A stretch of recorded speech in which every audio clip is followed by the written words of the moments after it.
Oklahoma City Rocket League 3v3 tournament, the first qualifier where everybody is trying to get to the USO Virginia Beach final, which is coming up August 21st. Since 1941, the USO has been the nation's leading organization to serve the men and women in the U.S. military, their families throughout their time in uniform. From the moment they join through their assignment deployments and as they transition back to their communities, the USO is always by their side. I'm Michael Fisher, joined by Jacob Jim Palmer to call all of our action here tonight. What a better way to start off this tournament, Jim, than with a rivalry. We've got Escape Velocity taking on Untamed Esports, and when there's a rivalry going on, no matter what the event is, you know there's going to be a lot of demos. There's probably going to be a lot of trash talk in the Rocket League comps, and I cannot wait for this first match here tonight. Oh, yeah, it's going to be great to see exactly which moment the teams start to get a bit chippy with each other. But It's not just the fact that it's a rivalry. It's the fact that there is a lot on the line with this tournament. These teams are competing for $5,000 in an overall prize pool. So it really is going to be high stakes, kind of, you know, we are in collegiate esports so much, and of course, fighting for your university is always an honor, and it's great to get that recognition. But when there's $5,000 on the line, there's going to be some fierce gameplay. Yeah, and it's also just a best of 3 here tonight, so it's going to be very fast-paced. If you lose game 1, you're going to have to regroup in a hurry. We're used to maybe best of 5, sometimes even best of 7s in tournament settings, so this best of 3 is going to lead to very fast-paced action. As Jem mentioned, this is all leaning towards that Virginia Beach final event that we mentioned at the top of the show, where there's a prize pool of $5,000 on the line. The top 8 teams from this event will qualify for that Virginia Beach final. So even if you don't win, you still got a chance at that $5,000 that Jem mentions. It will be double elimination. Everything else on the Rocket League portion is pretty standard. Soccer, game mode, sudden death, overtime. As I was mentioning, the top 8 teams from this event will qualify for the USO Virginia Beach Experience Final on August 21st with a prize pool of $5,000. But the placement in the qualifiers determines seeding for the final, so you always want to have that good seed. We see it all the time in our other tournaments, Jeb. You do not want to be that last team in, because that usually means you got to take on the best team, and they all want that $2,500 for winning that tournament on August 21st. So a win here, always going to be a good thing, because anytime there's double elimination, we hear about it all the time, the miracle runs through the second chance bracket. You never want to be that team. You want to be on top the whole time. You want to be the favorite going into that last match of the night. And you can see the breakdown of the prizes there, with first place getting $2,500, second $1,500, and $1,000 going to third place. And you are right, Fish, in terms of that overall seeding. It really gets to these situations where it doesn't have to be the 2 top teams that are going up against each other where it's high stakes. You know, if you know that one team's kind of locked in to get the first seed, that's kind of a given, but it really is those matches when you get kind of to the end of these group stages where they're fighting to be, you know, in 7th seed instead of 8th seed, and they have to go up against first. Those are the real moments that really can at least help a team have a better shot in the finals, to where they have an easier semifinal match, and if at least you have a victory in that, you're going to have a better shot at the finals, rather than just going up against the toughest team right off the bat. 100% agree. I do want to remind people, if you have placed top 3 in any USO Experience Rocket League Finals tournament before, meaning you have received the pricing, you're not eligible to play in this tournament, which is always nice as well, because you get to see new faces, new names. It's not the same dominant crew that happens all the time, where it's always the same team winning, so it's always nice to see these fresh faces. Like you mentioned, Escape Velocity, Untamed Esports, they are our first matchup here of the night. We'll try and stay on the top side of the bracket as long as possible, all the way to those finals, and we'll see who at least will be the number 1 seed coming out of this qualifying event. As we mentioned, everything's going towards that August 21st Virginia Beach final, where all the prizes are on the line. But this best of 3, I think this is the thing that always catches my eye, because best of 3s in Rocket League, they happen so fast, and these are when you're primed for an upset, Gem, is because if you lose game 1, maybe by a fluke goal, or maybe you just had one bad rotation, you're now trying to make sure, okay, we can't lose game 2, then we have to win game 3. You start to push a little bit. So if we're going to see upsets, I think it's this best of 3 format that really favors that, because in the long run, the better team will usually win more games. But in a quick burst, sometimes you can get 2 wins from the chippy underdog. Well, when you're going up against a best of 5, get best of 7, you know, if you're only losing the first game, then it's kind of easier to say, okay, there's a lot more game to play. But here, if you lose the first game, you've got to perform right then and there. And of course, Fish, I think there's no better way than to help these players perform than by following Doc's keys to the game. Yeah, Doc's keys are going to be huge, especially for this game 1. It means so much more. Do not let them have multiple attempts at the goal. Clear the ball at angles. Steal boost, and of course we talked about it. This is a rivalry game in our first matchup. We're probably going to see a last this bottom bullet, bump and demo to disrupt. Doc's keys are brought to you by the USO Experience. It's just a coach at your side to help you through the match. The USO has been helping the men and women in the U.S. military and their families throughout their time in uniform. It is Escape Velocity, Untamed Esports, our first match of several here on the night. quick best of 3, so I cannot wait to see how Game 1 goes. There's a ton of importance on Game 1. And, I mean, what are you looking for in our first, let's say, 30, 40 seconds here of this match, Jim, that's going to tell you maybe who's the favorite and who's the underdog?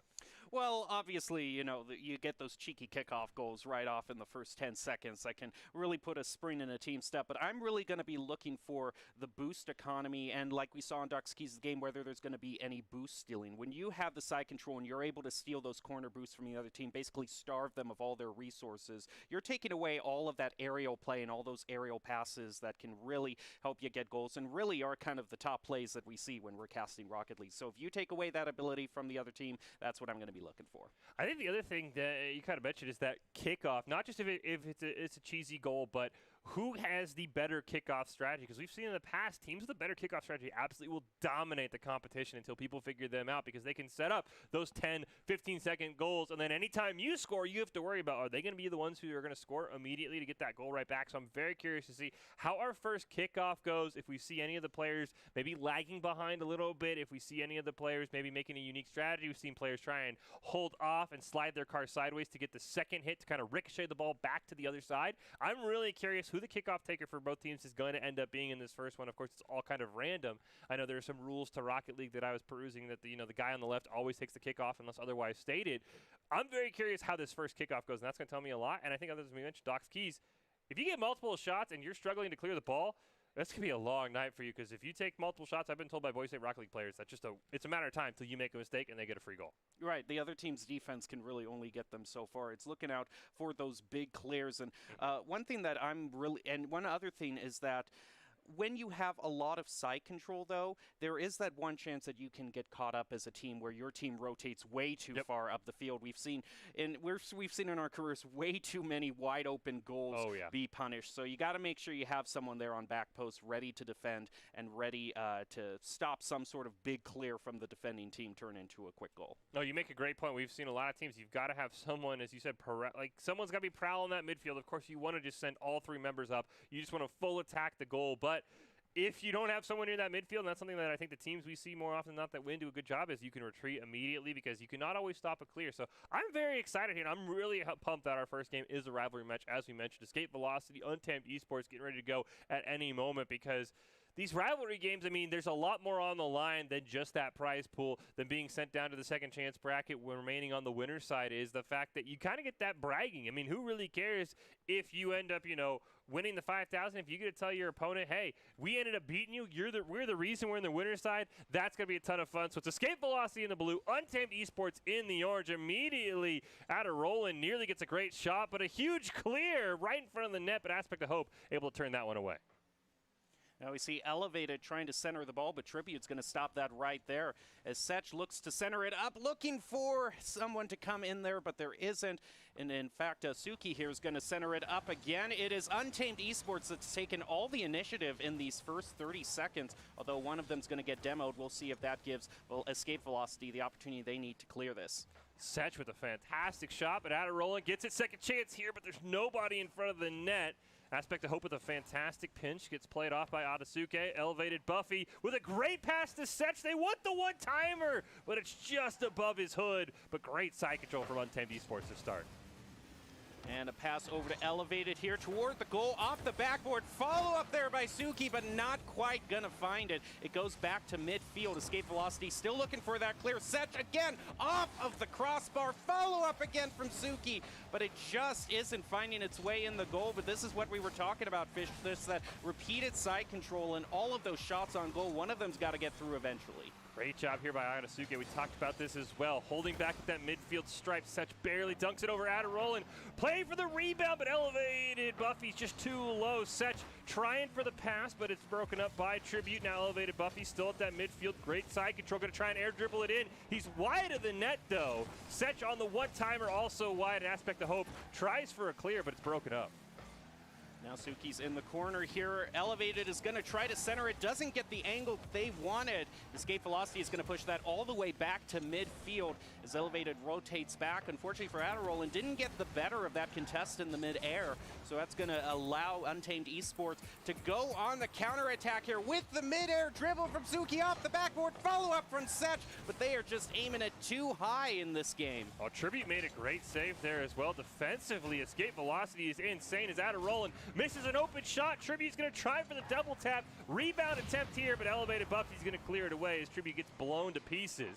He will respawn, but Elevated Buffy had a chance, and fantastic defense for both these teams. Adderall broken up there by Suki. Elevated Buffy, though, not quite able to put that on the blue side. But look at the shots on goal thus far from Untamed Esports. It is 8-0. Escape Velocity hasn't even had the opportunity to try to go on the offensive here. They're going to try, certainly, as Adderall is going to be waiting there, trying to get the clear played around by Elevated, who gets credited with another shot on goal, saved from Tribute there. But all of the side control has been far Untamed now. Now here comes another shot, and that's the one that's finally going to get through. It's a great play here by Setch, because you're going to see there's multiple members of Escape Velocity that are in position to save that, but nobody predicted Setch was there to redirect it.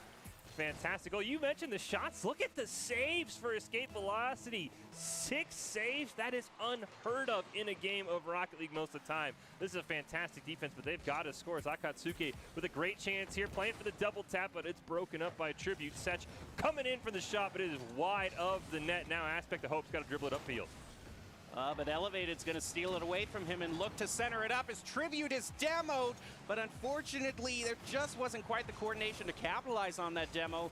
Now Tribute is demoed once again as soon as he respawns. This could be some of that rivalry we were talking about, Fish. But now Tribute's going to come back in full force, just a little bit off to the left side of the goal. And there isn't some follow-up for the other team, so it's going to go all the way back to the blue side of the field. Here comes Elevated, going to ground it for Setch, who tries to get the shot, but just a little bit off to the right. That was an insane team passing play. Everybody touching the ball for Untamed Esports, but just a little bit wide of the net. Tribute going over there. Adderall was already there, so a bit of a double commit. They just need to find a clear right now in the final 75 seconds. Akatsuki takes a shot on net. Aspect of Hope with the save. He's up to 3 himself, but they need a goal more than a save. Adderall plays it around one. Elevated Buffy immediately denies that, though. Huge shot there. Adderall on the pass, though. Couldn't quite get it. Now there's a wide open net. Aspect of Hope, the only one left, and he makes a great save. 1 minute remaining. Still an opportunity for Escape Velocity to fight back here as Tribute's going to try to start it. And Elevated misses, but Tribute is rotating up, so it's going to be left up to Adderall in there to try to center it up for Hope, who just isn't there. Look at Suki playing around him for the second goal. Akatsuki here with a fantastic play. Starts the clear from Setch. Aspect of Hope just barely misses it. And we talk about, you know, not being over-aggressive, but when there's only 30 seconds left, when you're down 1 goal, you can't blame Escape Velocity for just trying to find a way to find offense here. We'll see if they can do anything in our final 40 seconds. Tribute waiting for that ball too long. Elevated Buffy and Akatsuki both going for it. They can't even clear it to their own midfield stripe as Elevated Buffy gets the demo. Setch's shot is turned away, though. But it's all Untamed Esports here in Game 1. Now Tribute's going to push it back toward midfield where Adderall pass over to him. He's going to set it up for Tribute, who actually doesn't center it up, and that leaves it wide open for Setch to clear it all the way back. Aspect of Hope now takes the ball up in the corner, looking for some sort of pass, but Suki's going to come right in and stop that clear from going through. With 5 seconds left and maybe an insurance goal, not quite there, but that ball is going to hit the ground, and Untamed Esports is going to have the first victory of the night. That was a fantastic job by Untamed Esports. I mean, I want to give a shout out to Escape Velocity because we've never seen those. Look at that.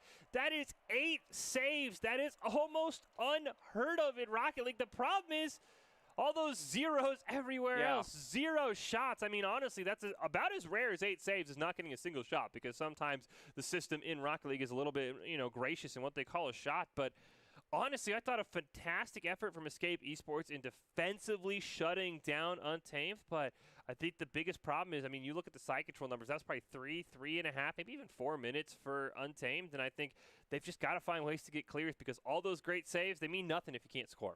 and it's just the ability of Untamed to have those rotations there, to be able to follow each other up. You're seeing some clears coming through from Blue that round, but overall, there just really wasn't any follow-up to get shots on goal.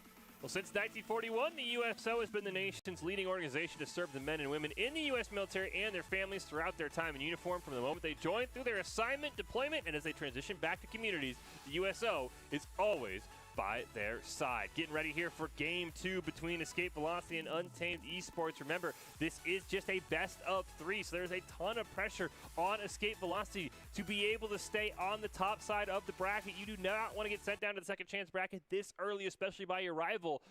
But I mean, just the way Untamed played, the speed they played with, fantastic rotations. There was always someone at that midfield stripe, which we talked about a ton, of making sure that there was not any big clears coming out, as it looks like we're going to hop maybe into Game 2. And we've already got a goal right off the bat with Elevated Buffy off the kickoff.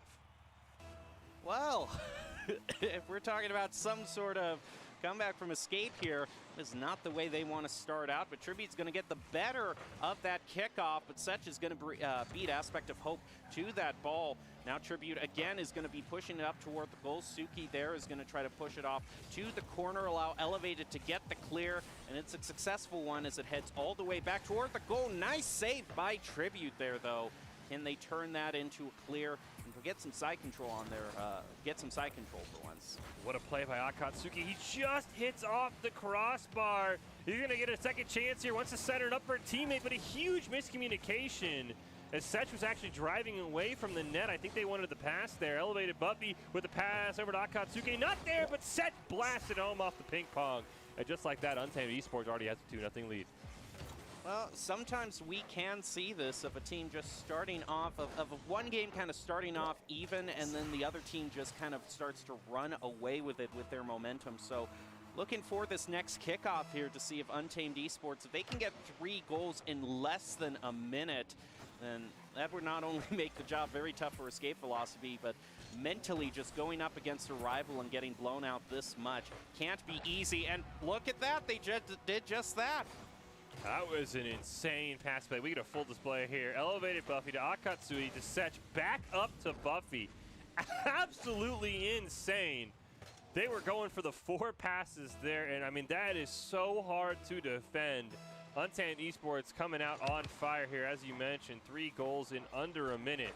Tribute and company gonna have to try and find something here soon. Is out of rolling, gets a great clear into the corner. Tribute's waiting there, but just a bit below the pass. That's gonna allow Setch and Akatsui to get the clear. Elevated Buffy turns it away. Tribute one last chance, will rattle it around the corner. Past Aspect of Hope, can't find it, and he hits the crossbar before it barely rolls in. And Escape Velocity has a shred of life.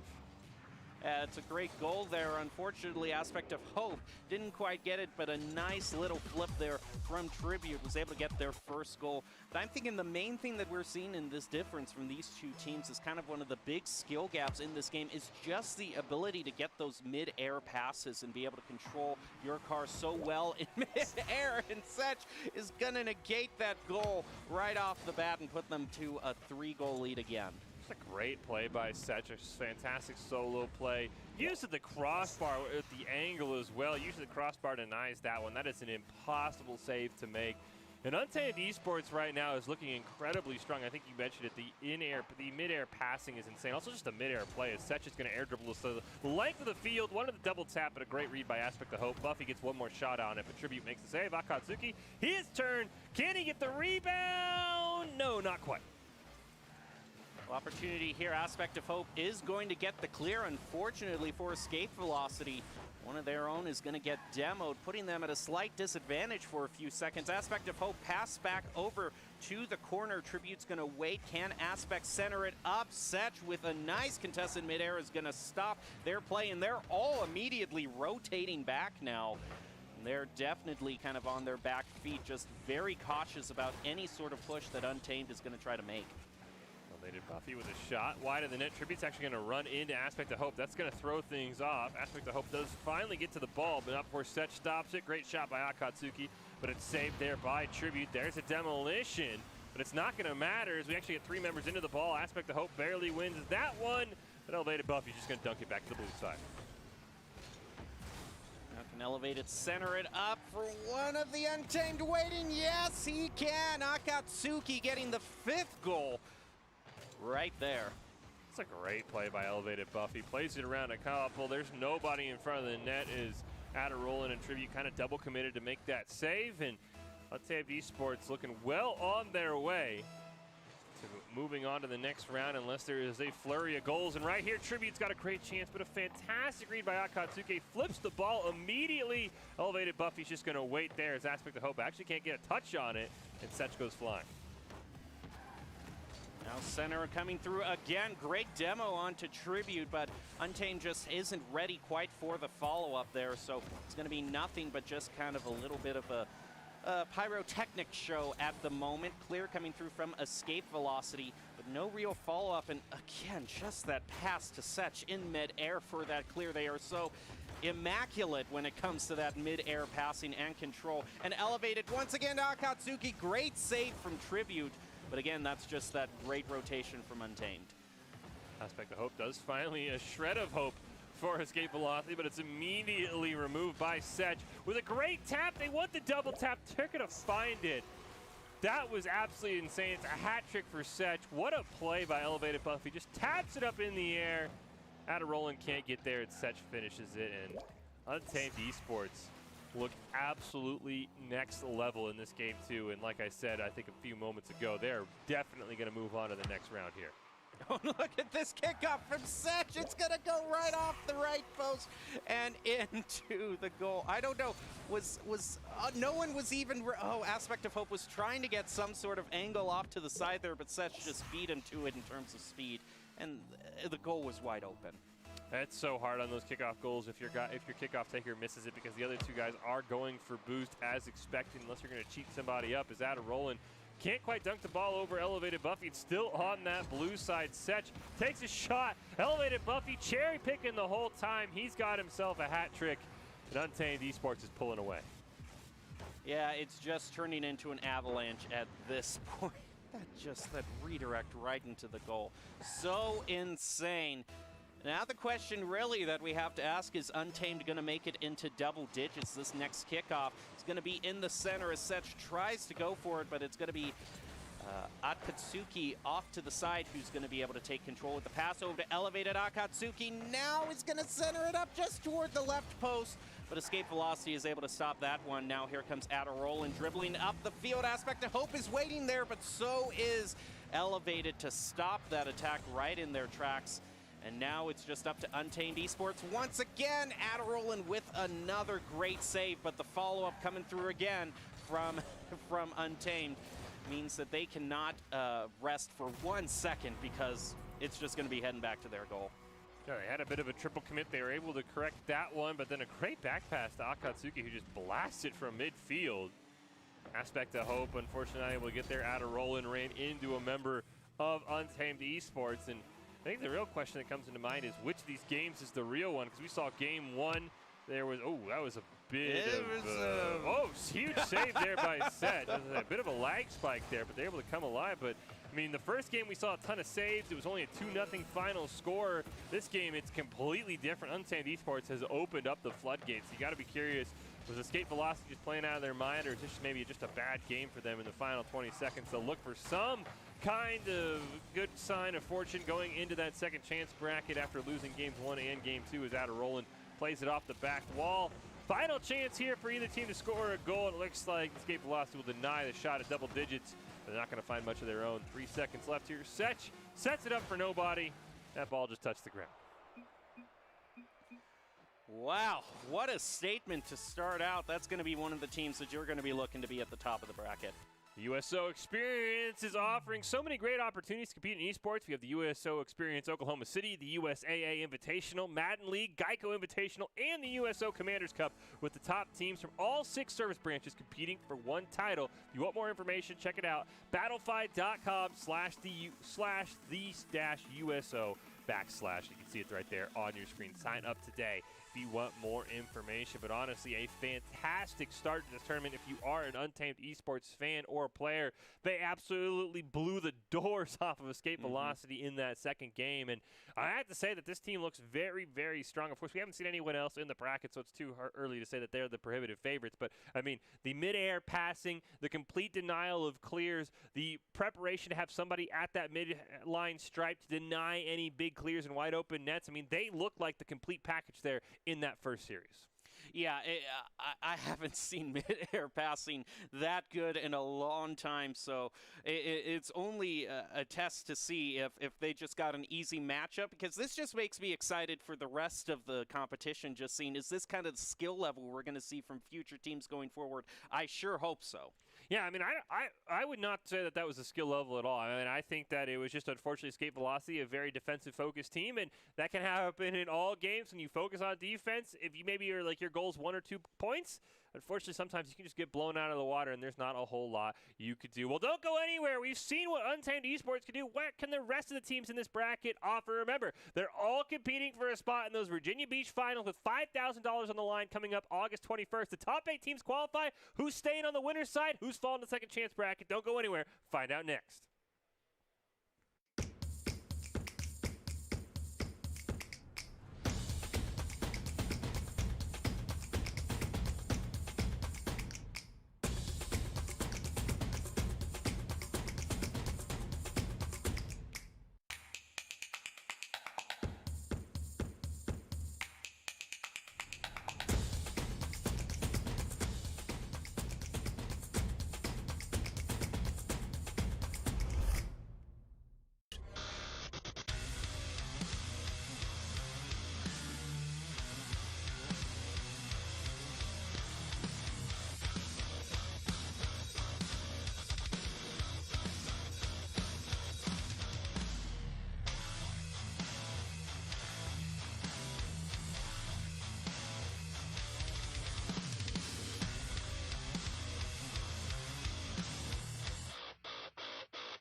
Visit NationalGuard.com to begin your Guard adventure.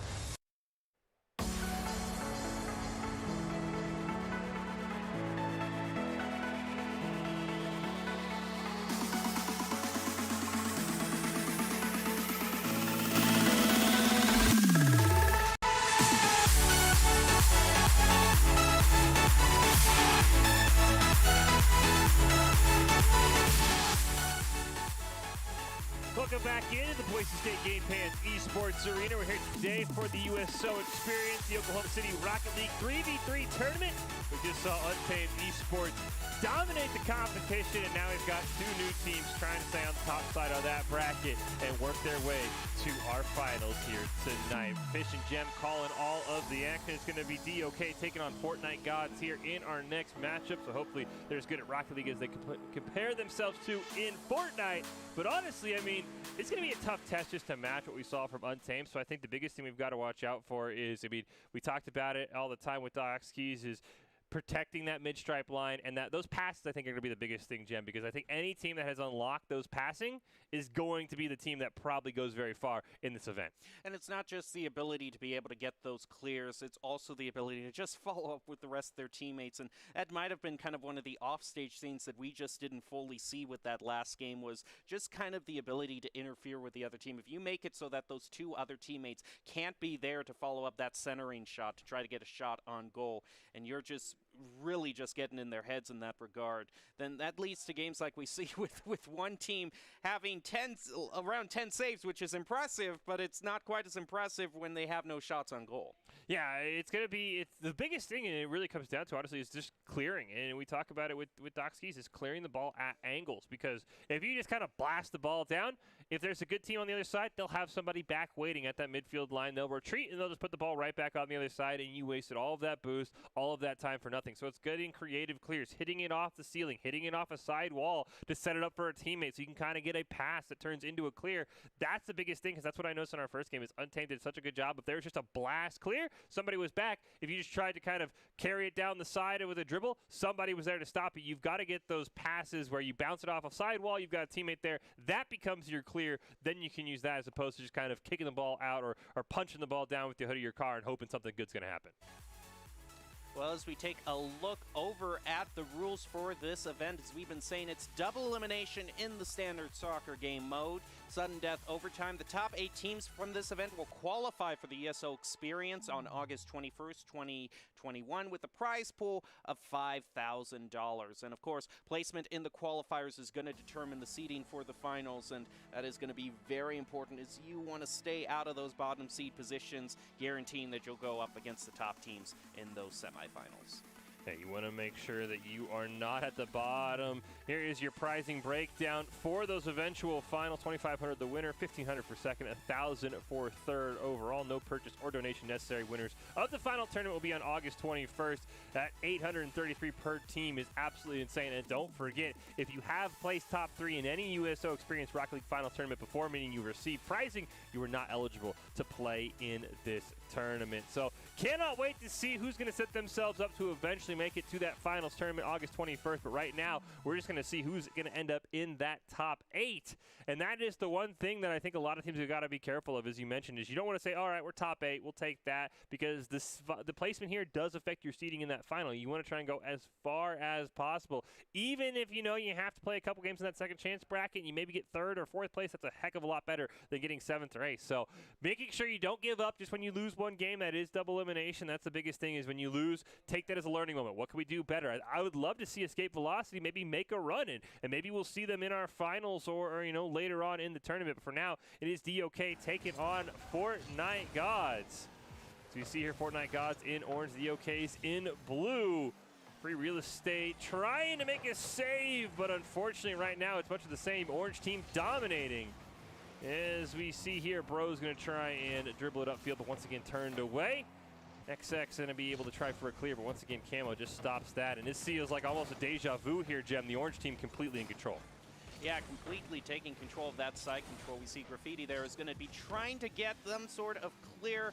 Tush is going to try to push it back over to another team. Kraken now rotates in, ready to try to center it up, is going to be trying to contest with Free. It's right in front of the goal, but no one quite there with the right timing to get the goal. And Graffiti's going to get demoed there. Free Real Estate trying to push it toward the goal. And now X is going to, actually no, X is not going to take advantage of that one. Instead, it's going to be sent all the way back over to the OK's goal. Ooh, Free Real Estate was trying to cherry pick that, or at least make a good save, but Camo immediately going to shut that one down. You know, I would have liked to see Free Real Estate maybe in the goal, but I think he thought he was going to try and make an aerial save, but Camo redirected it at the last moment, and Fortnite Gods up 1-0 here. See if the DOKs could turn it around as Graffiti Bro wins that kickoff. 3MC coming in strong. Camo's going to make a great save. Pushes it away from Free Real Estate as well. What a moment there for Camo. And now Tush going upfield with the pass to Camo, just way too far in front. 3MC there is going to be credited with the save. Now trying to push it off to the side where Free Real Estate is. Kraken's going to stop any sort of clear. That is just going to be stopped there. As Camo continuing on the side control over where Tush is waiting, trying to read out the field. Kraken is waiting back there for the pass, takes it, now goes way up the field, off of the backboard, in front, but not quite the follow-up there. And OKs are just struggling to find any sort of clear. They need to try to take Doc Skis the game to clear it at an angle. They're going to be able to push it up to midfield, but not before Kraken stops them. Oh, you saw Tush flying in there, wanted another goal. Free Real Estate with a great combo pass. That's what I was talking about in that open with 3MC to get it clear and also give them some space. 3MC is going to pop it up in the air. Graffiti Bros with the pass. 3MC did not have enough momentum, so the Kraken gets a save and a huge clear. Now Camo above the net. Free Real Estate's going to pop it up. Scary spot to be if you're the OKs. That ball's just bouncing in front of your net. Tush makes them pay. Fortnite Gods have a 2-0 lead here at game 1. Yeah, it's just a great play there. You see all 3 members of the OKs are just kind of bunched up around the goal, and Tush just sees that once Graffiti Bros out of the way, there is no one left to contest there. So gets the better of that contest, scores the goal, and now going to be moving on into the next kickoff. And look at Graffiti there to cheat it out after the initial contest there. He's going to be credited with a shot on goal. Kraken is going to be the one to save that. But okay, that could be start of a little bit of initiative for the OKs. I hope to see more of that. Kraken with an attempted pass there to Tush, gets broken up. Free real estate and Camo in a one-on-one. Camo denies that completely. Kraken and Tush waiting on the orange side. Ball immediately back in blue. Shot on goal just wide. Graffiti Bro trying to make the save, but Kraken came out of nowhere from our camera angle. Just like that. We'll see it here again in the replay. Fortnite Gods up 3-0. What a great play. Man, and if Kraken hadn't gotten that, then Camo was waiting in the back wings to follow up. We're going to go into the next kickoff here. Actually, 3MC getting the better of that one. Now Graffiti, oh, just knocked off course there from the goal. That was a great initial play. We're seeing that's kind of the silver lining here for the OK's performance, is that they've been showing some good initiative in the kickoffs, but once Fortnite Gods kind of get settled in and get that side control going on, then it's very hard for the OKs to find their footing again. Ooh, that shot's wide. Camo just overdrives it, but Tush is going to try and set him up with a pass. Ball's below him, though, and that's going to ruin everything. Now Graffiti Bros in a one-on-one with Kraken. That's turned away. Camo sets up Kraken perfectly. Free real estate comes in at the last moment to make a great save. He's going to try to pass to Graffiti Bro, but just a bit too high, and that ball's back on the blue side. Camo's going to be, ooh, shot toward the goal. It bounces off the backboard. Now Tush is going to try to corral it. Kraken comes rotating in, needs to kind of push it in the right direction. Back over to Tush there toward the goal, and 3MC has to save yet again. So now we have 1 minute remaining. Graffiti Bro's going to try. Oh, that was just only defended by Camo. If he was able to play it around Camo, that would have been a wide open goal. But quickly, just as they were looking for some sort of goal, it's going to be turned around on them, and Fortnite God's going to get their fourth. Yeah, Tush takes the shot. I think unfortunately Free Real Estate and 3MC had only one of them gone for the ball. They would have actually saved it, but since they both went for it, kind of ping-ponged off of them and was able to carry into the goal. 4-0 lead here, but great chance off the kickoff for Free Real Estate, just not quite able to find it. Tush now going to take another shot off the crossbar. Kraken one time, turned away by Free Real Estate. The OK's doing a great job defensively at times, shutting down what could be a much more lopsided scoreline. As Camo with the pass to Kraken, but it's just off to the right. Drance here for Free Real Estate, carrying up the field. Passes it over to 3MC, but Tush just beats him to the ball. We see 13 shots on goal from Fortnite Gods compared to just 3 for the OKs. The OKs are definitely going to try to huddle up and regroup and try to find some way to change this, because it has been the same for the first 2 games. Orange team just completely dominating in terms of the side control. But for now, Fortnite Gods, all they got to do is let that ball hit the ground, do a little jubilation emote, and they got the first win. It's a fantastic start for the Fortnite Gods, and as you mentioned, it looked a lot like our first game where the orange team was dominating. Well, since 1941, the USO has been the nation's leading organization to serve the men and women in the U.S. military and their families throughout their time in uniform, from the moment they joined through their assignment and deployments, and as they transition back to their communities. The USO is always by their side. It's the USO Experience Oklahoma City Rocket League 3v3 tournament qualifier number 1 here. We just saw Fortnite Gods take control of this best of 3 in game 1 with a 4-0 win over the OKs. We'll see what both sides can do in this 60-second break between matches, but I have to think that once again, this feels like the orange team has the speed, has that mid-air passing, that unless the OKs are able to figure out how to get in those passing lanes, defensively they're a great team, but you can only stop so many shots. And I think that's why we're getting these big score lines, is the orange team in this game. Fortnite Gods, you mentioned 13 shots. 4 goals on 13 shots is about average in Rocket League, because it's going to be about that 3rd or 4th shot in the rotation where everything breaks down, a double commit comes out, and that's where you get the goal.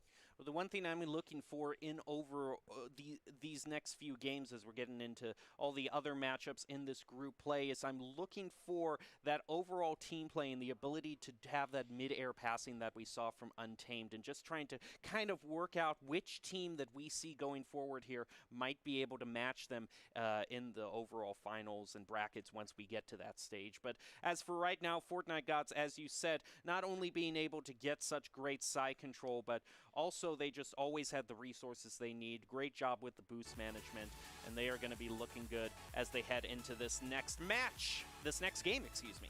Fortnite Gods on match point. The OK is going to have to try and rally a bit here. Try and come up with a win in game 2 to force this to a winner-take-all game number 3 here. Second game of the night in the USO Experience Oklahoma City Rocket League 3-on-3 tournament. Eventually going to find ourselves a winner here, and they're all looking to qualify for that final August 21st. It's Free Real Estate with a pass over to Graffiti Bro. He's trying to take control of that ball. Eventually 3MC will do just that with a great pass over to Free Real Estate. Sets it up in front of the goal. There's no one there, and Camo will just clear it away. Now here's the point where the OKs need to be able to find their turning point, because once Fortnite Gods are able to get this side control, there really hasn't been any opportunity for the OKs to wrest it back from them. Tush there is going to get the first goal less than 30 seconds into the match. Once again, just another fantastic passing play. Camo to crack into Tush from left to right, back to left there. Fortnite Gods have it all going on right now. And they look well on their way, but there's still plenty of time left in this game, too. Graffiti Bro going to elevate for that kickoff. Can't quite find it.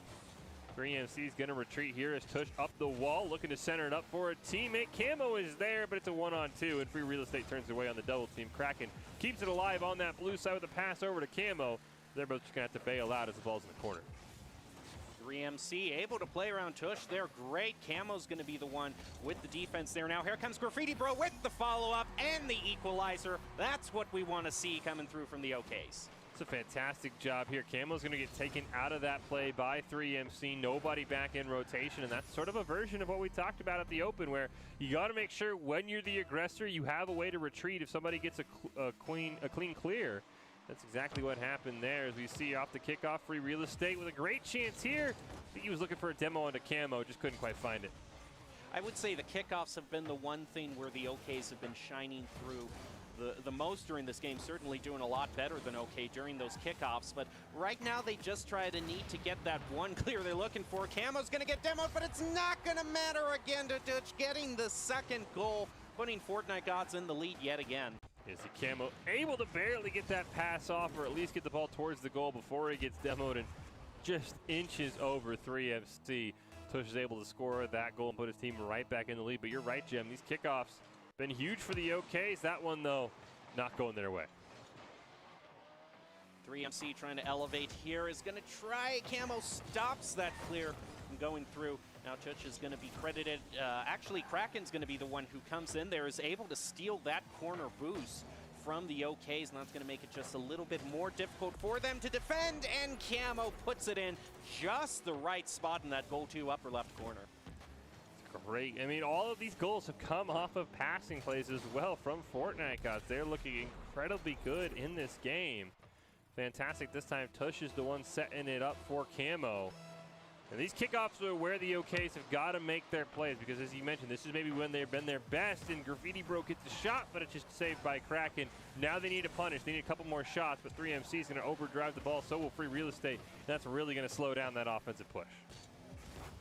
Now Tush with the pass over to Camo. That goal looked very wide open. Graffiti Bro was off camera, though, on that back post position, waiting to defend, but Camo, look at him getting his second goal, pushing Fortnite Gods to 4. Yeah, going to redeem himself there for that missed wide open goal that you mentioned. Great job by Camo recovering, just taking a shot on a wide open net. And Fortnite Gods extend the lead back to 4, or back to 3, excuse me. And we'll see if the OKs have a play here off the kickoff. Great win by Graffiti Bro. But unfortunately, Camo's just going to clear that one away. Put it right back on the side with a great pass to Tuch on the give and go to Camo, but the ball was too slow and wouldn't roll in the net. That's a great clear for the OKs, though. Fortunately, Free Real Estate wasn't able to get control of that ball, and that left it wide open for Fortnite Gods to just clear it all the way back. Graffiti Bro credited with a save there, but that's not really what they're looking for. They need to get some shots on goal and some side control going. Now, Graffiti Bro was able to pick up that 100 boost. Camo doesn't have any right now. Now he refills on his tank. Kraken not able to have any, and that just leaves him wide open for that demo there. But is there going to be the follow-up to capitalize on it? I don't think so, as Kraken now respawned, able to get a great save. And Tuch is going to try to get another shot, finds the hat trick. Fantastic job by Tush. This might be the first solo goal we've seen from Fortnite Gods as Camo was just trying to play it backwards to somebody. Tush hits the crossbar but follows his own shot in, and we're starting to see a little bit too much of chasing going on from the OKs. Nobody's staying back in their spot in the rotation on that net, and that's why this lead is starting to balloon with 2 minutes and change left on the clock. Free Real Estate can't find the clear. Shot on net. Graffiti Bro, fantastic late save. They still just need to find a clear if you're the OKs and start to set something up. 4 goals in 2 minutes is possible. You just got to start slowly chipping away at it. That was a great steal of corner boost by Tush there, setting Fortnite Gods with, they basically all had full tanks of boost, and that kind of resource management just allows them to make great plays like this. Tush was just able to boost on in there, push it above 3MC, and get the 6th goal.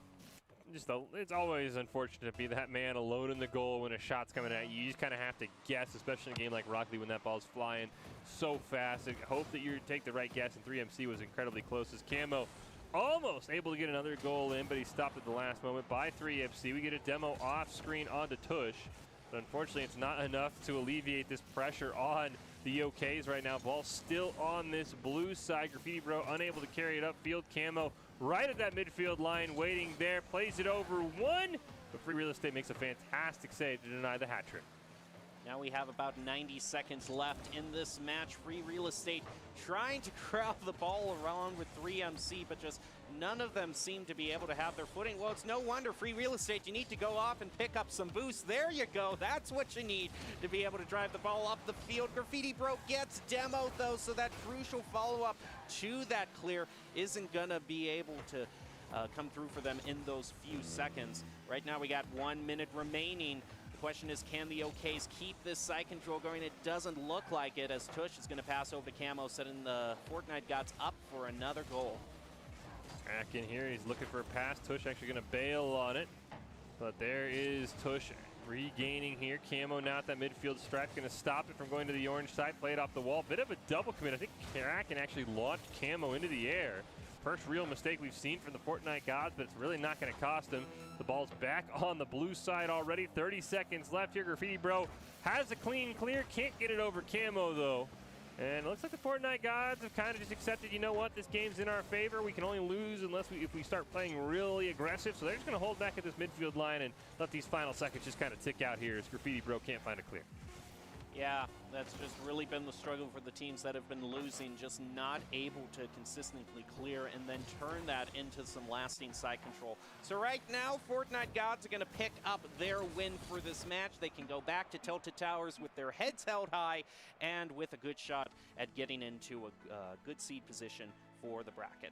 Don't forget, the USO Experience is offering so many great opportunities to compete in esports. You have the USO Experience Oklahoma City that's going on right now, the USAA Invitational, Madden League, GEICO Invitational, and the USO Commanders Cup with the top teams from all 6 service branches competing for one title. More information available at battlefly.com/the-USO/. You can also see it right there on your screen. Fantastic win from Fortnite Gods as well. Looking incredibly strong. I mean, I think at the end there, they kind of pulled off the horses a little bit, took their foots off the gas, so they didn't match that insane number we saw in our first game. But still, I think a very dominant win from Fortnite Gods. And I think if you blanked the scores and you just kind of kept blue and orange, it felt like deja vu, Gem, in just it looked almost identical to our first game where the blue team had some great saves, but the orange team just had so much pressure. Eventually, things went wrong in that second game. The floodgates just kind of burst open. Yeah, and when blue was able to get a clear, it wasn't really for more than 10 or 15 seconds that they were able to keep the ball on the other side of the field. It was just so easily and consistently just completely side controlled by one team, able to just rack up those goals again and again and again. But I do hope that we see kind of a little bit of a closer game in this next match, but we're just going to have to wait and see how that plays out. Yeah, I'm really excited. I mean, as I know our goal here is for the night is to stay on the top side of the bracket, so I would be totally happy to see maybe Fortnite Gods and Untamed here in a couple matches down the line, because I think those teams were incredibly talented. But for now, we're going to take a break. We're all trying to figure out who's going to be in the top 8 here for tonight's event. Don't go anywhere. We've got more Rocket League right after this break.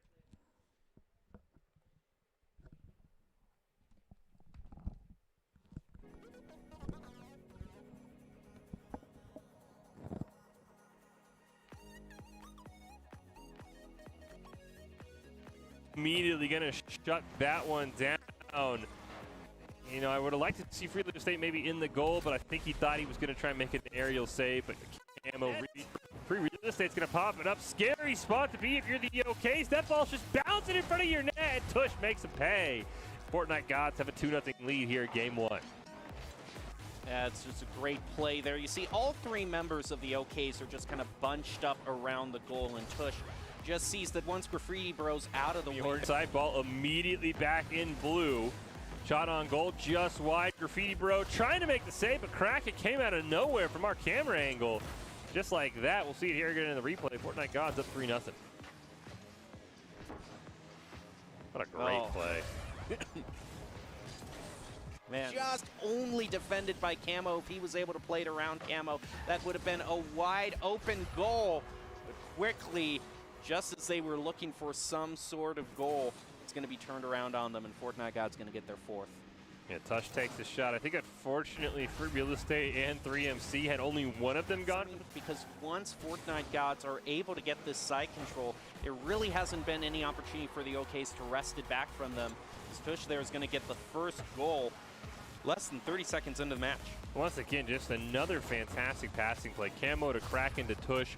From left to right, back to left there, Fortnite. Able to play around Tush. They're great. Camo's going to be the one with the defense there. Now here comes Graffiti Bro with the follow-up and the equalizer. That's what we want to see coming through from the OKs. It's a fantastic job here. Camo's going to get taken out of that play by 3MC. Nobody back in rotation, and that's sort of a version of what we talked about at the Open, where that corner boost from the OKs, and that's going to make it just a little bit more difficult for them to defend, and Camo puts it in just the right spot in that goal to upper left corner.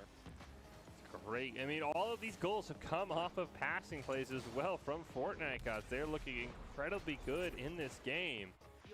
That was a great steal of corner boost by Tush there, setting Fortnite Gods with, they basically all had full tanks of boost, and that kind of resource management just allows them to make great plays like this. Tush was just able to boost on in there, push it above 3MC, and get the...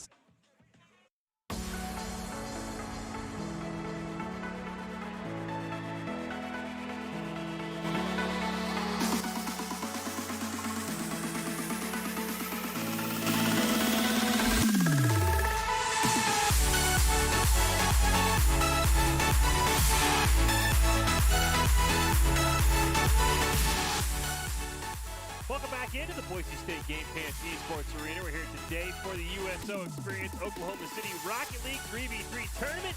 Everybody's trying to qualify for that final event happening August 21st with $5,000 on the line. Since 1941, the USO has been the nation's leading organization to serve the men and women in the U.S. military and their families throughout their time in uniform. From the moment they join, through their assignments and deployments, and as they transition back to their communities, the USO is always by their side. Fish and Gem here, calling all of the action. We know one of our teams coming up. It is Defiance. Currently, we are in the third round. Defiance had a bye in round one, beat the Legion of Boom, which I'm always excited to see regardless of the event in round two. So we know that they are 1-0 with a bye. Curious to see who their next opponent is going to be, but as we get closer and closer, as we said, the top 8 teams from this event will qualify for our final on August 21st.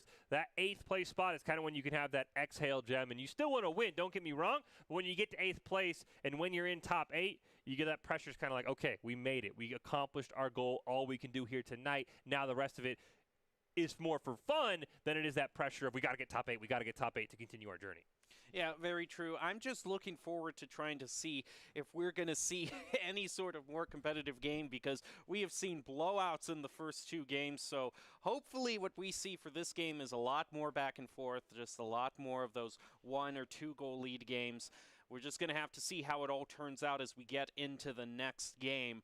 And of course, just a quick reminder on how this overall tournament works. It is double elimination. We're trying to say, as Fish has been saying, on the top side of the bracket, and ties end in the golden goal situation. And of course, top 8 from this event qualify for the USO Experience Oklahoma City Finals on August 21st, 2021. Yeah, that is, of course, that everybody is gunning for those $5,000 on the line in that finals event $2,500 for the winner, which would be about $833 per team member, $1,500 per second, $500 per person, and $1,000 for third at $333 per person. So cannot wait to see those finals here, but for now, we are just in our first qualifier. And if you have placed in the top 3 at any USO Experience Rocket League Finals before, you are not eligible to play in this tournament. It's always nice to see some fresh faces here, but we are waiting to see who will be taking on Defiance in our third match of the night. We are on to round 3, which means we're slowly whittling it down. I think we started around that 30-team marker, so we're starting to get to the nitty and gritty and get towards that top 8 that we just talked about here. So I think you're right. I'm very curious to see if we do get 2 teams that have that sort of, mid-air ability, because I don't want to discredit our first 2 teams and say that the teams that lost that were, they were just completely overmatched. They had great defensive talent. The problem is they lack that clearing and they lack the offensive ability to be able to keep the score lines even. So we just need 2 offensive teams that are going to go head to toe, especially in those mid-air battles, because I'll be honest, we came into our first game, I didn't know what to expect here, Jem. We've seen some very talented teams that are playing at an incredibly fast level. I mean, the speed here is a lot faster than I was expecting in our first couple games, which goes a lot to say the level of competitors for everybody in this tournament. And I have to say, it's not just the speed. And it's not just the speed, but overall, it's the ability to be able to actually, we're just going to see the, hold that thought for just a second and take a look at the bracket here. You can see Chan and Fortnite Gods have already gotten themselves into the top 8 positions here, as well as Unreal Units, Keep It 100, and Defiance. So it's going to be interesting to see those teams, what talents they bring to the field, but still some positions open and still some opportunities to make statements. But I think, like you said, Fish, getting back to my thought, we've seen some teams with great defensive abilities, but when you're having shots on goals thrown at you, 10 to a game, then your defensive abilities have to kind of show through. Yeah, honestly, I think the biggest thing from that bracket that I took away, of course, we know it is double elimination, so we are only seeing the top side of the bracket. But, I mean, I didn't see Untamed in there. And I don't know if Untamed maybe got knocked out. Maybe, of course, there were teams that weren't in there, so maybe they, we were waiting to see for their game to finish. I was like, we're waiting to see who will be taking on Defiance here. But that would be the one crazy thing is if Untamed, after our first game, got taken out, I would love to know who took them out. But we will learn that as the night goes on. But first, we get Doc's keys to the game presented by the USO Experience. In Rocket League, do not let them have multiple attempts, which we've seen a ton. You got to make sure you limit them to 1 shot. Clear the ball at angles, steal boost, bump, and demo to disrupt. But that last bullet point, you got to make sure you time those demos properly. We've seen a lot of demos from teams, and nothing has come of it because the Rocket League respawn is so fast. Doc's keys are brought to you by the USO Experience. Just like a coach at your side to help you through the match, the USO has been helping the men and women in the U.S. military and their families throughout their time in uniform. Waiting to go here with our third round game. Defiance is already locked in. They had a bye in round 1. They defeated Legion of Boom in round 2. We are waiting to hear who their opponent is going to be. I know I was told it will be a team we have not seen yet. They're just kind of battling it out right now. Probably, I would assume, have to go to a third game, and then we'll give them a little break. So very curious to see who takes on Defiance, and I'm very curious to see, as we get to check in more and more with that bracket, if we do maybe see Untamed getting knocked to the second chance side, where we will not see them until the finals, because that was a team that I thought came out incredibly strong here. But right now, we're going to take a look at some replays here of some of the games we've already seen, Jim. Yeah, we're going to be seeing kind of one of the star players that we saw from last game, and that was going to be Touch here for Fortnite Gods. It's just, I believe Touch actually was one of the players that we've seen get a hat trick so far. Yeah, he was definitely very, very impressive, and I think that the rest of the team as well just all came together with Camo and Kraken. I thought Camo played incredibly well in more of that, all-around role where he was usually, as you see right here, hanging out of that midfield stripe, setting up players like Tush for some fantastic goals. And I thought the Fortnite Gods as a team played really well together. Yeah, they really did well. No surprise if they make it into the final brackets. We still are a few positions open, so a lot of great opportunities. And, of course, if you're seeing all of this action and you want to kind of get in on the action yourself, not only for just events like this, but as you can see in the Chiron, recruiting for 2021 League of Legends, Overwatch, Rocket League, and Valorant here at Boise State. So tons of opportunities, whether it's in USO or Boise State. But right now we are covering the Oklahoma City Rocket League 3v3 tournament, and some great play by Tush. And also, I have to say, Fortnite Gods just one of those teams, like you can see all of their boost is just, they're all ready to go. And there were multiple opportunities where they were stealing boosts. The OKs have some boosts in this particular circumstance, but there were a lot more scenarios where Fortnite Gods had all the resources they need to make the plays, and they went ahead and made them. Yeah, I mean, both times that we've seen it, I would say, I mean, Rocket League doesn't have a great metric for it, but side control is something we talk about here all the time. And I would say side control probably 3.5, 4 minutes for both the Fortnite gods in that last game, and that's going to lead to boost being stolen because that orange team is spending a lot of time on your blue side. Instead of just 3 cars getting boost, it's now 5, sometimes 6, and so that could definitely lead to those open nets. But I just think the aerial play is really what separated a lot of these teams, is we've seen so many aerial passing plays. But I want to say, we didn't get to see them in those replays, of course, looking at touch, but there are so many times we get camo involved and then Kraken, and we've seen 3 or even 4 touch passes, which are just so hard to pull off in a game of Rocket League. So the fact that Fortnite gods are pulling them off with such, ease, at least looking easy to us, that makes them a big threat going forward in this tournament. I cannot wait to see the further along they get if we're able to catch them again, because that team looked incredibly insane. As we mentioned, we are waiting for our round 3 matchup. We know Defiance is there. They have made top 8 on the winner's side. We're just trying to find out who is going to be joining them here as Fish and Gem get ready for our next round. It is all a best of 3, so it goes very quickly, Gem, but sometimes, you get overtime and you maybe get a third game. That series could be a heck of a lot longer than what we've been seeing so far, which is just 2 quick 2-0s. I'll just say it is a very refreshing change of pace. I remember just personally when I first started doing Rocket League, we see Satisfaction is going to be the one joining Defiance there. So that bracket's slowly starting to be filled in there, just 2 teams that we don't know about. But man, I remember when I first started doing Fortnite here at Boise State Esports, we had best of 7s, and those were quite marathon. Now normally it's best of 5s, but having these best of 3s, it really changes the dynamic, really speeds up the tournament overall, and really puts the pressure on you if you're kind of the team that loses the first game. And I do have to wonder if that's just sort of contributed a little just to kind of sort of the runaway wins that we've had here. If you just have one game that you lose, the pressure's immediately on you, or else your game ends right there. I think you're incredibly right. I think the 3-on-3 definitely applies the pressure. I have got an update from production that Untamed, the team we saw in our first event, is currently headed to a Game 3 against Dream, who we have not seen. I would assume that they are competing for one of those 2 empty slots there. So the fact that a team is taking Untamed to Game 3 gives me a lot of hope that these games, as we get further and further along in the bracket, are going to be high action and very, very close, because Untamed looked absolutely insane in our first game, and they've already run into a challenge, and we haven't even made it to top 8 on the upside of the bracket. But we're getting ready to go here with Defiance and Satisfaction.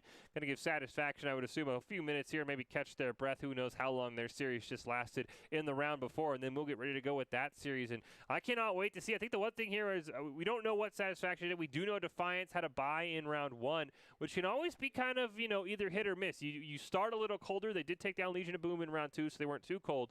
And it's kind of that question, would you like to be kind of more fresh, or would you like to be seasoned, ready to go? You've been rolling this whole time, because I think Defiance isn't going to have as much fatigue, but there definitely is. Maybe if they even 2-0'd in their first game, they're going to be a bit colder going into this next one, especially with this long break they just had here as well.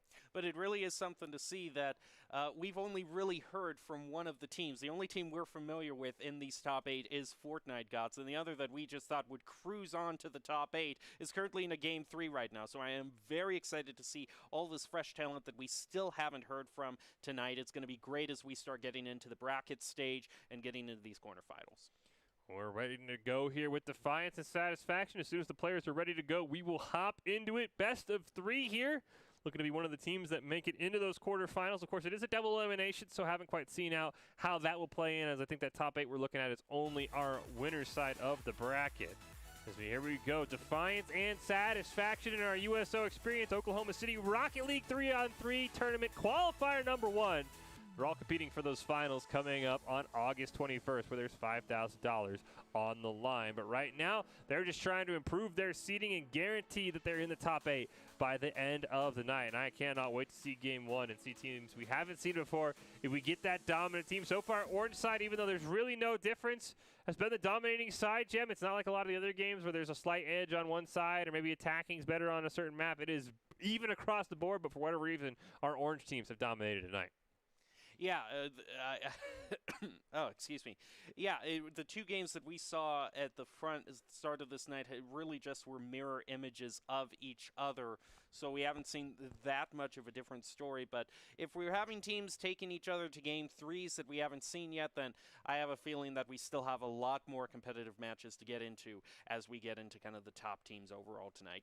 Yeah, I think I'm very curious. I mean, we talked about it at the start of the show, but I mean, going into this, of course, we know these are two talented teams. They've made it to the third round of competition. I mean, what are you going to be looking for between Defiance and Satisfaction? Because I think you're right. We're probably going to see closer games, so I don't think we'll see as many blowouts. I mean, what are you looking for in our first minute here of game one to maybe give you an edge of who you think is going to be the winning team, or what are you really keeping your eyes on for here? Well, it's going to be the ability to kind of stabilize after someone gets the initial advantage off that kickoff. What we've seen in the first two games is once one of the teams kind of gets settled in with their side control, if the other team doesn't get some sort of clear and then follows up on that clear about 30 seconds into the match, then we kind of get a sense of who's going to be controlling the game overall. But now we head into game 3 that we're covering tonight. And right now we're going to be starting it off with a demo. Yeah, we do waiting to see who's on which side, but a great shot there for the blue team. Gengar going to keep it alive. Turned away at the last moment. K-Frost over to Gengar, right in front of the net, pops up in the air. Can't quite find the double tap though. Scary clear there as Gengar will go retreating. He'll keep it alive for the team in blue. As we see K-Frost now going to try and maybe pass it to himself. Turned away, ball right in front of the net. Scary spot to be, but K-Frost with a huge save. Now Gengar is going to be dribbling it up the field, just gets a little bit of disrupt from Orange there. Now Daru is, we see him there, he was looking to try to go up the field in case of clear, but had to wait just a little bit longer. So we get here that Defiance is going to be blue, that means Satisfaction is going to be on Orange here. So now we see Kaiju, K-Frost actually is going to be the one to clear it all the way back over. And Snaz here looking to corral the ball into the corner. Gengar is going to stop him right there. Center it up. No. Center is stopped right there. And Kaiju is going to be credited with a shot on goal, but no goals thus far. It's kind of something to say because it's been a lot different than the first couple of games that we've broadcast, being a minute and 30 in and no goals. This game has been incredibly back and forth. You see Gengar up on the wall trying to get towards that goal, going to be turned away. Snaz looking for a goal here for Satisfaction. Open the scoring. Daru takes the shot. It's just high. Huge clear down, and they were way too aggressive, but it's just off the mark. Satisfaction has to be thanking their lucky stars as that should have gone in as Gengar takes one more shot with a pass over to K-Frost, but he can't quite get it. Snaz makes a great save, but Kaiju is going to be the first one to get a goal. Great job by Defiance, taking a huge clear and turning that into offense. Yeah, and that was a great assist right there. It just gets pushed off the left post, and I think that's all the members of the team kind of pitching in there for that first goal. So now we're about 2 minutes in. 1 goal for Defiance as the first kickoff here is going to go in favor of Defiance, it looks like, but Satisfaction fights right back, able to clear that. And a very competitive game thus far, as Daru is going to be looking to try to center it, but Kaiju with a great clear look for Gengar coming up the field here to follow that up is going to be contesting with Snaz, who plays it around him over to Jimmers here. And now Jimmers is going to be looking for that shot toward goal, going to be credited with it, but a save coming from Kaiju. Okay, Frost and Kaiju got to combine to get a great clear. They barely bump it away from Snaz, but the ball's still over on that blue side. Gengar looks for a clear, does get demoed. K-Frost pops up in the air. Kaiju, great opportunity, one-on-one. Him versus Daru, blasts him out of the way. What a play by K-Frost. Oh my goodness, I want to see that again. K-Frost with the hero play here. Just says, no, I don't want to 1v1 this. That was insane game awareness from K-Frost. Yeah, it's just, you know, you see a save coming, just bump the other guy out of the way and let that ball continue on its course. So this kickoff is going to go in favor of Satisfaction if the ball kind of got pinched off to the side there. Daru is going to be fighting. Gengar takes it away from him. And Kaiju now fighting with Jimmers in mid-air. Ball doesn't go quite in the favor of either player, so now Gengar isn't able to keep the play going. Daru is going to steal it away from him, looking for the center here. Watch out! Oh, one of the members of Satisfaction, I think it was Daru, just flew past the ball. He's going to get a bicycle, but no shot on goal. Gengar, oh, great pass here to K-Frost. Does he have the momentum? They're going to go with the give and go to Kaiju, but he bailed out on it. Huge miscommunication there for the side of Defiance. Now K-Frost all alone has to make a stop in a 1v2. Daru trying to get the follow-up. Excuse me, that was Snaz. Here comes Daru, but now it's a wide open net. Snaz retreating K-Frost in the 1v1, but a great play by Snaz to stop that one. Daru is going to be pushing up the field. You see Jimmers running some great interference there, and a demo onto Kaiju just cleared it wide open for Satisfaction. That was a brilliant play. Yeah, unfortunately, Gengar's going to come oh so close to stopping this one. He just thought the ball was a little bit closer, and as you mentioned, that demo leading to a wide open goal for Snaz. And Satisfaction staying alive. Final 90 seconds here, game number 1. Gengar, tried for the tricky play off the kickoff, not able to find it. K-Frost going to elevate, barely gets it past Daru. There's Kaiju in the corner. But Snaz going to turn that one away. K-Frost now looking to dribble it past him, gets him off his feet. Not able to recover. Gengar with a huge miss, but Kaiju keeps it alive for Defiance. They need that insurance goal. They got to retreat. As Jimmer's near midfield, going to get possession of the ball. See Daru waiting back, but actually didn't have enough boost to contest in mid-air. That gives them the opening to almost get that goal. Kaiju with the shot on goal. Look at that! That is about as close as you can get. Ooh, K-Frost had another great opportunity. Gengar's got to retreat. He's in a 1-on-3. Snaz racing down, turns it away. K-Frost can't quite find it. Demo onto Kaiju. Snaz trying to set up Jimmers, but he hits it off the crossbar, and K-Frost pops it up in the air. 30 seconds left. Daru hits off the crossbar. Snaz shot, not enough power. And Gengar's going to try and settle this ball. Jimmers can't steal it away. K-Frost needs a big clear here, but it gets stopped.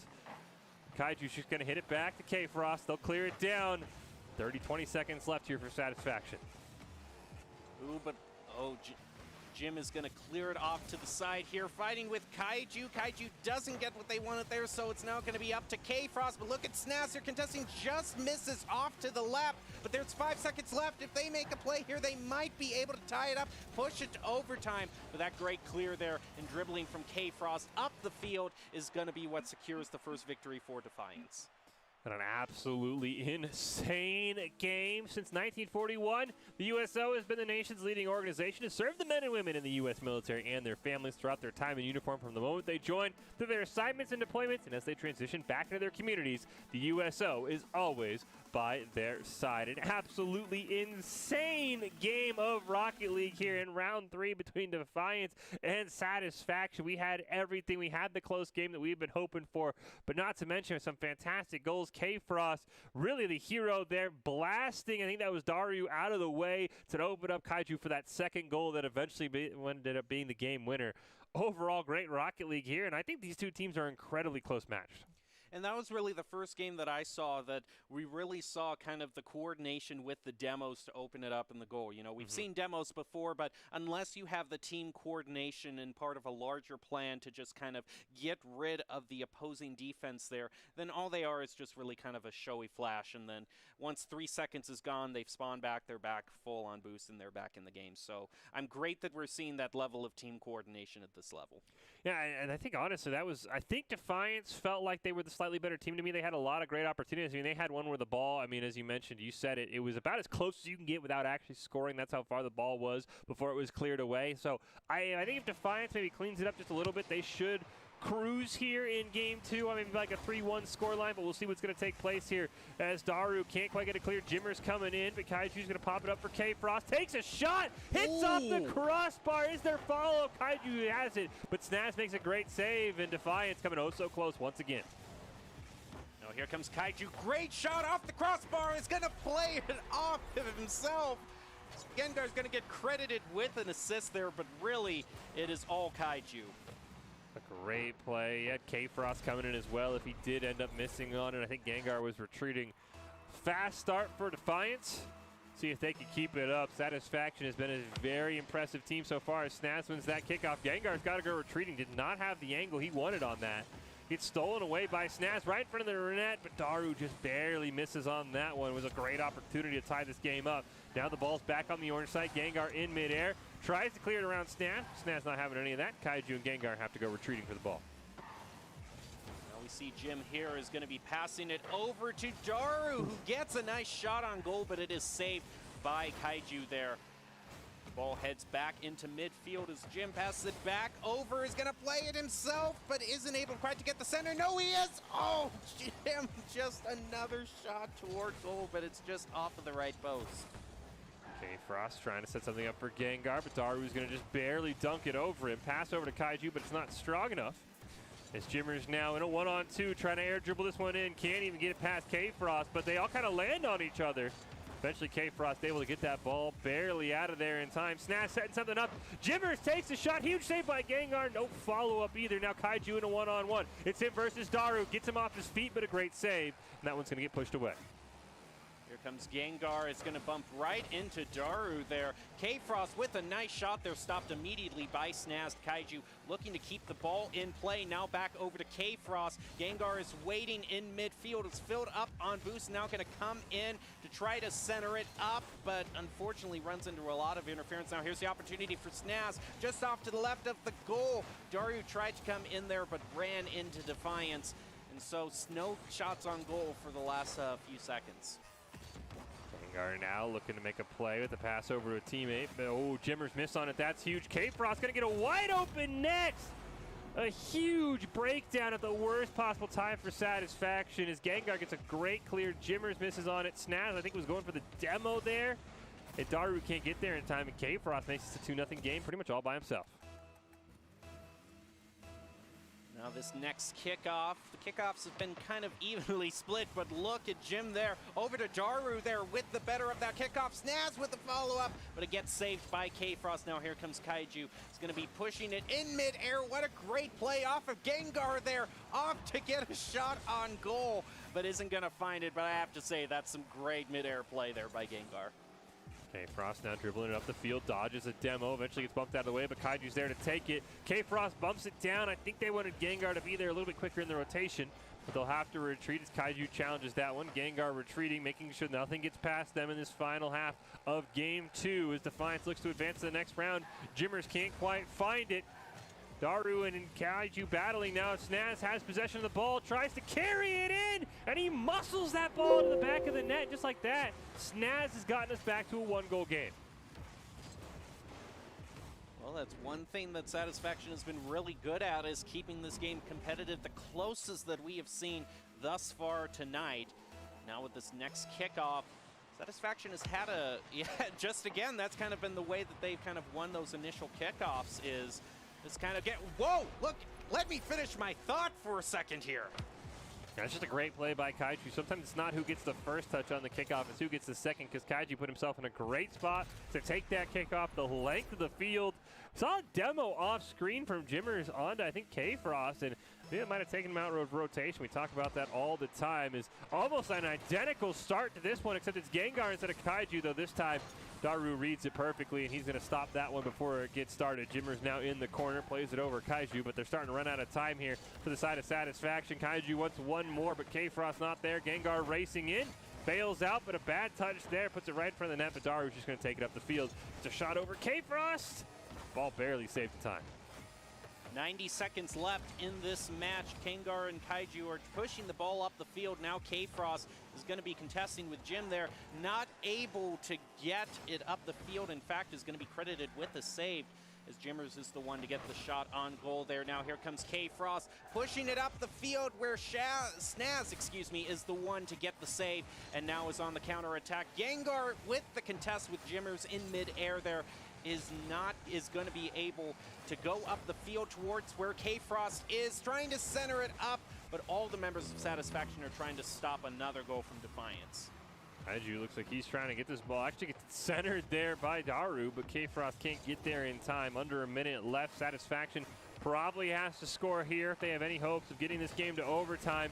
Snaz takes a great shot. It's double committed, but it is saved. Jimmers gets a touch on it, but just not fast enough, unfortunately. Now Daru, one last chance. Pass over to Snaz, but Kaiju just gets in the way of that shot as well. And a great defensive effort there from Defiance in those last 20 seconds.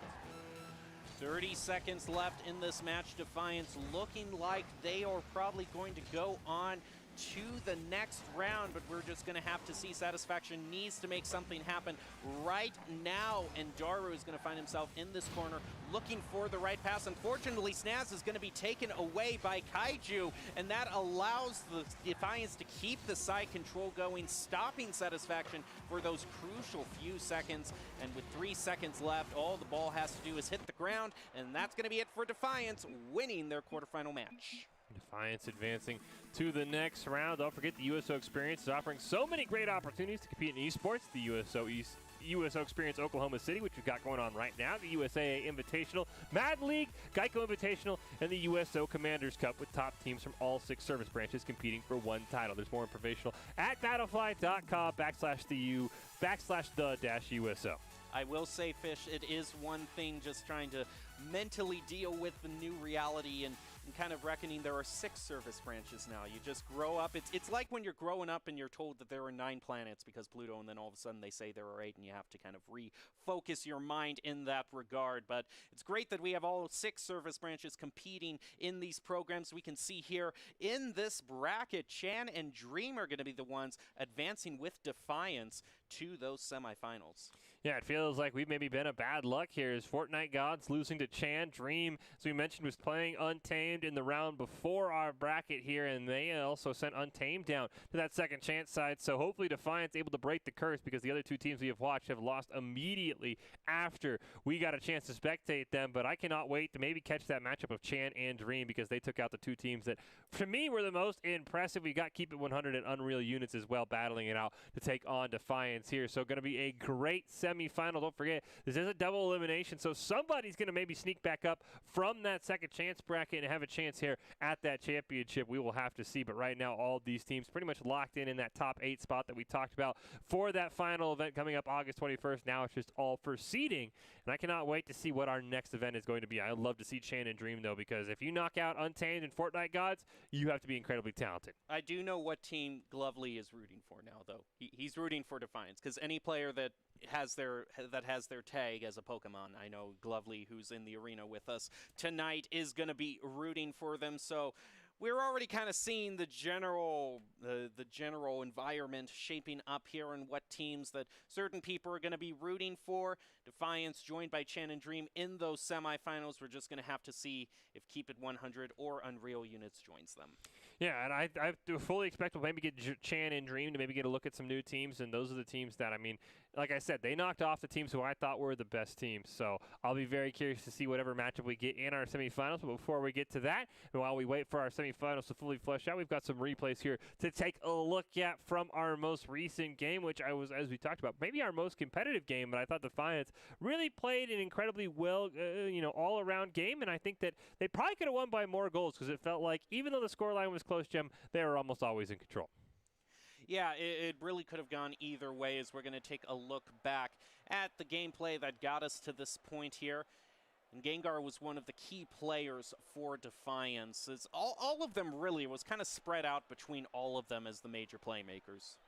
Yeah, I thought K-Frost and Kaiju did a fantastic job of keeping up that forward pressure, and as you mentioned, Gengar was kind of all over the place doing everything, but I thought this Defiance squad, they did another great job. They didn't have the mid-air passing like we saw from our other teams, but they definitely had just that pass. That was a great play by K-Frost. Still, probably the best play I've seen, just blasting somebody out of the way, but I felt like they had the best coordination of figuring out how to get clears, because we haven't really seen a team that gets pressured have a great way to get it clear, because most of those teams just kind of got taken out and would lose by 4 or 5 goals. So I thought that was something Defiance really did we haven't seen much of tonight, which was when the ball's on your side, making a save, but also finding a way to get a clear, because that goes a long way in making sure that you don't end up losing. See another play here. It seemed like Satisfaction was just always 1 or 2 goals away, and it could have been a play like that from Snaz. Just a beautiful dunk right there at just the right angle. They were never more than 2 goals away from finding it, but just great play there by K-Frost. I'm really excited to see if this is what we're seeing in the quarterfinals. Then I can't wait to see the semis. Yeah, and K-Frost made a spectacular solo play there as well. Like I said, this Defiance team, not as aerially talented as Untamed and Fortnite Gods, but I think just all around a lot more sound and dealt with that pressure. And as you mentioned, Satisfaction was always just about 1 goal behind. They get a great play from someone like Snaz, who just kind of would muscle the ball into the back of the net, but they just never had consistent opportunities to be able to find goals to really kind of, keep this series close. But, overall, Defiance wins. We might see more from Satisfaction. As I mentioned, this is a double elimination tournament, so you never know what's going on in that second chance bracket. We've been on the top side of the bracket all night, so somebody's eventually going to come out and pop back up in that grand finals here, so we will see who that is going to be. But as these replays come to a close, we will take a quick break. Which semifinal we're going to get a chance to look at? Who's going to punch their ticket into winners finals? We're about to find out right after this break.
Welcome back into the Boise State Game Pants Esports Arena here today for the USO Experience Oklahoma City Rocket League 3v3 tournament, the first qualifier. We're going to be trying to qualify for that final event happening on August 21st. We're down to our winners semifinals. We still have the second chance bracket going on in the background, which you might take a look at here in just a little bit. But as we said before the break, our matchup is going to be, once again, two teams we have not had a chance to look at here, with Fish and Gem calling all the action. It will be Chan taking on Dream. Now, Chan did take down Fortnite Gods in our quarterfinals of the winners bracket that we were not able to see, so I cannot wait to see how that team plays. It is double elimination, everything pretty standard when it comes to the Rocket League side of things. A best of 3 overall, and as I mentioned, the top 8 from this event qualifying for that finals on August 21st, where there's $5,000 of prize pool available for the top 3 teams. But I can't wait for this first semifinal, Gem, and I think that it's going to be a huge show of whoever took down Fortnite Gods, which is Chan, how they perform, because I thought Fortnite Gods looked insane, and they clearly got handled as soon as we turned away.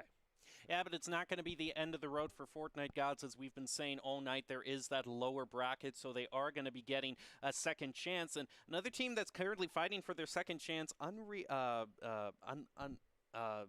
Untamed. Untamed, thank you. I saw Unreal there. I was just getting a little bit off track. But Untamed Esports, which we saw in the first round, had such a dominant performance, but they are actually currently fighting in the lower bracket to try to get their second chance. So whoever took down them, I believe Dream was the team that took down them. Okay, so show me what they have. Yeah. The team that took down. The team that took down Unreal, which Untamed, excuse me, which had such an amazing start to the night. Yep. Well, we are ready to go. So we get the team that beat Untamed versus the team that beat Fortnite Gods. It's Chan and Dream here in our winners semifinals. Who is moving on to winners finals? They pretty much already punched their ticket, I'd have to assume, into those final events we've been talking about coming up in a few weeks. Now they're just all fighting for seeding. It's Chan and Dream here, best of 3. Chan in the blue, Dream in the orange. And right off the kickoff here, Chris going to try and carry this upfield. And he's unfortunately going to lose his dribble. Ball bounces right behind him. Dauntless was setting up for a play. Not able to find it, though. Is Mateo able to make a great save? Ball in front of the net! And I think that might have been an own goal. We'll have to see here. As Dauntless is trying to center it. It might have been an unintentional redirect, I think. Yeah, maybe they just didn't even get a nose on that one, because that ball just kind of eventually bounced in. So Dream with the 1-0 lead. Chan, oddly enough, maybe the namesake of the team, gets a great start here. But Chris just going to clear that one down. Mateo hanging back there as Dauntless now has to retreat. JD is going to take it upfield.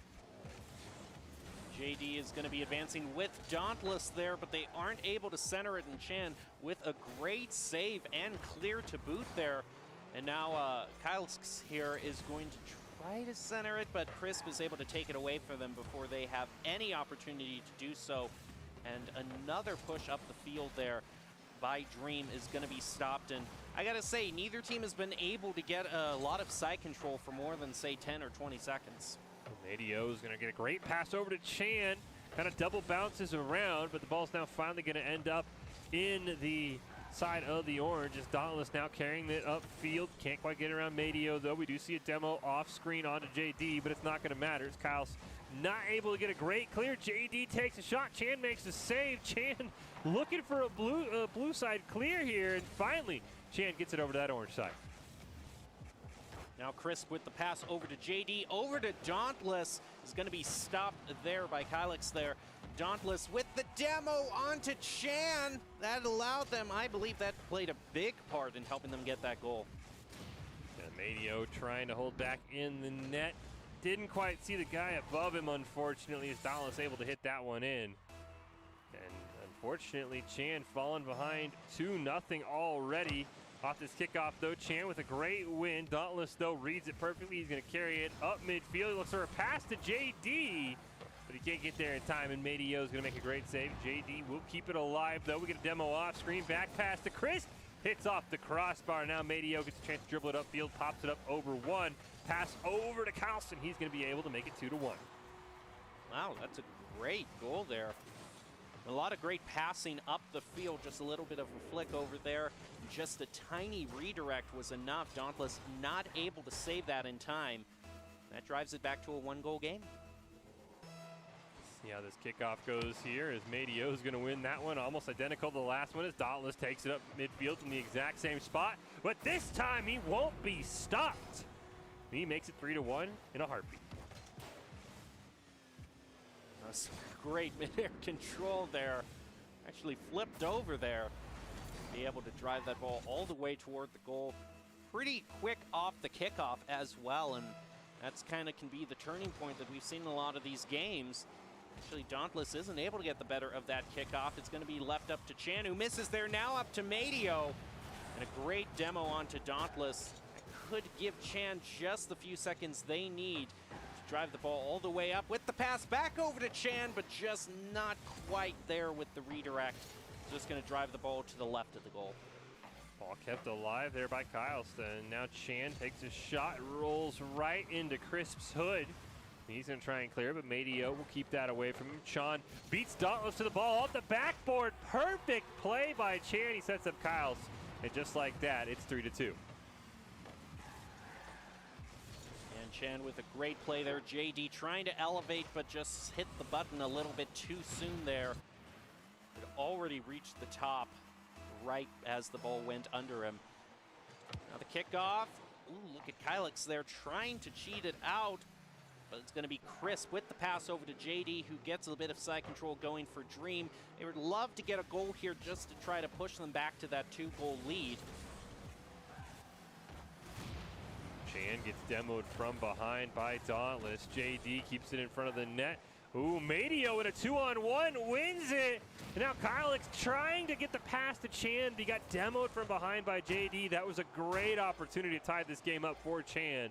Unfortunately, just not quite able to get it done. Dauntless carrying it towards midfield. Chan off the respawn. Will hit it back to the orange side where Crisp is waiting for it. Madio racing for it, not able to get there. And now Chan has to make a play to keep it on that orange side, but JD's going to hit it right back off the backboard. JD makes it 4-2 with 1:40 on the clock. That's exactly the kind of breathing room they were looking for there, as a great little play from Crisp over to JD. All Chan could do was really watch as the ball rolled into the goal. Now we have about 1:40 left in this match. Kickoff in the favor of Kylix there as Chan is going to chase after it. All three members of Dream have filled up on boosts and are now driving the ball back over to Chan's goal. Dauntless wasn't able to get the angle, so JD has to rotate back and play some defense here. It's going to be Madio plays it around him. Chris credited with a save there. And now Dauntless clearing the ball way back over to Chan's goal. Ooh, almost a huge save there from Kylix, but unfortunately just couldn't get the rebound attempt stopped. And that's going to be a hat trick there, I think, for Dauntless, who ends up getting credit. Excuse me, that was Madio who nearly made a great save. The ball was just a little too far gone. And that 5-2 lead now, that is going to be a tough one to overcome here in the final 75 seconds. That's a great start here for Chan. He just needs to dribble it right towards the net. Rebound attempt. Dauntless with a scary spot. Leaves it for Kylix, but it gets cleared away. Almost goes coast to coast for Chris. And that was a great chance. Just barely missed out for Chan. Demo is going to be going on to Dauntless here. Madio is going to be in the corner. JD actually is able to center it or drive it back to the other side of the field. Kylix now looking for this clear with the pass over to Chan. Dauntless takes it away from him. JD in the corner here. Crisp is going to hang back and pick up some boost while Madio stops this clear from going forward with a nice hit there back toward the center. The Dream continues their overall push. Now here comes Kylix with the pass down to Chan, up and to the right of the goal. Follow up from Madio, and that's a beautiful shot, putting them back within 2 goals. Barely keeping the hopes alive. Great team passing there from Kylix to Chan over to Madio. This kickoff is huge, because if they can score off this kickoff, give themselves maybe 20-ish seconds or so to get 1 goal. I like Chan's chances, but if they're not able to score off this kickoff, it's going to just take way too long. As I've seen this play before. It's Dauntless in the corner right off the kickoff. This time he's going to at least get it over to the blue side where JD will slam it home, and he'll slam shut the hopes of Chan as well in game 1, and that 6-3 lead in 20 seconds. Probably just a bit too much. And Madio and Chan. Madio was just turning around there and wasn't able to make it in time. He was just facing the wrong direction. Now Dream most likely going to be getting their first win, putting them at match point in this best of 3. Going to be probably moving on to finals if they win this. Chan gets a demo onto JD there as Medio gets credited with a save. JD is going to have another shot on goal and just rotate it up too far. I mean, you have to understand, Chan's just trying to put anything on the in the board that they can. At least maybe have a miracle happen, but JD with a great read. And as you mentioned, it looks like Dream well on their way to claiming this Game 1 win, but I wouldn't count Chan out just yet. This team had a bunch of opportunities, just couldn't quite seal the deal. This Game 2, I would expect to be a lot closer here, as this one will score as time expires. Just the extra exclamation mark on the end for JD and company and Dream. Nice statement here in a Game 1 of these semifinals. Well, that's going to be the first game all wrapped up with 0 seconds left on the clock. Maybe a few seconds as we added back. All that ball has to do, it's hit the ground. That's going to be the victory for Dream there. An excellent start to that for Dream. We'll see if they can continue that in game number 2. Since 1941, the USO has been the nation's leading organization to serve the men and women in the U.S. military and their families throughout their time in uniform from the moment they joined through their assignments and deployments, and as they transition back in their communities. The USO is always by their side. Getting closer and closer to our winners finals. Then we'll hop down into that second chance bracket and see who's going to have a chance to take the overall title in the grand finals of the night. But so far, I think Chan and Dream looking very impressive, Gem. Dream especially with some great combo plays, but I think Chan, maybe just a couple of those goals, especially at the end there, those, I wouldn't really count those against those 2 goals from JD. So, I mean, a very close overall game, and I think that this Game 2 is going to be a lot closer than Game 1 was. One thing I'm noticing that kind of is kind of demonstrating a bit of a skill kind of jump from the first couple of rounds to what we're seeing now is normally we've been treating some of those kickoff goals as if you're able to do it and the other 2 are rotating back trying to get some boost, then you have a wide open goal. But one thing I've been noticing is that the team's technique is so immaculate and they're so fast in rotating back for that boost that they're ready to rebound that ball. So the kind of the whole mentality that we've had for the first few games of, oh, they're back getting boost, the goal's wide open. We can't have that mentality anymore because these teams are so fast in getting around the field. Yeah, I think the other thing you got to watch out for is it's not always who just wins the kickoff. It's about who gets that second hit, because we saw Dauntless right there basically score from the second hit after it looked like Chan had won. As we kick off Game 2, Crisp and company in a very familiar location right in front of that Chan goal, but it is going to get cleared away. JD will go retreating as Kyle's trying to pressure him. Now Medio has to stop Crisp, and he does just that. Gets in the passing lane, but there's one more attempt here coming from Dauntless, but a huge save. I think that was Medio once again to keep us in a 0-0 game.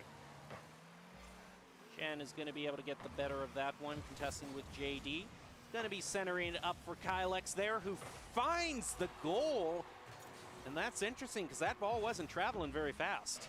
Yeah, he just kind of caught Crisp off guard. He just sitting flat-footed. I think he tried to back into that one, which still would have hit into the back of the net. Chris just kind of got caught stuck on the ground, and that's a great first goal for Chan. We'll see if they can add another one here to their tally as Medio gets the ball to the orange side, but Crisp looking for some redemption, going to carry it up the field. Chan will just blast it back. Actually, it's a great pass over to Medio. Counts to finish, but Dauntless gets in the way. Just kind of looking to try to get some sort of clear there, but just not quite in the right positioning. Crisp is going to be credited with that save. Pass over to Dauntless. Medio's going to stop that midfield. Push continues on from Crisp. A nice little pop off the roof there. And a demo coming on to Chan there. Are they going to be able to take advantage of that in the next few seconds? Doesn't quite look like it.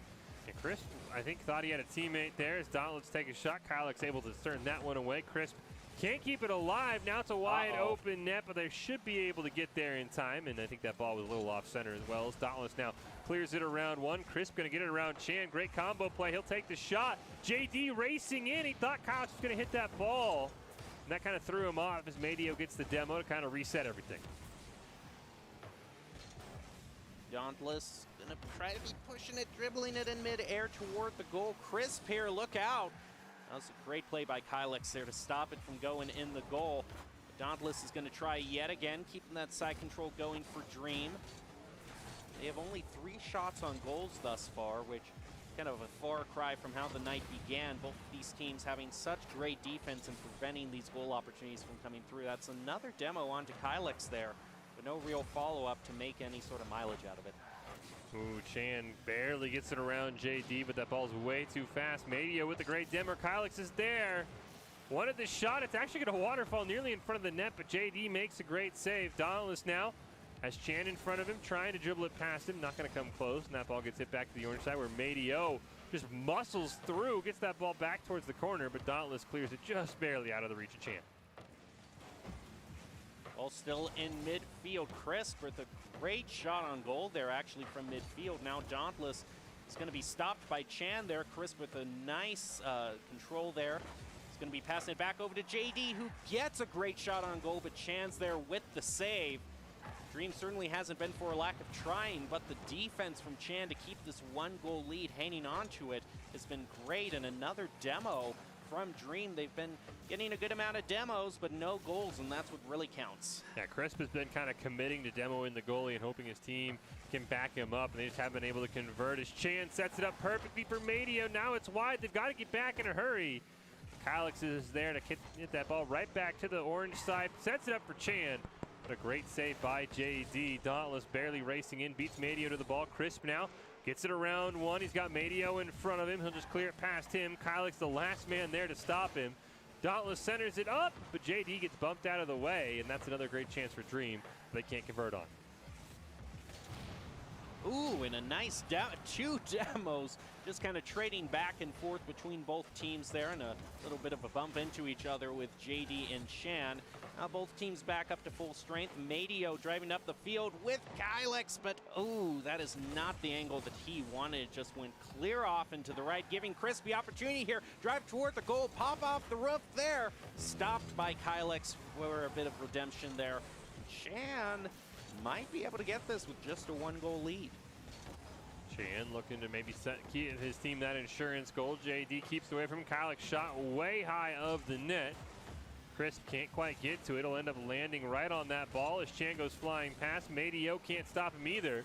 He's got to recover in a hurry as Dauntless looking for the centering pass. He's got JD right in the middle, but Kylix reads it perfectly. Now Crisp can't keep it alive either. That's an open net, but Dauntless is there in time. 30 seconds left. Ooh, that's a big demo onto Chan there, but again, they aren't able to convert on it. Crisp with the pass over to JD. Huge shot toward the goal, just a little bit inaccurate toward the right. Great play from Madio, driving it off to the left. Oh man, they're trying so hard, Dream, but they only have 10 seconds left to make something happen. JD gonna get it back to Dauntless. One last chance here, over to Crisp. They go for the give and go. Crisp doesn't get a good touch on it. Woo. And that makes that ball just kind of fall harmlessly to the turf.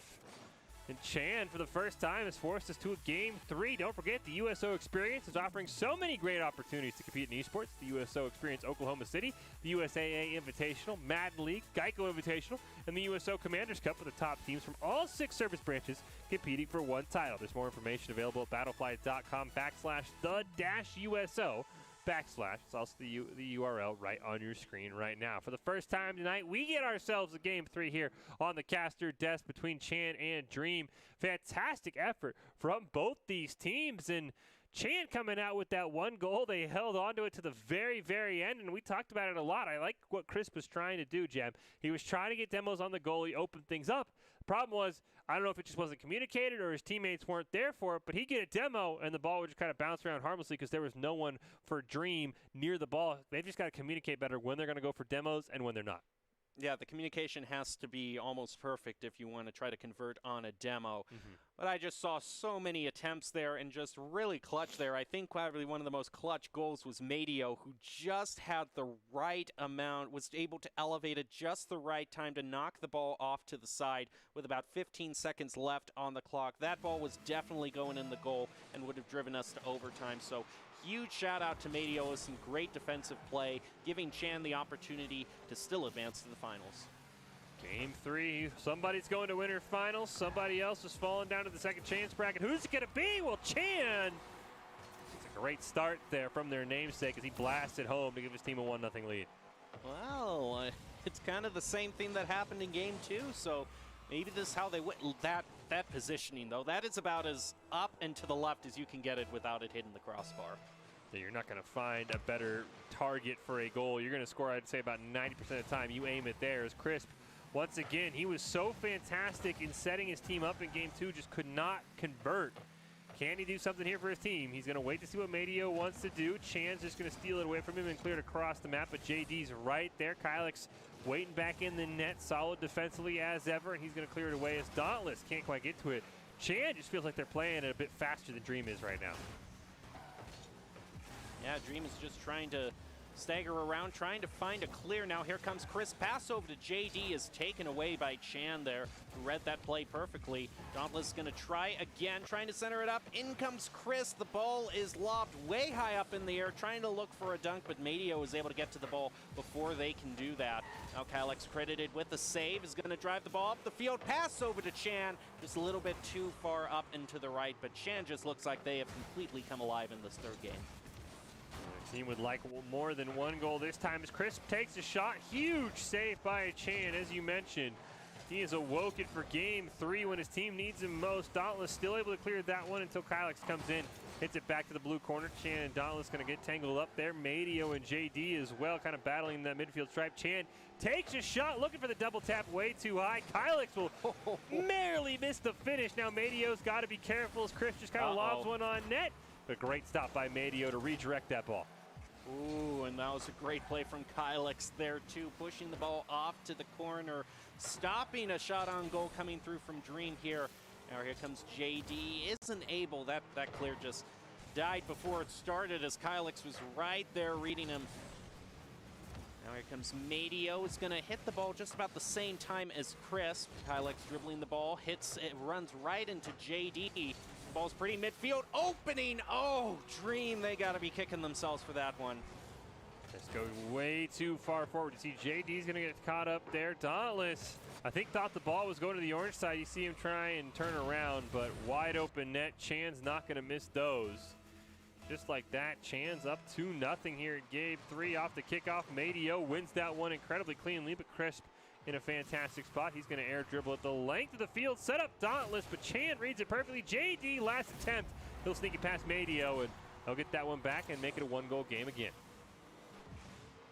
That's some great mid-air dribbling by Chris. Dauntless setting it up for JD, plays it right past Madio. No one left in the goal. That brings it to a one-goal game for Dream, still showing that they have a lot of life left in them.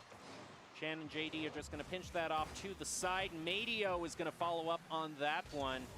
Now is ready to stop that clear. Kylix just not in the right position. Crisp drives it over to the other side of the field.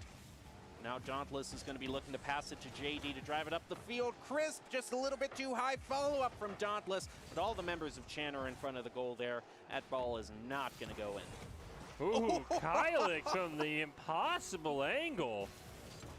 Gives his team a 2-goal lead. You see him racing down. JD retreating. I think was waiting for a setter. He pass. Did not expect the angle there. What a play by Kylix to put his team back in front by 2. Next kickoff in the favor of Chan here. Oh, Madio goes right past him, has to drive back there. That ball was going much faster. That could have been a wide open goal. Madio's just going to run right into the side of Crisp there. Just a little bit of a snafu there, but the ball gets grounded back over to where JD is. Still hasn't found the clear that he's looking for. Yeah, I think they tried the clear. JD ended up blocking that ball, and that's why we're still in this position as Madio puts it right in front of the net. Trying to keep it alive for his team, but now it looks like Dream's going to be able to clear it away. Crisp with a great pass from JD off the backboard, but Chan immediately blasts it back to midfield with an assist from Kylix back to the orange side. JD one more time here. This time he gets a clean rebound attempt, but Madio's in the goal, and he'll clear it away. Ball center field. JD elevating up. Doesn't have anyone to pass it to, so Chan takes it away. That's going to be Crisp. Kylix takes it right away from him. Now Dauntless trying to get it clear. Ooh, that 50-50 isn't going to go in favor of either. Instead, it's going to be driven off to the side. There comes Chris. Pass over to Dauntless. Dauntless just a bit too late in that one. So Chan going up. Pushes it to the other side of the field. 2 demos, 1 for each team. Ooh, JD wanted the rebound, but Kylix just stopped it. Dauntless now. Ooh, Madio with a bad pass. Kylix and Chan both retreating. You see Crisp, he went for the demo. Couldn't find anything, and now his team is going to have to be forced to reset here as Madio gets a good touch this time. Crisp up in the air. Madio will stop him once again. 38 seconds on the clock here.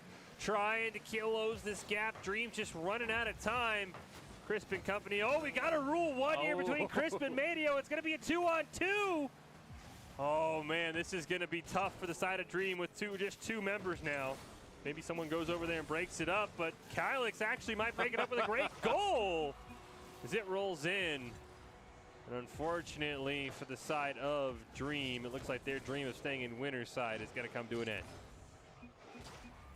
Yeah, at this point, it looks like... Oh, yeah, I think Crisp, we saw him at the final end of that goal. You can see in the chat, he broke the rule one, which all has pretty much probably sealed Dream's fate for the rest of this tournament. I mean, yeah, it's not going to make that much of a difference. No, you don't break the rule one. I know. It's an honor. I know it's an honor thing. I'm just talking in terms of pure score. It's not making that much of a difference right now. But you're right. You know, never want that. Never want that karma on your side. It's one of a lot of bad blood in the water now. It's one of what I've been told on Reddit, the 6 rules of Rocket League. And they have broken one, so I will love to see. That's always a reliable source. Hey, I mean, I'm just telling you what they are. I mean, the rule one, do not break it if you get tied up. So I would be curious to see. Dream would not shock me if they bow out of this tournament in the second chance bracket immediately in their next game because karma is out to get them. But we have set up our winners finals between Chan and Defiance. The first time we'll get a chance to look at a team for the second time in Defiance and in Chan. Not going to see what Unreal Units had, but cannot wait for this winter finals. After that, we'll hop down into the second chance bracket until we get our grand finals of the night. But before we take a break, do you have any thoughts on that insane semifinal, our first game 3 of the night, Jim? I just wouldn't want to be going into losers bracket with everyone saying, hey, they broke rule one. You're a known rule one breaker. If Chan gets eliminated, they might even have some more in store for them. But we will wait to see how that storyline unfolds. For now, it's Chan and Defiance in our winners finals. Who's going on to the grand finals? Who has to drop down to the second chance bracket? Find out after this break.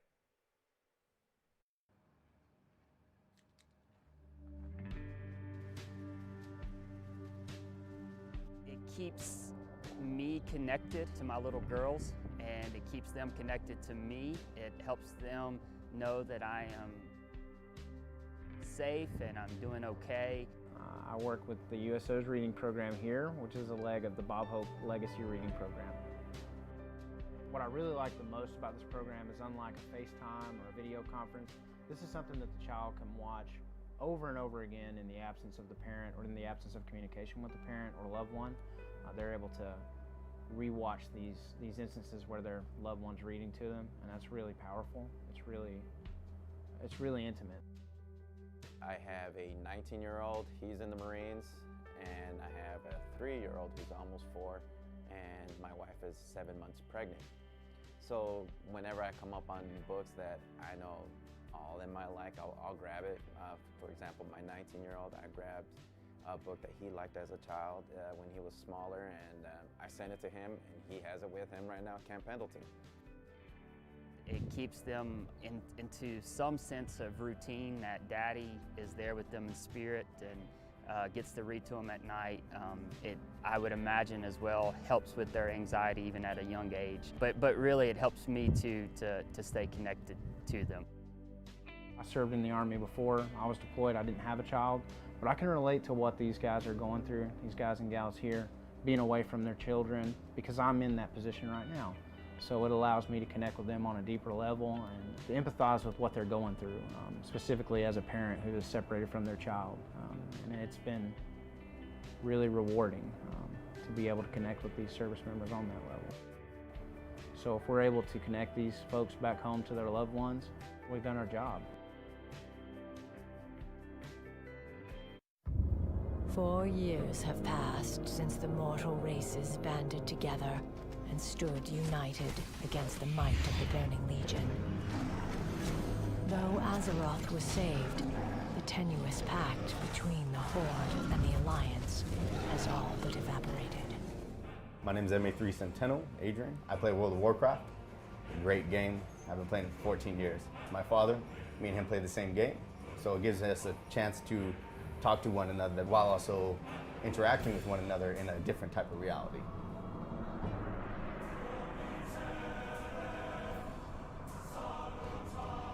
I also play World of Warcraft. My younger brother plays. I do not play with either of my two parents, though my mother very often leans over my brother's shoulder and talks to me while him and I are playing. At the USO, they give us Wi-Fi, free Wi-Fi. The Wi-Fi connects us with our game systems, and our game systems allow us to see certain people or talk to certain people back home. Neither of us like phone calls. Neither of us like talking on the phone in any sense of the word. This gives us a much more interesting way to communicate with family members and friends, and it even allows us to continue to build off of the relationships that we had previously. You know, personnel rotate commands all the time. We don't always get to see them, but we can always come back to these video games and use these video games as a way to communicate, keep up, see how things have changed, how their families are doing, stuff like that. And the USO is fantastic for facilitating that. They have beautiful facilities, wonderful Wi-Fi. It helps us out a lot with not only communicating with our families, but just overall morale as well. We're in a better mood. We take that mood back to the ships. Everybody else feeds off that better mood, and USO is just it's a chain effect, and they really do help a lot. Depending on the area of operations that we're on, sometimes you don't even get internet connection. So going a couple months without internet and then coming back to here, any way to contact my family was great. The game itself provides an in-game chat through multiple different channels, faster than a text message, faster than Facebook Messenger. There's a team chat, there's Discord, there's Twitch, and they're all just different programs that you can talk for free as long as you have Wi-Fi anywhere. My father, since he plays, a couple of my buddies, since they play, one of my brothers, he played for a little bit, but they all have that program. They all have a way for me to contact them back home without using cell service or anything like that. And that's one way that I constantly keep in contact with all my family. If it's not video, then it's talking through a headset.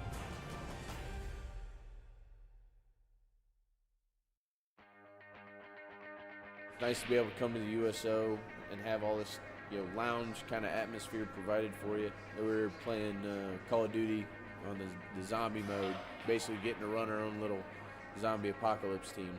Good place to kind of blow off some steam, a way to kind of feel like you're back at home while you're away. We enjoy all different sorts of types of games, first-person shooters especially, because it kind of relates to what we do. You get to the video games, dudes are still communicating, trying to make sure somebody's covering every avenue, and it ends up being probably a little bit more technical than your average gamer. USOs over here are great because they're a great opportunity to get Wi-Fi, get some connection back home. Everything is really great about the USO. I like movies a lot, and they always have movies. They have like pool and darts. I love coming out here when I get the chance, and thanks for bringing everything to us.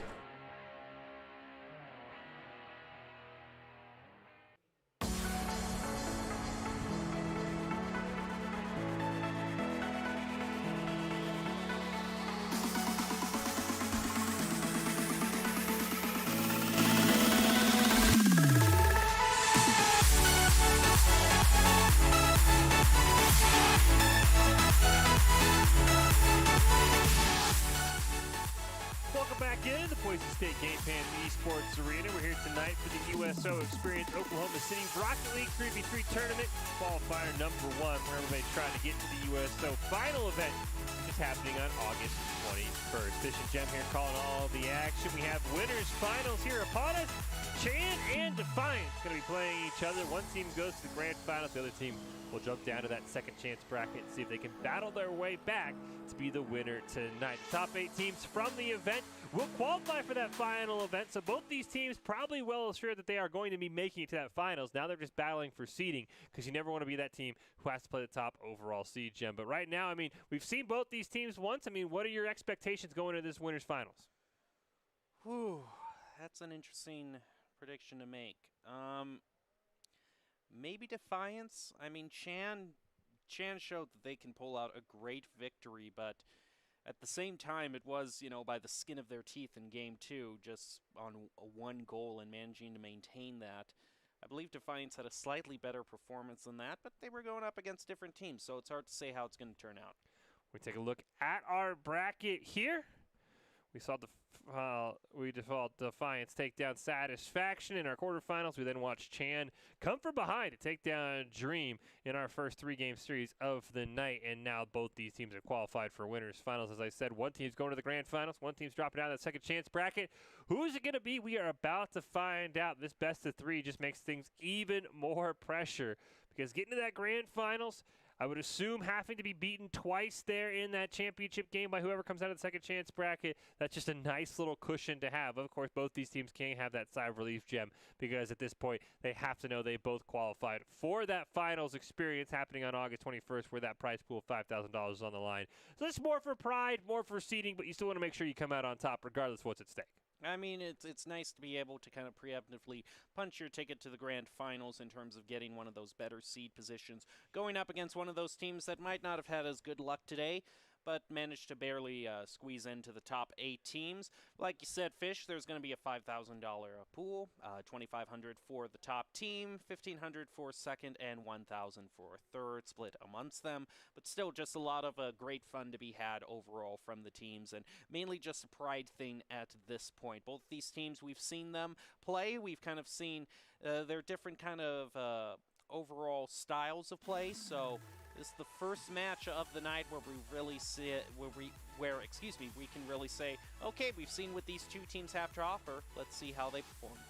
It's going to be Chan and Defiance. Winners finals here. Somebody's punching their ticket to the grand finals. Who's it going to be? Chan in blue, Defiance in orange.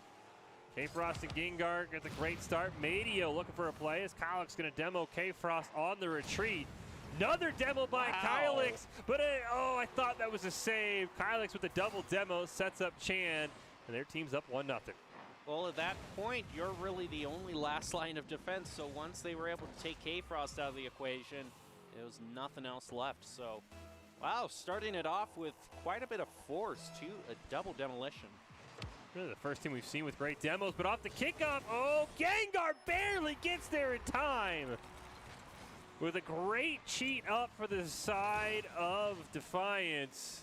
And Kylix just can't quite get there as Gengar barely knocks it in. What a great response from Defiance here to even up this game. Yeah, I basically take back all that I said. We basically have a new game now. This next kickoff is going to be pinched off to the side. Going to head way back over to Chan's goal. Kylix is going to be the one to try to clear it, but stopped right there by Kaiju. Now here comes Kaiju pushing it back off to the corner. That 100 boost is open to whoever wants to take it. Now here comes Gengar with a great shot off the crossbar. Unfortunately, K-Frost grounding that before at not the right angle to get a goal. All still alive on this blue side as Madio and Chan going to combine, but it's stopped right as he crosses that midfield stripe. Kylix now with a great chance. His shot's off to the right. He can't get the follow-up there. Madio gets a great shot, but K-Frost makes a save. Now Defiance the one's looking for a clear. K-Frost right above the net with a huge boomer down into the corner. Madio's going to go up for it, so will Kaiju. Kaiju wins the battle for it. K-Frost trying to keep it alive past Kylix, but he's going to have to retreat. And it's Kylix and Chan going to combine to clear this one back. Right off the backboard. And unfortunately, I'm going to have to see that again there. I'm not quite sure who was following up there. That might have... oh, it's Kylix. Okay. That makes sense. That's a great setup there from Chan. Puts it high. Can't stop the rebound attempt either. And these teams coming out electric so far. We'll see if Defiance has an answer. Well, Gengar's going to go mid-air, try to dribble it up, but is stopped right there by Chan. Chan now pushes toward the goal. Kaiju has to stop that centering from coming through. Is able to beat Madio to it. Gengar now midfield, stopped by Kylix there. K-Frost credited with the save. Up and the pass towards center field. Kylix takes that. Now Chan, we're going to see if he can center it up or if he has to rotate back. Looks like he's going to rotate back. Kylix barely gets it around K-Frost. Gengar with a great centering pass. But Kaiju's going to get in the way of that one. And now Kaiju's going to have to retreat there. Great pass over to K-Frost, but Kylix breaks that one up. Pass over to Chan, but Kaiju's going to dunk over that one. Both these teams just getting in those passing lanes. Really shutting down what they want to do. There's Chan stopping a great pass over to Kaiju. Gengar's going to have to corral this one right on the blue side, but Chan's just going to clear it all the way down to that orange side immediately. It is very hard to concentrate right now with Gengar and all that confetti constantly flying out of his car. It really almost takes all the seriousness out of this winner's final. Just deflates all of the seriousness out. And Kaiju, look at that. Great shot on goal, but Madio playing some great defense to stop that from going through. Chan still holding on to their 1-goal lead. Defiance certainly looking to get an equalizer. Ooh, Chan's got Kylix right below him, but Kaiju's going to steal that one away. Gengar puts it right in front of the net, but nobody there for Defiance. But they'll keep the pressure on. Ooh, K-Frost actually missing that ball. Has to get it on the turnaround. Sets it up perfectly above the net for Kaiju. There's that demo we've seen so much on the goalie, but Gengar's shot hit the crossbar. And now Kylix has a wide open net. And he'll blast it home to give Chan the 3-1 lead. That certainly changes the dynamics of this game. Just plays it right over K-Frost there. Bounces off the right post, follows it up. Now Defiance really has to try to maybe get a quick goal here to try to just cancel it all out. That's how the game was tied up. Just 15 seconds in, we had a goal for each team. They might be trying to do it again. Gengar just a little bit too high with that shot. It bounces off the crossbar. They almost had their second goal there, and Chan almost had their fourth. A couple of demos coming out there, just kind of opening things up. Oh, great pass from K-Frost to Kaiju, unfortunately, as Gengar gets the demo. Just too many post shots. Chan just chair picking, ends up in the perfect location. After that demo, the ball just kind of squirts over to the orange side, and Chan was just kind of hanging out. Gets a great hit on it, and unfortunately for Defiance, they've come so close, but those don't count for anything in Rocket League. And I think this 4-1 scoreline's a bit deceiving. Defiance could easily have 3 or even maybe 4 goals with how many times they've hit the crossbars. Off the kickoff, Kaiju has to barely save it, but Chan's going to follow it up with a hat trick. It looks like Chan's well on their way to winning game number 1.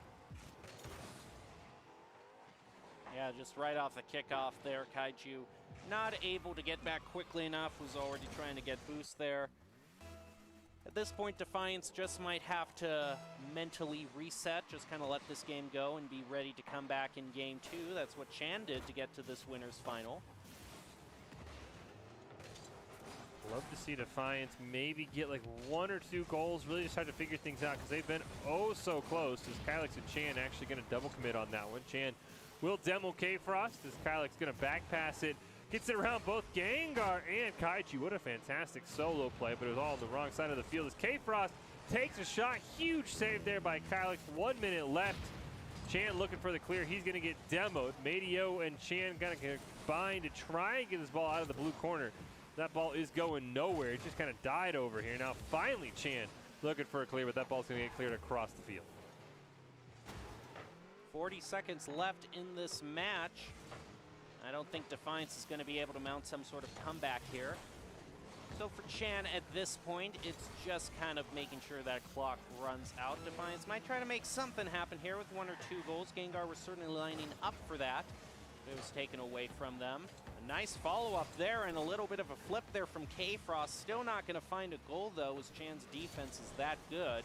We have 15 seconds left, and Chan looking like they're going to get the first win of this best-of-3. Ooh, Chan barely missed another goal. Not that it would have mattered besides just on the scoreboard. This game is already determined in Chan's favor as the final seconds tick down. Ooh, Kaiju was close, but not quite close enough. And Chan will go up 1-0 in these winners finals here of our USO experience for the Oklahoma City Rocket League 3v3 tournament. Well, since 1941, USO has been the nation's leading organization to serve the men and women in the U.S. military and their families throughout their time in uniform from the moment they join through their assignments and deployments and as they transition back into their communities. The USO is always by their side. We saw Chan up 1-0 here in winners finals. Can they make it up 2-0 win in a spot in grand finals? We'll take a 60 seconds here between these games to find out. But honestly, I think Defiance was so close. I mean, Kaiju hit the crossbar, I think 1 or 2 times. Gengar hit the crossbar, I know, twice. They're just probably a few inches away from maybe having that game a lot closer than it ended up being.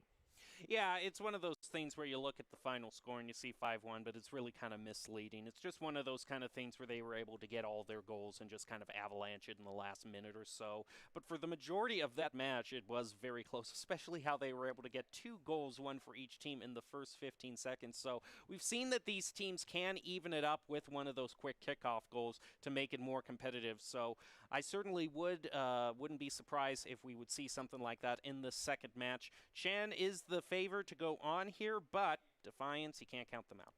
Yeah, I think that Defiance definitely has shown a lot to me, and I think that, if Chan's the favorite, it's definitely not by much here. All Defiance has to do is score early here as Gengar nearly has a great start to this game, but can't quite find it. Kaiju going to wrap it around the corner. Chan is there to make a fantastic save. You got to keep an eye on Kylix, though, defensively. He has been a rock for the side of Defiance as Gengar takes a shot off the back post. Oh, it hits off the crossbar, and unfortunately Chan lands on the ball and scores on his own team. And I think that was an unfortunate right there. You see a double commit there from Chan and Kylix right there, and that exhausted basically all of their defense right there and allowed Defiance to get the early lead here. But watch out, because we've seen a quick kickoff goal in a similar situation. Demo onto Gengar. Ooh, but K-Frost is just going to carry that the length of the field, shut down any sort of early kickoff shenanigans for the side of Chan. As Kaiju's going to center it up. Another double commit comes out here for Chan, but this time they're able to survive, and Chan will clear it down all the way into the corners. K-Frost now dribbling it up the field. Can't quite get it over Madio, though. That is a great mid-air challenge. Sets Chan up with a crazy shot. He's going to back pass it to Kylix, who's looking for the double tap off the backboard. Woo! It waterfalled perfectly, and like that, we've got ourselves a 1-1 game. That's great by Kylix there, just being his own assist there. It's great skill. Fantastic play on that waterfall as well. As we see here, kickoff comes out from the side, winning for the side of Defiance just barely. Now Gengar's going to center it up for Kaiju, but Madio makes a fantastic save. Unfortunately, Defiance not going to find another opportunity. Demo is going to go out on to Chan. And Chan's going to be able to clear that one away as soon as he respawns. K-Frost one more time, not able to find it. Gengar is going to be trying to corral that ball there. Ooh, it's a little bit of a chippy defense there, but they're back. They're dribbling up the field. Kylix Madio is going to come in there to center it up. Great demo onto K-Frost, but nothing is going to be shown for that in terms of a goal. But with both teams tied here, Chan is back in their opportunity to get in the lead and end this game in a 2-0. Kylix there is going to Kylix tried to get a clear, but Kaiju stopped that. Kaiju's going to go around the corner there, but the ball is too high up for any sort of shot on goal right now. Ooh, Gengar keeps it alive for Defiance, but Kylix just going to blast it to that orange side. Kaiju now in the corner. Going to be able to corral it just a little bit, but Madio can't quite keep it away from Gengar. But there's Chan at that midfield stripe, trying to keep it out of his own goal in this 1-1 game. Ball gets cleared all the way back down the orange side. K-Frost is there. Demolition does come out, it looks like. On to Kaiju, who now has respawn. Gengar comes across as well, but nobody can stop Chan. He's looking for a pass. Madio shot just wide, and the great chance, unfortunately for Chan, they can't quite convert. We're halfway through this match as we pass the 2-minute, 30-second mark. Chan now over. Oh, Madio was trying to get a shot on goal there, but wasn't able to find it. Defiance is doing a great job at interfering with Chan's attempts to get a goal here. K-Frost is going to push it over to the other side. Gengar is going to come in and get the clear there with some mid-air dribbling. Unfortunately, barely loses that dribble. K-Frost gets the ball stolen away by Kylix. It's a great opportunity, but Gengar passes it over to Kaiju, looking for a clear. There's a huge demo on to Gengar, but no follow-up for the side of Chan. And now Kaiju going to get it to K-Frost in the corner, denied by Kylix. Gengar comes racing in, takes a last-effort shot. Chan passes it out to Madio, and now Chan's on the attack.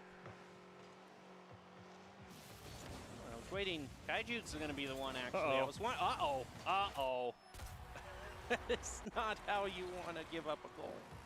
No, unfortunately, Chan just kind of got caught. He wasn't expecting that. He had just actually committed to going towards midfield. Then he gets bumped out of the way by Kaiju, and just like that, Defiance has got a 2-1 lead here. In our final 90 seconds here, kickoff. Nice cheat out from Kylix and Madio, but it's not going to matter as Kaiju has that ball right in front of the net. Scary spot to be. Everything collapsing for the side of Chan. In these final seconds is now Madio trying to keep this ball alive. Kylix gets bumped out of the way, and there's nobody home! Oh, no, not again! A huge defensive collapse for Chan has made this game from a 1-1 tie to 3-1 in just 30 seconds. You know, at the beginning of the night when I said that, you know, sometimes we see teams punished for rotating up too far, I didn't think we'd see it in something as late as the winner's grand final, but apparently that's how it's going to work out tonight. Gengar is actually going to have it taken away from him as Chan pushes it up the field. See, Kylix. Oh, come on, somebody convert that. Oh, they weren't quite able to. And that would have been huge for Chan. Madio's going to keep it alive. Barely has that ball. It's a one-on-one hit versus Kaiju, but he doesn't have the angle, and Kaiju makes a great save here to keep Defiance in the lead. And here we go. It's going to be Gengar's opportunity to try to get the goal there, just a little bit too far off to the right. At this point, it would just really be an insurance goal to, for sure, get the victory here. Chan, it's still not out of the realm of possibility for them. Nice save by Madio there, but now it has to happen here. Oh, I thought that was an open goal, but Kaiju came rushing in at just the right time. Time not on the side of Chan, and it looks like it is slowly ticking down. They're going to need a goal probably right now to give themselves any sort of chance. This is their last chance to keep this game alive.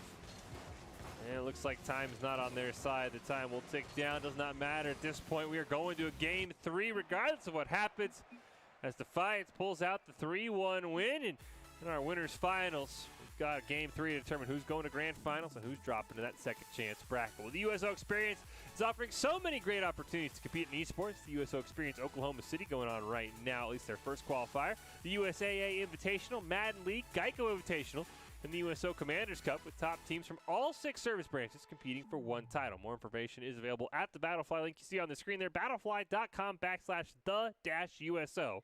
But right now, we're very close to seeing who's going to the grand finals between Chan and Defiance. Overall, a great game from Defiance, exactly what I expected from them, Jem. They weren't hitting the crossbars much, and Chan kind of came out flat-footed and feel like they had a lot of big mistakes that resulted in that 3-1 scoreline. Yeah, it was very uncharacteristic for them, just not only once, but doing it 2 times in a row, going way too far up the field and leaving that goal wide open for Defiance. It's really going to have to be something that they kind of just mentally adjust there, because it just seemed so. I just have to wonder what happened, because it seemed so out of character for them. Yeah, there was a couple times we saw one of them. Chan had just made the commitment to move upfield when the ball snuck past him, and the second one was just a huge clear. As we take a look at our bracket, this is the second chance bracket we're taking a look at. We see that Dream has made it back. They are currently waiting the winner of Untamed, who's made a great run in that second chance bracket. I cannot wait to check in on them. They might have a chance at redemption against Dream. As we see here, K-Frost right off the start puts it in front of the net. Gengar goes racing past. Not quite able to find it to get the demo onto Chan, though, but Kylix able to clear that one away. And an explosive start to game 3 here with a spot in the grand finals on the line. Ball just kind of resting in midfield is going to be picked up by Kylix. Unable to center it, though. Now here comes the center from Madio, but it's just not at the right angle. They're going to bide their time and wait. Maybe now that they've demoed Gengar. Now nice from K-Frost there. Again, it's... what is happening with Chan here? Third time in a row, ball just gets stolen away. You can see every blue member on the other side of that stripe. Chan and Kylix just don't have enough boost. And just when they needed the focus the most, Chan has had a couple of unforced errors. We'll see if they'll be able to recover here. Still plenty of time in game 3, over 4 minutes on the clock as Kaiju looking to extend that lead. Chan will make a great save. K-Frost now waiting in that corner. Ball gets cleared all the way back to the other side, though, as Kaiju takes it up, passes it to K-Frost. Oh, he's just off the right, and Kaiju finishes in Defiance. Has a 2-0 lead. This is just kind of insane to watch right here, as Madio already committed there, went off to the left, doesn't have a chance. Chan tried to flip back at the last moment there, but just had too much momentum in the other direction. Just kind of seen a complete defensive breakdown from Chan here. The only thing that I could see really is trying to, oh, they do not want to do that again. Okay, yeah, rotate back, get your save, and now get a goal very quick here, because I was going to say that's kind of the only thing that I can really picture right now is kind of shifting the momentum and the mentality back in their favor, is getting a really quick goal here to try to say we're still in this. Oh, Madio makes a huge mistake. K-Frost punishes him. That ball was incredibly slow. Almost saved by Madio, but unfortunately it doesn't get the touch he wanted. K-Frost racing in Radio's going to come incredibly close to saving this, too. If that ball needed to travel a few more inches, it would have been saved. But Defiance coming out on fire in our Game 3 of our winners finals. Already up 3-0.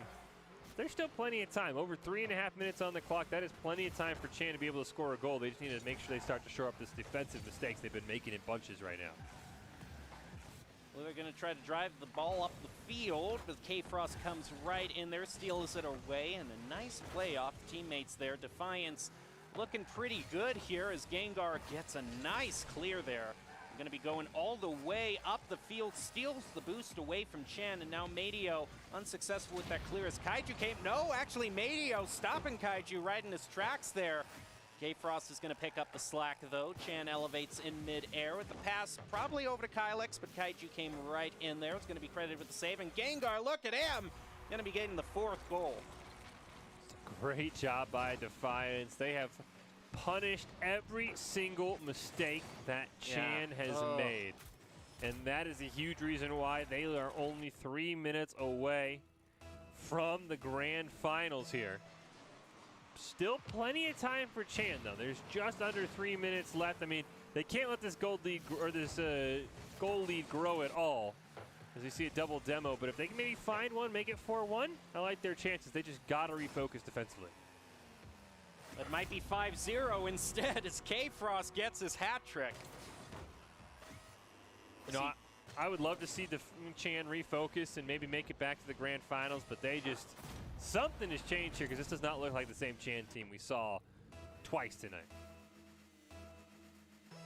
Well, maybe it's one good kickoff that can help them. You see, well, but they were so laser focused in there on trying to cheat the ball off of the kickoff that really they only left one person back to defend the goal, and Defiance almost punished them for it. Kylix trying to make something for his team, not able to find it, gets stolen away by K-Frost. Kaiju's going to pop it up in the air. Here comes Gengar, served on a platter. It is 6-0, and Defiance looks like they have come from behind for the mini reverse sweep in this best of 3. Make it to grand final. Still 2 minutes and 15 seconds left, but 6 goals in a very, very low amount of time. That's an almost impossible ask. Yeah, very tough at this point. Here comes K-Frost, able to stop that clear, uncharacteristically slow play there. I'm not quite sure what was happening there, but now the ball is back over the field. Look at Kylix there. That was a great chance there. Madio's going to try to take another chance here, maybe try to center it up for a teammate. Stopped right there by Defiance. Oh, that was really close. That's the story of Chan's night. They came oh so close to winning it in Game 2, and they have been just absolutely destroyed. They had 2 chances off the crossbar, and you know they've got to be upset in comms about how many chances they had as Kaiju can't quite convert that one. 90 seconds left here, but Defiance can pretty much be in cruise mode at this point.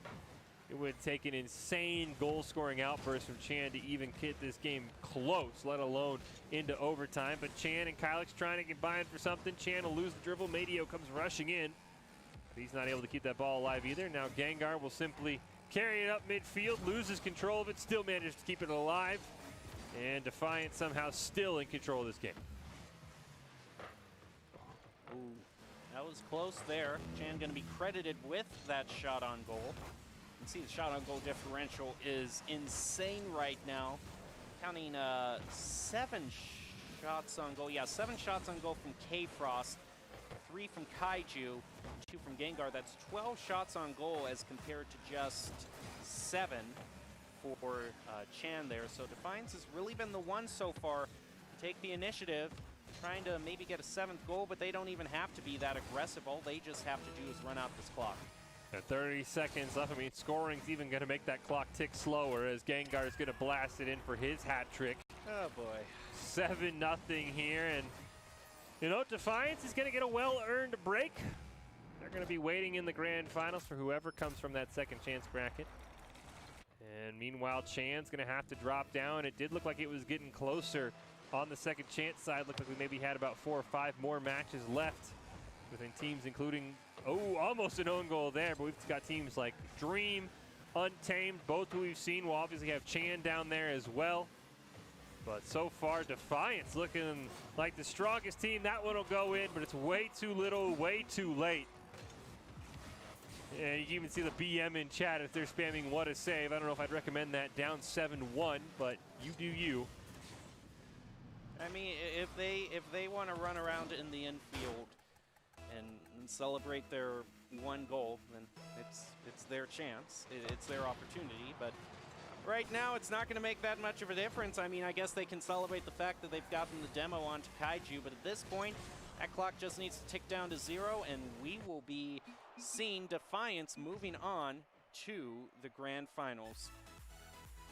Don't forget that the USO, since 1941, has been the nation's leading organization to serve the men and women in the U.S. military and their families throughout their time in uniform. From the moment they join, through their assignment and deployments, and as they transition back to their communities, the USO is always by their side. Defiance, all alone right now in those grand finals, awaiting who comes out of our second chance bracket. As I said, we got a glimpse at it before we went to that game 3. Hopefully we maybe could take one more chance before we send it to break to see where we stand. But like I said, Untamed Esports, who we saw at the start of the night, they're still alive. An incredible run for them after they lost in round 2.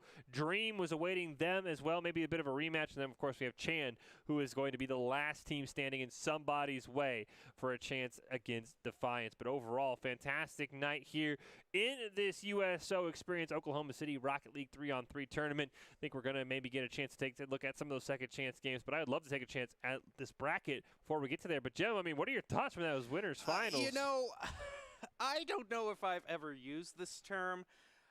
It's such a casual term, but if this is the first time I'm using it, I'm going to use it. I think I think Chan just simply choked. I think that they got the first win. It was right there in front of them.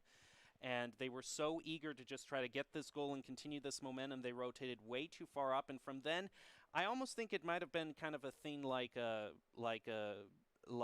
gambler's loss. You know, you had an initial loss, so you start betting more, trying to go more all in to try to make back up your deficit.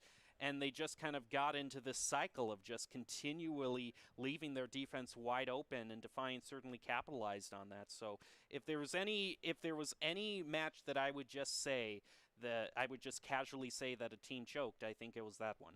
I don't know if I can agree with that, because I just feel like we're discrediting Defiance too much. I think they were incredibly close in that first game. I mean, they had 4 or 5 balls hit off the crossbar, and who knows what happened. So I have to say, honestly, maybe there is some effort of choking there from Chan, but I think, honestly, it was a great job by Defiance refocusing. We've seen teams get completely just eliminated because they hit the crossbar, and they said, man, we are so close. This is so stupid. That ball should have gone in. But no, Defiance refocused, absolutely took control of this series. They punished the major mistakes that Chan was making. So, honestly, I do not want to discredit the effort of Defiance, because they, I think, were the teams that stood up to the task. And Chan, unfortunately, they just made a couple of very uncharacteristic mistakes. And maybe you're right. They did kind of choke away Game 2, and Game 3, they just were already out of it from the get-go. But a fantastic job by Defiance. As we said, they are in our grand finals, awaiting whoever comes out of our second chance bracket. So we're going to take a look here. Some teams that we have seen, Fortnite Gods and Team Shea, you can see there in round 4, battling it out. Would love to see Fortnite Gods come up. But actually, we're going to get a game that we only heard rumors about, as it has been told that Untamed did advance past Keep It 100. So we're going to get a rematch of Dream and Untamed. Dream won in the upper bracket 2-1. We'll get a chance to take a look at both these teams once again as they get closer and closer to making it back to that grand finals. But I would love to see if Untamed's maybe able to make a great run, because I thought that was a team that would dominate this tournament from the start. And they unfortunately just kind of lost in round 2. Yeah, but they went up probably against one of the top teams. I think their greatest strength is their ability to have that mid-air play and all those passes back and forth between each other. So I was hoping that they would stick around in this tournament, because I certainly wanted to see more gameplay from them. So very excited that this is going to be our next match. Yeah, cannot wait to see that. Of course, they are all waiting for a chance to take on Defiance, who is sitting alone right now. They just get to chill back, maybe do some scouting as well. They are all alone in the grand finals. Well, I think while we wait for this game between Untamed and Dream, we'll see if we're going to a break or if we'll just keep chugging along. in this USO qualifier number 1. Don't forget, the top 8 teams have already qualified for the final event, which is coming up August 21st. So I think some of these teams, they got to be pretty excited. Don't quite know out on the second chance bracket where that 8th place cutoff is going to be. That's the one I'm almost honestly more interested in. But we'll take a quick break. We'll be back with Untamed and Dream, who can keep their hopes alive of making it back to the grand finals and who unfortunately will just have to settle for a 4th or 5th place finish. Find out after this break.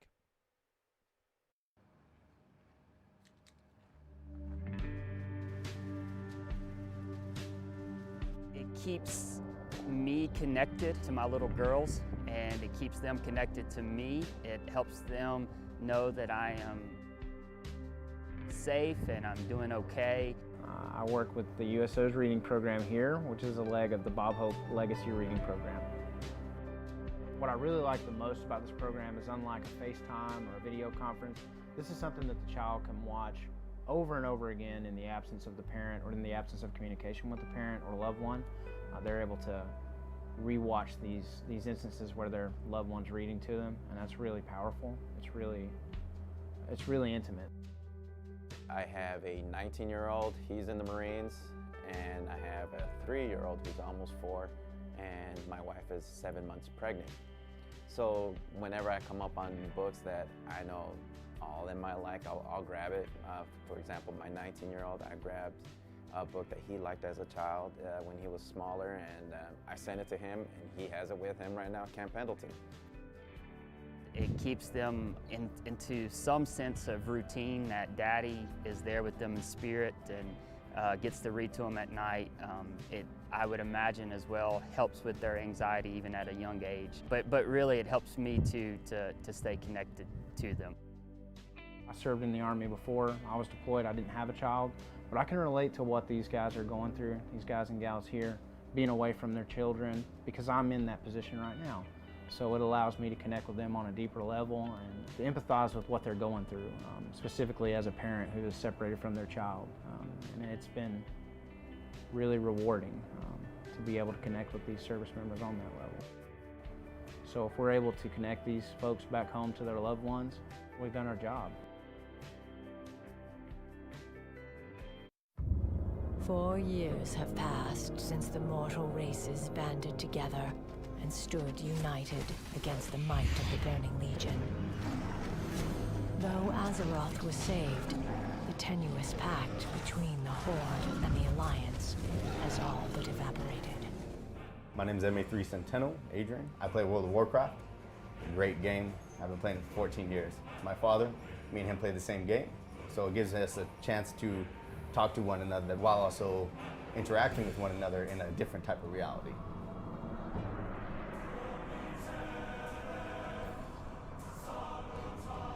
I also play World of Warcraft. My younger brother plays. I do not play with either of my two parents, though my mother very often leans over my brother's shoulder and talks to me while him and I are playing.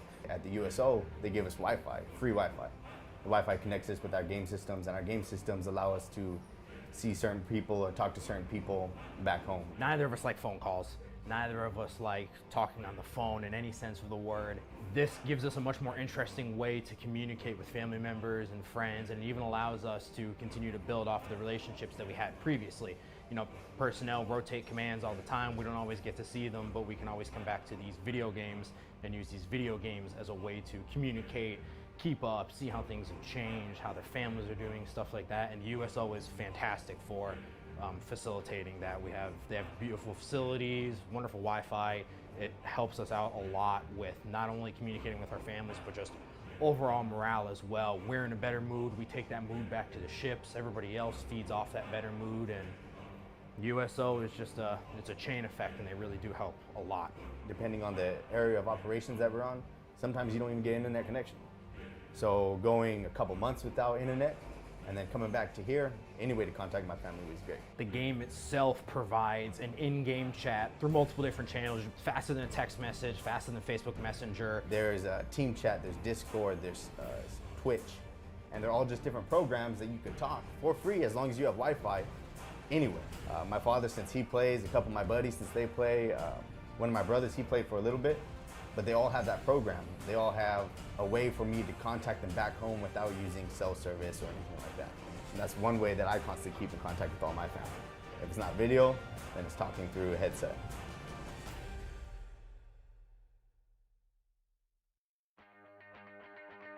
It's nice to be able to come to the USO and have all this, lounge kind of atmosphere provided for you. We were playing Call of Duty on the zombie mode, basically getting to run our own little zombie apocalypse teams.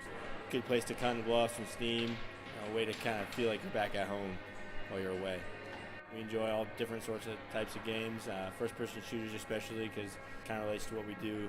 You get to the video games, dudes are still communicating, trying to make sure somebody's covering every avenue, and it ends up being probably a little bit more technical than your average gamer. USOs over here are great because they're a great opportunity to get Wi-Fi, get some connection back home. Everything is really great about the USO. I like movies a lot, and they always have movies. They have like pool and darts. I love coming out here when I get the chance, and thanks for bringing everything to us.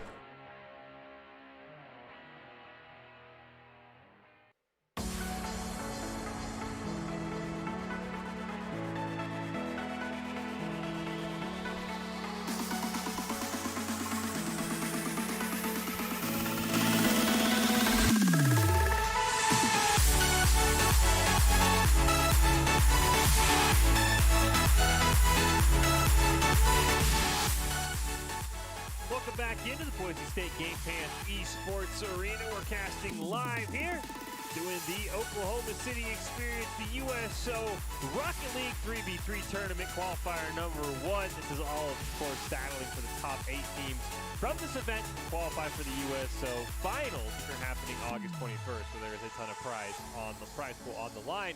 We are actually very close with Fish and Gem here calling all the action to that moment.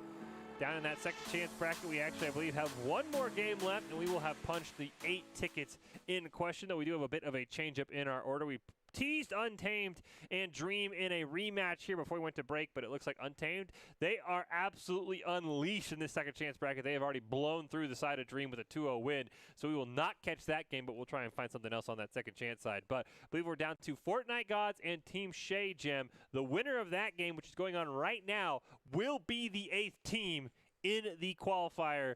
I mean, of course, the seeding might change depending on how they do in their other games, but there is one ticket left right now to that final event in a few weeks.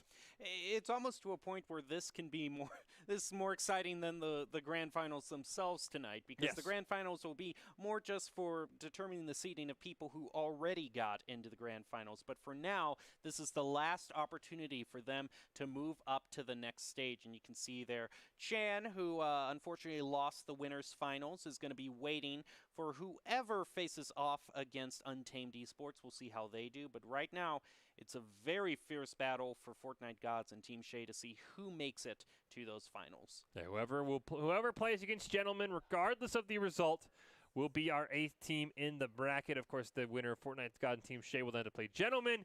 Winner of that will play Unreal Units, and then the winner of that will play Untamed Esports, who all then get the task of taking on Chan. And then after you do all that, then you have to take on Defiance in the grand finals. And, of course, Defiance coming out of that winner's bracket gets the advantage. You're going to have to beat them twice in the grand finals. Well, they only have to win one. But I honestly think the biggest thing here is the run of Untamed Esports. We saw them in our first match. Felt like they were going to dominate the whole night. We learned they lost in the second round to Dream. You can see there they made a furious run all the way now to round 7 where they await their opponents. So honestly, that might be the biggest story of the night. It's a team that looked unstoppable as Untamed Esports, making an insane run to get almost back into the grand finals. They still have a couple more games to go if they want to do that, but for right now, we are waiting on our last game. You see there are the top 8. Ignore the records on the right-hand side. Defiance, Chan, Untamed Esports, Unreal Units, Dreams, Gentlemen, Keep It 100, and one last team, Fortnite Gods and Team Shea. I don't know if they realize what they're playing for right now. Do not know the score of that game, but that is the last team that will qualify for the finals event, which are coming up August 21st, where that $5,000 of prize money is on the line. Well, this is probably going to be the most probably going to be one of the most consequential games of the night coming up right here, that we're going to see who wins and who gets to the finals. Of course, getting to the finals, of course, keeps in the possibility that you're going to have a cash prize coming your way. But I think you said earlier, Fish, that when you get into the grand finals in, maybe 8th or 7th place, it's just a matter of you're grateful getting into the grand finals, and you understand you're going to have a very tough match first thing going up against one of the top place teams. So it's more of a thing of you can go into it with a just for fun mentality. I think the one thing is, I think all of these teams are going to go in expecting that they're going to come pull off the upset. I mean, you don't want to be that 8th place team because you know you're going to have a tough task. But I think all these teams are going to go into that final event, like we said, August 21st, expecting themselves to win. So we're just waiting on the winner of Fortnite Gods and Team Shea. That game already in progress. That team will punch their ticket. We might then get to take a look at them take on Gentlemen, who we have not seen tonight in those losers' quarters, and maybe find out who exactly is going to be moving on. But as we said, Fortnite Gods Team Shea battling it out for that last qualification spot in the overall final event of the night. Everybody else maybe just playing for fun. We might see a little bit more silliness, as you said, now that you punched your ticket. Is there really a difference between maybe the 3rd seed and the 4th seed? Is there a difference between the 6th seed and the 2nd seed? Maybe these teams are like, let's just have some fun. We might see some crazy car combinations come out as well. It's hard to say who's in it and who's like, hey, we qualified. Let's, refocus August 21st. That's our time to shine. But right now, we're just waiting to see who is going to be advancing and who's going to be taking on Gentlemen. And I think we're round 5 of our second chance bracket. Yeah, we're just going to wait to see who that... I really want to see Untamed Esports. I am so looking forward, and I hope that maybe one of these teams in the lower brackets has the same ability to have the mid-air plays and the mid-air passes that Untamed showed us in the first round, because those are some of the most fun things to watch in Rocket League, in my opinion. Well, I have just gotten word that it is Team Shea that has qualified into that last spot, upsetting or maybe taking out Fortnite Gods. I knew we had not seen Team Shea, but we had seen Fortnite Gods. And Team Shea was another one of those teams that we did not see in our top 8 on the winner's side of the bracket. So they also made a very impressive run from that second chance bracket to be able to make it into top 8. So now we have our top 8 teams. They're all good to go. They are all qualified. What we're waiting for now is who's going to get a chance to get vengeance on Defiance. Will it be Chan? Will it be somebody else? That is what we're waiting for. But at this point, all of these teams can breathe easy knowing they have qualified for those final events in the USO experience coming up on August 21st. So Defiance, they're waiting in the grand finals. Chan's waiting in the second chance finals. Untamed Esports, Unreal Units, Dream, Gentlemen, and Keep It 100 have also all qualified. Add Team Shea to that list as well. They are now all in, and we'll figure out how those pieces are going to fall, who's going to get what seed. We know Untamed Esports is still alive. So is Team Shea, and Gentlemen, Keep It 100 has lost, so has Dream, so they'll be towards probably that 8th seed and maybe that 6th seed for those two teams respectively. But we're going to see who can make a run. I would love to see maybe Team Shea versus Untamed Esports, the two kind of second chance heroes, making a big run, qualifying for the event, and then maybe making a chance back in the grand finals. Well, I believe the next match in terms of the bracket is going to be Team Shea going up against Gentlemen in this next round. And then whoever that still has to win another one before they go on to face Untamed Esports and then possibly Chan. And overall, we have to remember that whoever makes it to the grand finals in the second chance bracket has to win 2 times in the grand finals in order to get the top position.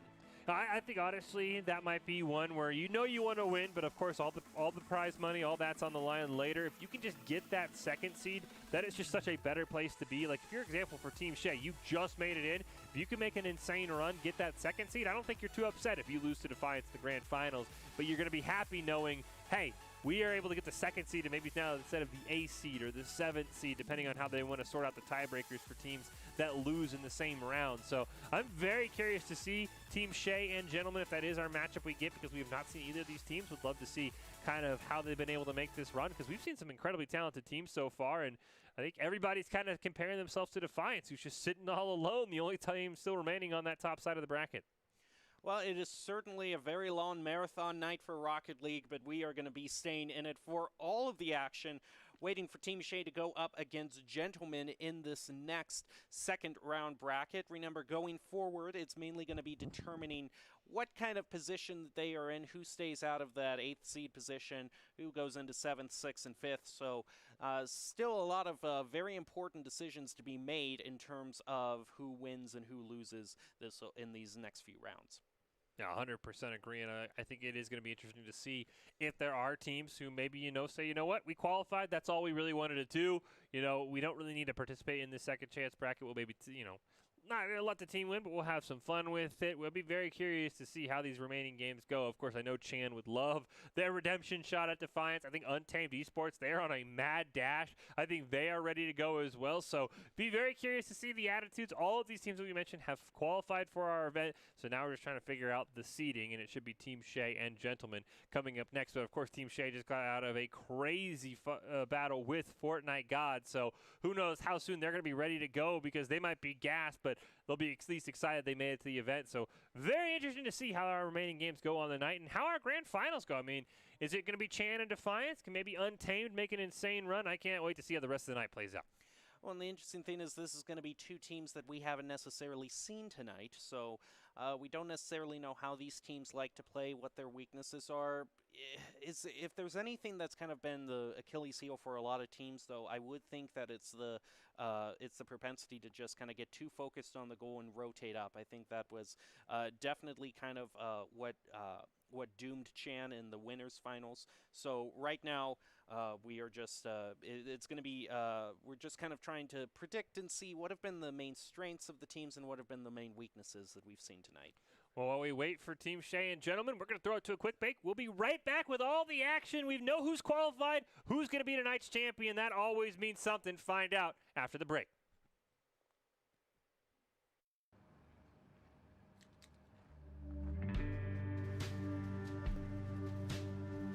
It keeps me connected to my little girls, and it keeps them connected to me. It helps them.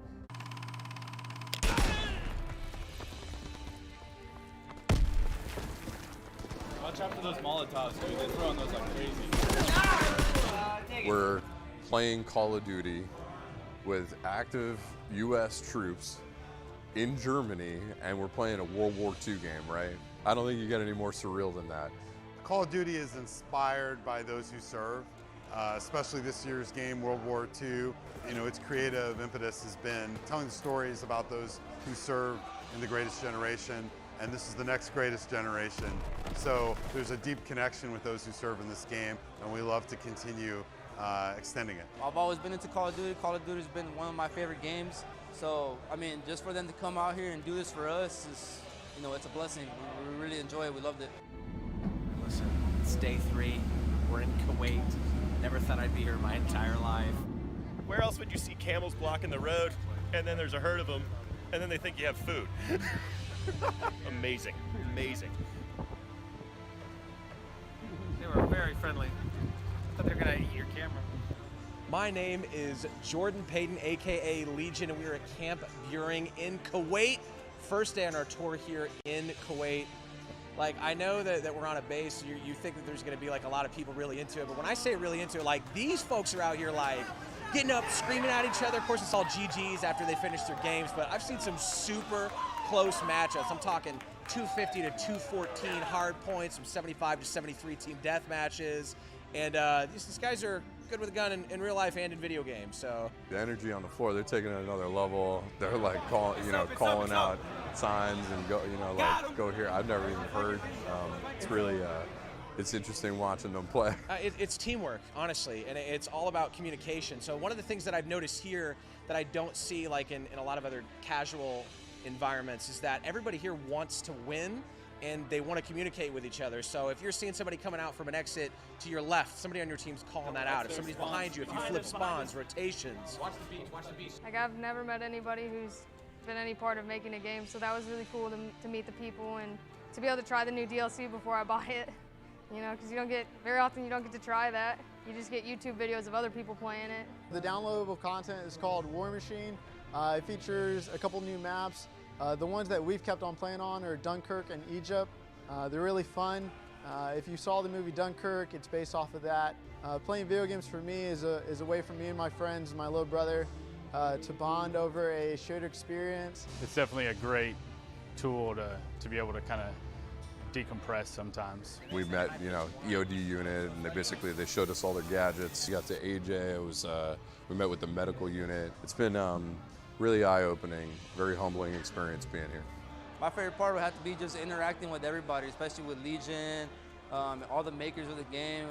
You know, it's just they're normal people just like us, come out here having fun, putting smiles on people's faces. It's been awesome picking up all the stories that I had. I genuinely feel lucky. I wish I could have brought the whole team at Sledgehammer Games with me. Huge thanks to the USO for putting this together. I've said it a couple times at this point, but it's absolute highlight of my career.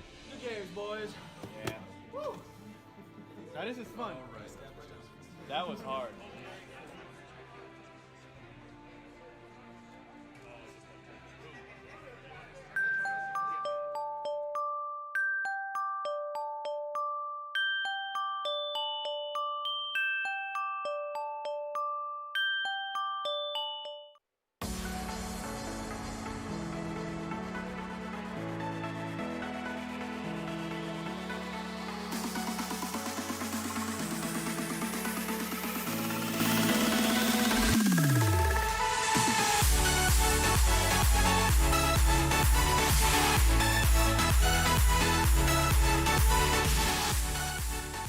Welcome back into the Boise State Esports Arena. We're here tonight for the USO Experience Oklahoma City Rocket League 3v3 tournament.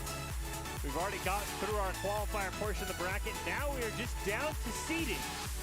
We are down to our remaining few games. It is the second chance semifinals here between Unreal Units and Untamed Esports. Untamed Esports, we saw the very first match of the night. They then lost in our very next game after we saw them, but they have made a run through the second chance bracket, dominating everybody in their way, and they are now just 2 steps away from making it back to the grand finals. Unreal Units was in our top 8 on the winner's side, got taken out, advanced back down. They just defeated Team Shea, who had made quite the run themselves, and now they are going to be taking on Untamed Esports. The winner of this will play Chan, and then whoever beats Chan will get a shot at Defiance, who's just been waiting all alone, undefeated, in our winner's bracket. Fish and Jem still here to call all of the action, and Jem at the start of the night after Untamed lost, didn't know if we'd see him again, but here they are. They're ready to go, and if they're anything like we saw in our first match, it's going to be very tough for anybody to stop. This was the team I was most looking forward to seeing more of, because their ability to play off of each other, their rotations, everything and how they worked together as a team was so good during the first round that I really wouldn't be surprised if we kind of see them in this round, and it seems like they never lost their step. They probably went up against one of the top teams in round 2, but really they are one of the top teams, and so I can't wait to see how far they advance in kind of this second chance bracket, and they might end up, you know, they might still end up, you know, claiming the first place in the seeding if they make it to the grand finals and win. Yeah, you can see right above your right shoulder there, those were the teams that had qualified. It is Defiance currently in the leader in the clubhouse, Chan right behind them, Unreal Esports and Unreal Units and Untamed Esports battling it out. Not quite sure how Dream Gentlemen, Keep It 100, and Team Shea will all work out in the seeding, but our top 4 teams are the ones that are all still alive right now.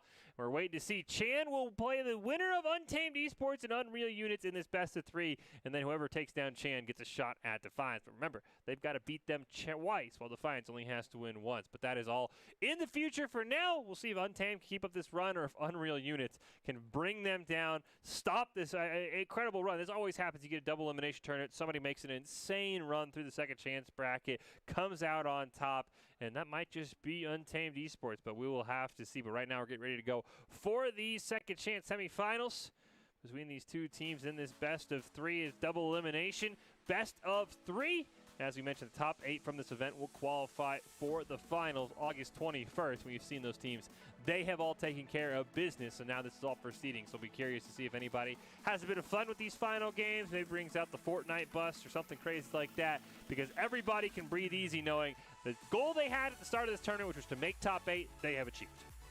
Yeah, at this point, it really is just kind of I mean, there still is a lot to matter here in terms of where you seed overall in the finals. And, of course, in those finals, there will be money on the line, $2,500 for first place, $15 for second, and $1,000 for third. So there is still a lot at stake here tonight. We're just going to see how the final overall standings of each team turns out. But for now, let's take a look at some replays to show how we got here. This is from our winners finals between Defiance and Chan, and things were looking good for Chan at the start. They went up 1-0 in the series, but then things just fell apart in a hurry. Multiple goals, just like you saw back-to-back there, just wide open nets. That's quite a snipe from Gengar, seeing it for a second time. I mean, that is one where you really can't prepare from a guy to score from his own corner with a perfect ricochet. So the more I think about that, I really can't blame anyone for that there. But honestly, Defiance looked incredible. They absolutely blew them out of the water in Game 3 as well, coasting to a 7-1 scoreline over Chan. And I'm curious to see how Chan has taken this off time to be able to maybe regroup and focus in and say, you know, how can we fix these mistakes? Because they look so dominant in that Game 1 of the finals, and then just the wheels just, you know, literally came off and nobody was back defending. And would love to see Chan to get another shot, but I'd also love to see Untamed maybe kind of make this insane run and maybe come out on top as well. Well, it does show that it is kind of a benefit that they at least made it to the winners finals, because that put them in a position that if they had a situation where they just kind of lost it or things just didn't work out for them, they don't have to go into another game right away. They have all this time to just kind of review everything, just kind of go over their strategy and think of how they can improve going forward.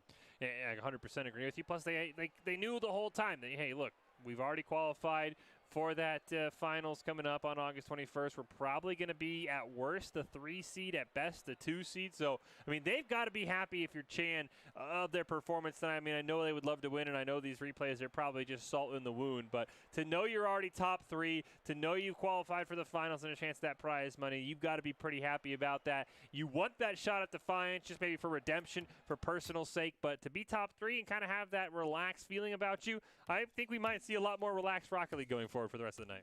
Yeah, and that would certainly be a nice change of pace here. We're just going to have to see how these teams approach this, because if it is a situation between, you know, 4th or 3rd place, then I could very well see that you know, would be an opportunity for them to bring out some crazy cars or just, you know, some nice skins that they want to show off, and that'd be certainly fun to see, because it can get a little bit stale just seeing the same model of cars. That's why I have to hand it to Gengar here, just bringing out the complete showmanship. Well, you know, I mean, there are certain cars that, you know, people get a handle of. I mean, the Stock 10, of course, the strongest one, but we haven't seen too many of those so far tonight. But would love to see maybe the Fortnite bus. I know PL players love to bring that out when it's kind of a for fun situation. So getting ready to go here with Untamed Esports and Unreal Units here in our second chance semifinals. Untamed Esports has made an insane run from losing in the second round all the way to this point. Unreal Units had a bit more of an easy time. They made it all the way to top 8 on the winner's side before they got knocked out. But here we go. Rex, Bobstro, and Therm in the blue for Unreal Units. Atsuke, Elevated Buffy, and Setch in the orange for Untamed Esports. A best of 3. Somebody's got a date with Chan. Who's it going to be as that ball barely misses the crossbar? Huge demo by Rex, and Therm puts them on the board. That's going to be a really quick goal there, and that just shows when all those demos are coordinated, you can get those great goals, as that left all of the pressure right there onto Suki there. And once Suki just was too far back, couldn't make it to the ball in time, that allowed Unreal to get their first goal. Therm going to start us out with the demolition. On that blue side is Rex going to look for a clear here. Can't quite get it around. I believe that was Setch, and now Elevated Buffy. He's going to miss on that one. It's a one-on-one. Therm versus Atsuke. Atsuke makes a great save. But that ball not cleared away quite yet. Rex looking for a rebound right in front of the net. And Elevated Buffy's going to be able to clear this one away. At least get it over to that blue side. Great follow-up.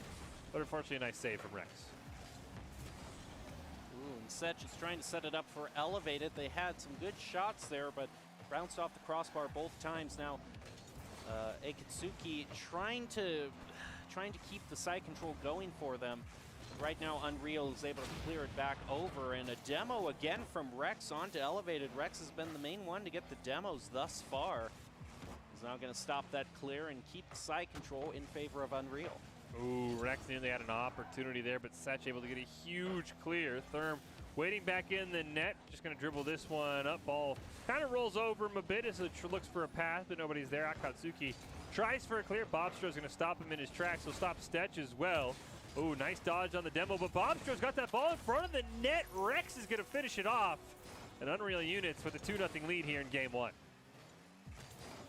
I think it was Elevated. No, it was Setch right here who just kind of misread that, wasn't able to elevate right there, just drove right under the ball.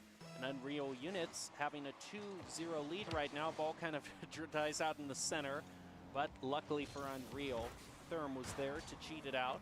It goes back over in Untamed's territory.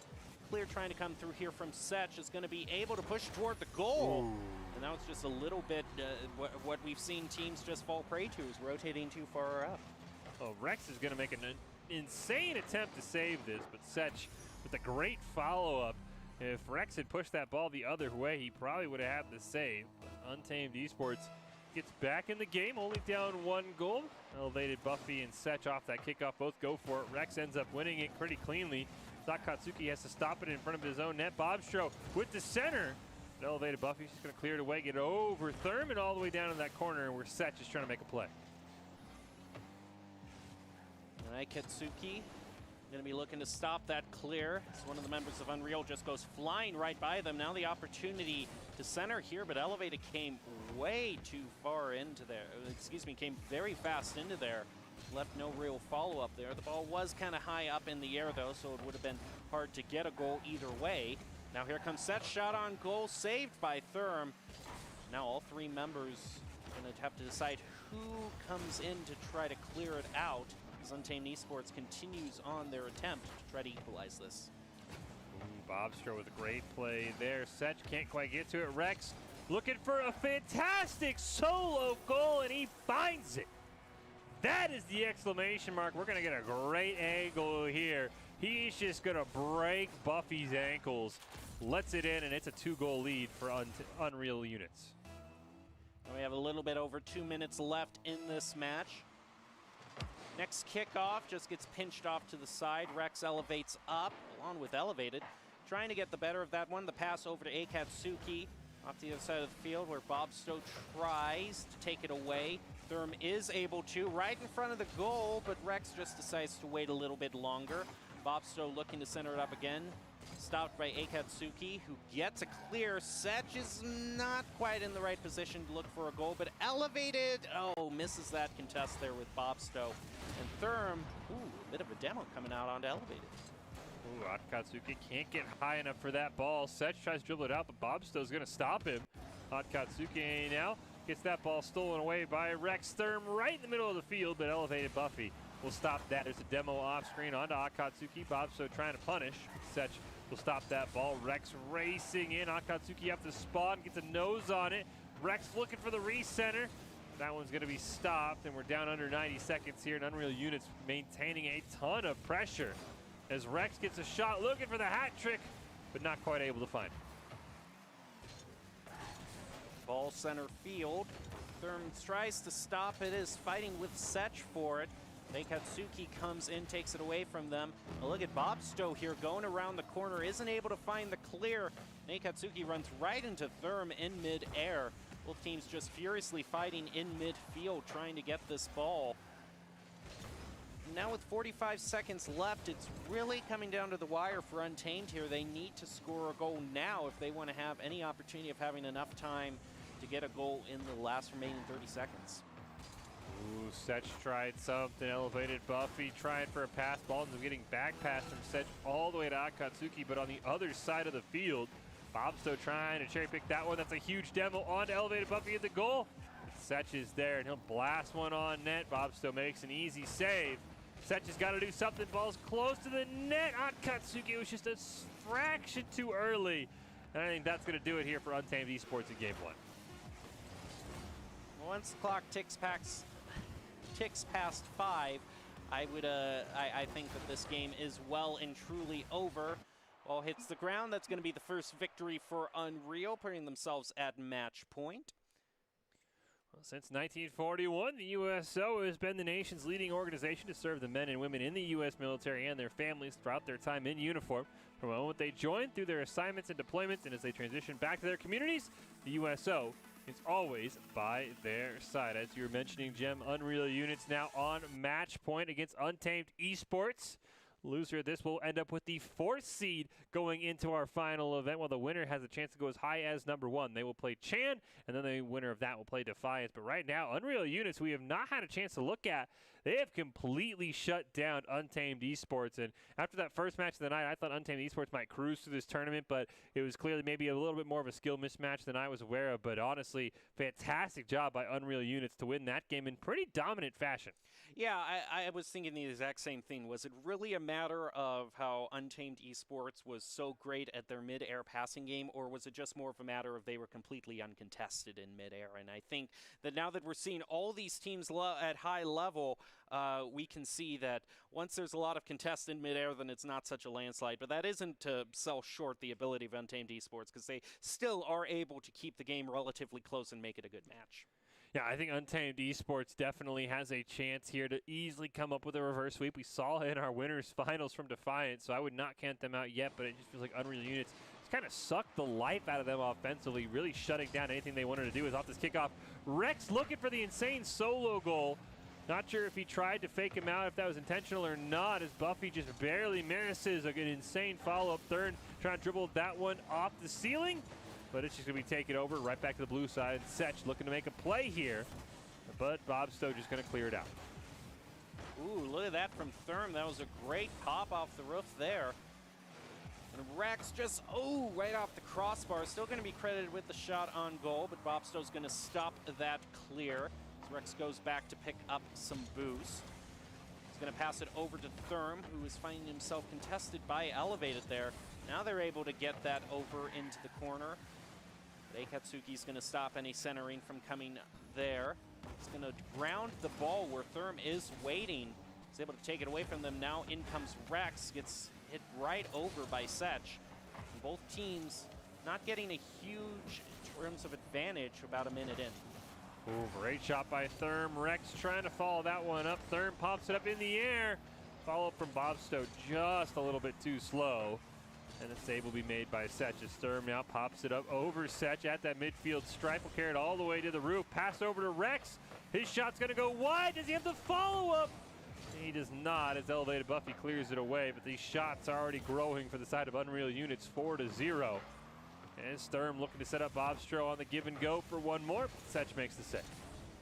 It's going to be a point where just all those shots on goal start to add up, and one of them eventually is going to get through, but Eikatsuki is going to be the one actually to get the first goal. The first shot on goal they have, and they actually make it through. Go figure. Great adjustment by Eikatsuki in midair. Setch was trying to pass it to him. Bob Stowe kind of just disrupt that enough. He thought he might have done enough, but a great adjustment in midair by Eikatsuki and Elevated Buffy. Great start to the kickoff. Thurm's going to carry it over to the orange side. Him and Setch will challenge for it, but Thurm will win that one easily. Eikatsuki with the immediate turnaround pops it up over one before Rex puts a stop to it in the corner. Well, Bob Stowe passing it back over to Thurm. Rex is going to try to take it. Leaves it for Bob Stowe, who dribbles it up the field. Fortunately, isn't able to play it around Setch there.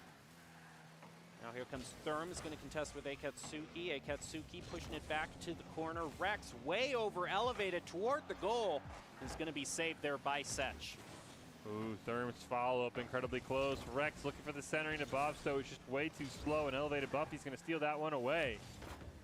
Game 2 going incredibly fast. Already 2.5 minutes gone by. Unreal Units looking to at least tie this one up and have a chance to win it in just 2 games as Thurm can't get the centering. Rex does get a demo, though.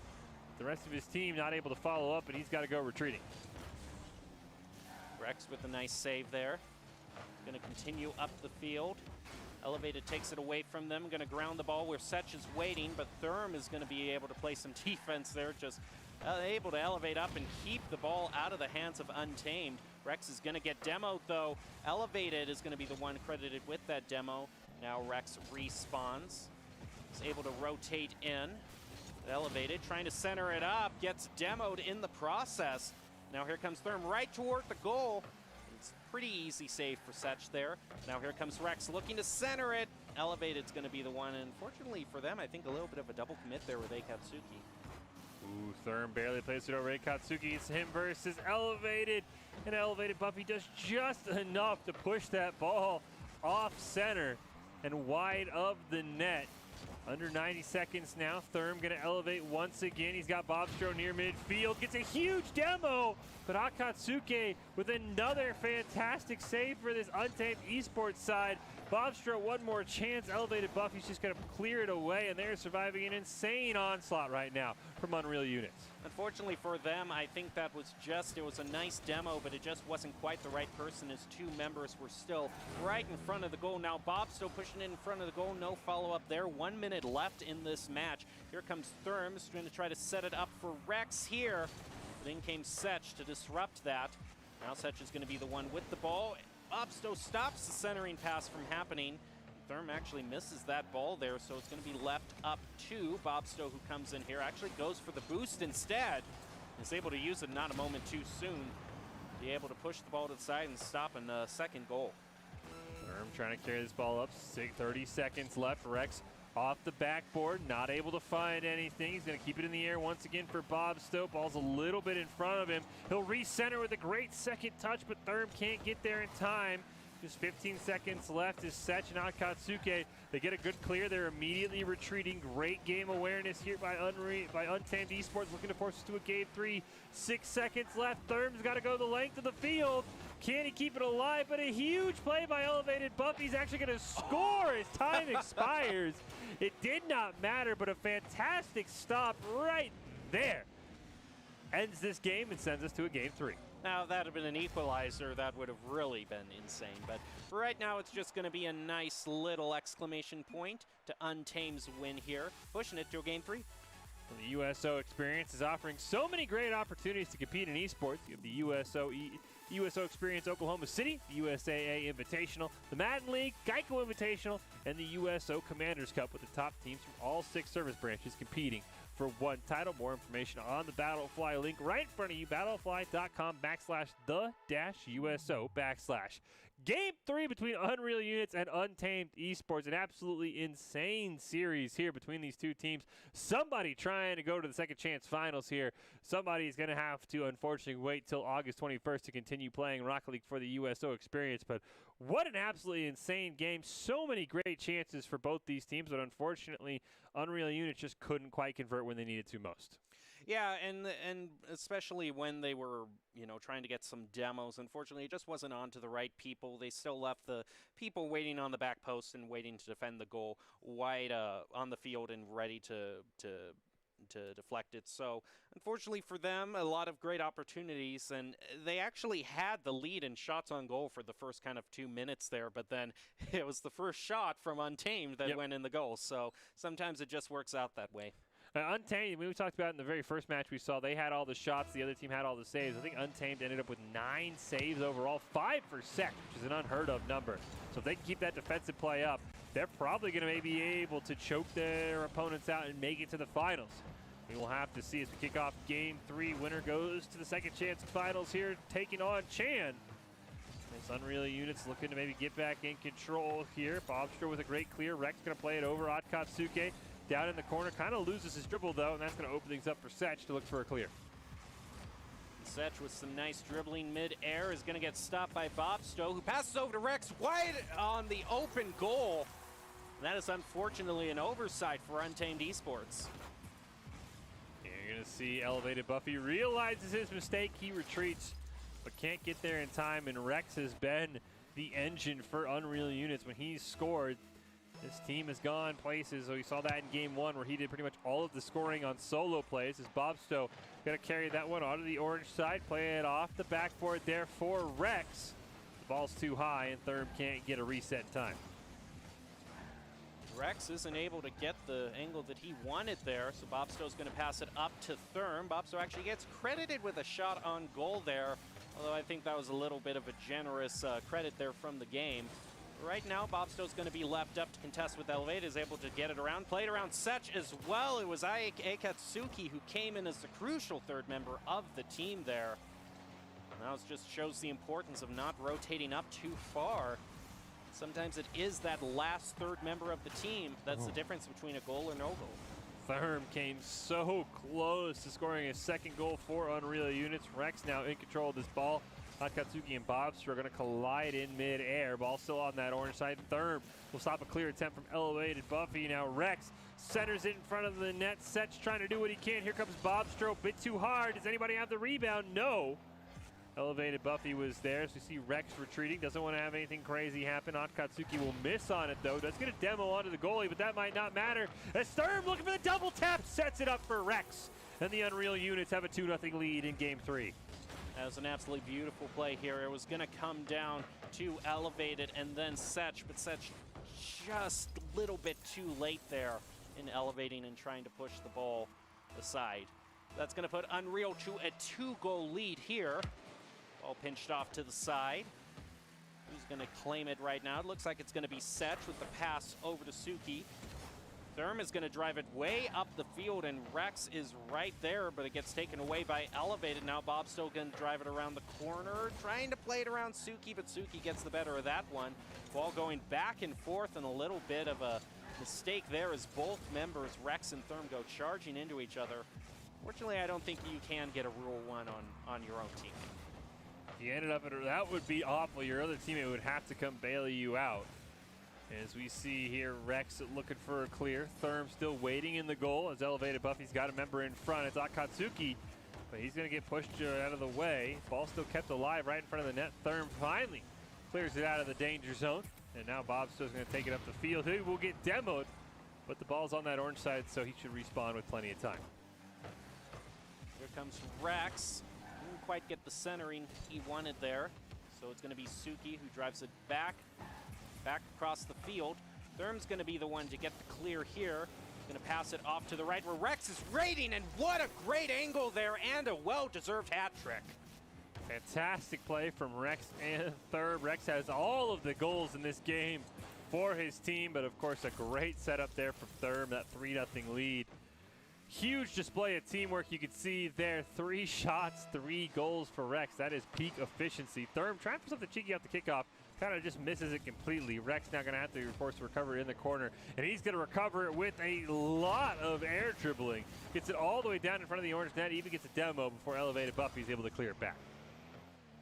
Elevated Buffy's going to fight with Bobsto. Therm, nice play there, is able to stop that forward momentum from Untamed Esports. And look at Rex there with another great shot on goal, saved by Setch. Now Rex is going to rotate back wisely there. For a minute I thought that might be an open goal, but Rex knows what's going on here. Is going to let Therm take control of it. Has to play it past. Akatsuki is just waiting there, actually just stopped midfield, waiting for the right moment, isn't able to deflect that quite the way they wanted to. Setch is going to hit it off the backboard. Follow-up from Akatsuki, and that's the first goal. That could be the start of what they needed. Does keep their hopes alive, that is for sure. There's a great goal between Rex and Bobstro. Therm got demoed there, but I don't think that mattered too much. Still plenty of time for Untamed Esports to fight their way back. Over 30 seconds per goal. As we just are north of the 1 minute mark, there's a demo onto Akatsuki as Rex just going to clear that one back. Setch hits it off the wall, sets it up for Elevated Buffy. Back to Setch on the give and go. But that ball is disrupted as Akatsuki couldn't even get a nose on it. Rex off to the side of the field, pinches it off the wall there. Here comes Elevated, is going to ground it right for Akatsuki, who crucially misses at just the most inopportune moment. So now if Unreal can get a nice clear here and a bit of side control, that's probably all they need to pick up the win here. He's going to play right over. Bobsto misses as Elevated plays right over him. Therm comes in there with a great shot back towards Untamed's goal. Setch trying to clear this one. Elevated Buffy going to help him out, but Therm will shut that down. Running out of time, Bobstro looking to put the insurance goal, the cherry on top. And with 15 seconds left, it looks like Unreal Units will be advancing to our second chance finals. Yeah, Setch was facing the wrong direction there. Tried to kind of sneakily go the right direction by driving all the way back towards the goal, but wasn't nearly quite in the position to do some proper defending there. The demo onto Setch there. It's not going to make that much as Elevated comes in right at the last moment for a save there. Not that it would have made that much of a difference, but that was a very clutch save. Time is officially hit 0. Ball touches the ground, and the Unreal units will advance to take on Chan in our second chance finals. Of course, we are waiting to see who will take on Defiance. They defeated Chan earlier in the night in our winners finals, and they are waiting in those grand finals all alone. You can see their Unreal units just took down Untamed Esports. They will battle out Chan in round 8. Winner of that will get a second shot at Defiance, though Defiance does have the leg up, as you'll have to beat them twice, and they'll only have to beat you once. But overall, fantastic series between those two. Cannot wait to see Untamed here versus Chan, and whoever comes out on top against Defiance for the overall winner, though, of course, as we said, every team that you could see in full on your screen, starting with Gentlemen, Team Shea, Untamed Esports, and Keep It 100, has qualified for our finals event, which is coming up August 21st. The 8th team, of course, is Defiance, who's waiting all alone on the top side of the bracket. But overall, a fantastic night of Rocket League Gem, and it's a shame that it's almost over because things are just starting getting good. Yeah, we really are seeing a lot more closer games. The kind of steamroll games that we saw earlier in the night are a thing of the past. Both teams not really letting each other get above, 2-goal lead, something like that. So some great play, a lot of great ability to stop kind of those mid-air plays. We're seeing so many more mid-air contests and very close 50-50s for either team. So it's going to be very interesting to see how this turns out as we're ready to go into, I think you could call it the second chance finals before we go on into the grand finals. So we'll see that, but get to a break, as I understand. Yeah, we will go to break here, and then we'll come back with our second chance finals. Don't go anywhere. You don't want to miss it. We got more Rocket League right around the corner. 4 years have passed since the mortal races banded together and stood united against the might of the Burning Legion. Though Azeroth was saved, the tenuous pact between the Horde and the Alliance has all but evaporated. My name is MA3 Centennial, Adrian. I play World of Warcraft. Great game. I've been playing it for 14 years. My father, me and him play the same game, so it gives us a chance to talk to one another while also interacting with one another in a different type of reality.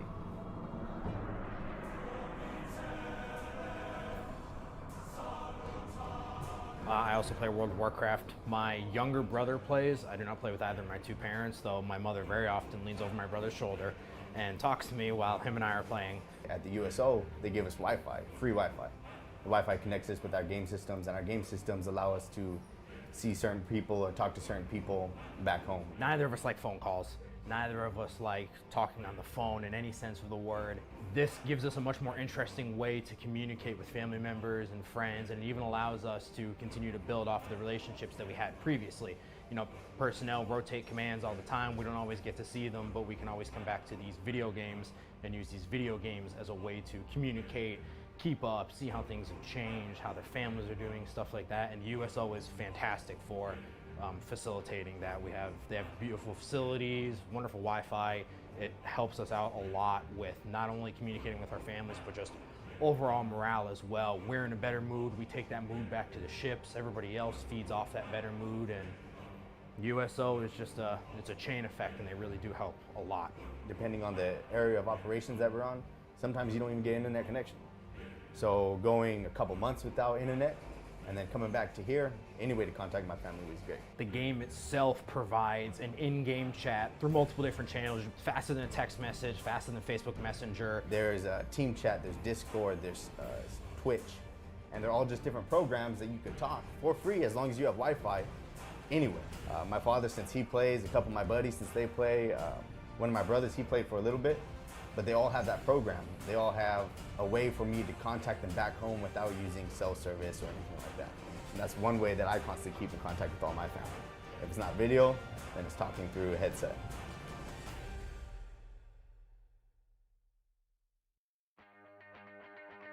It's nice to be able to come to the USO and have all this, lounge kind of atmosphere provided for you.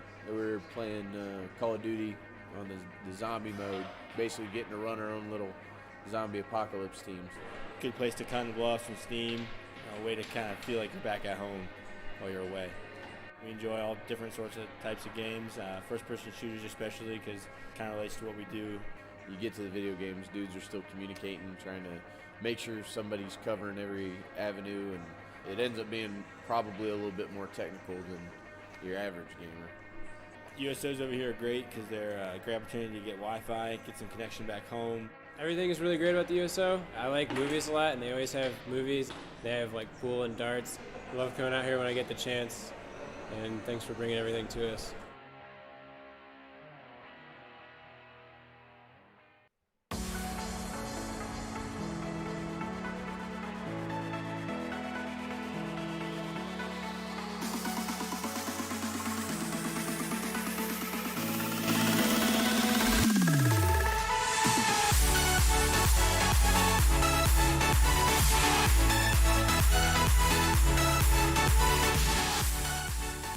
Welcome back into the Boise State Esports Arena. Nearing the end of the night here for our USO Experience Oklahoma City Rocket League 3v3 tournament. We already know who's qualified for the final event happening August 21st.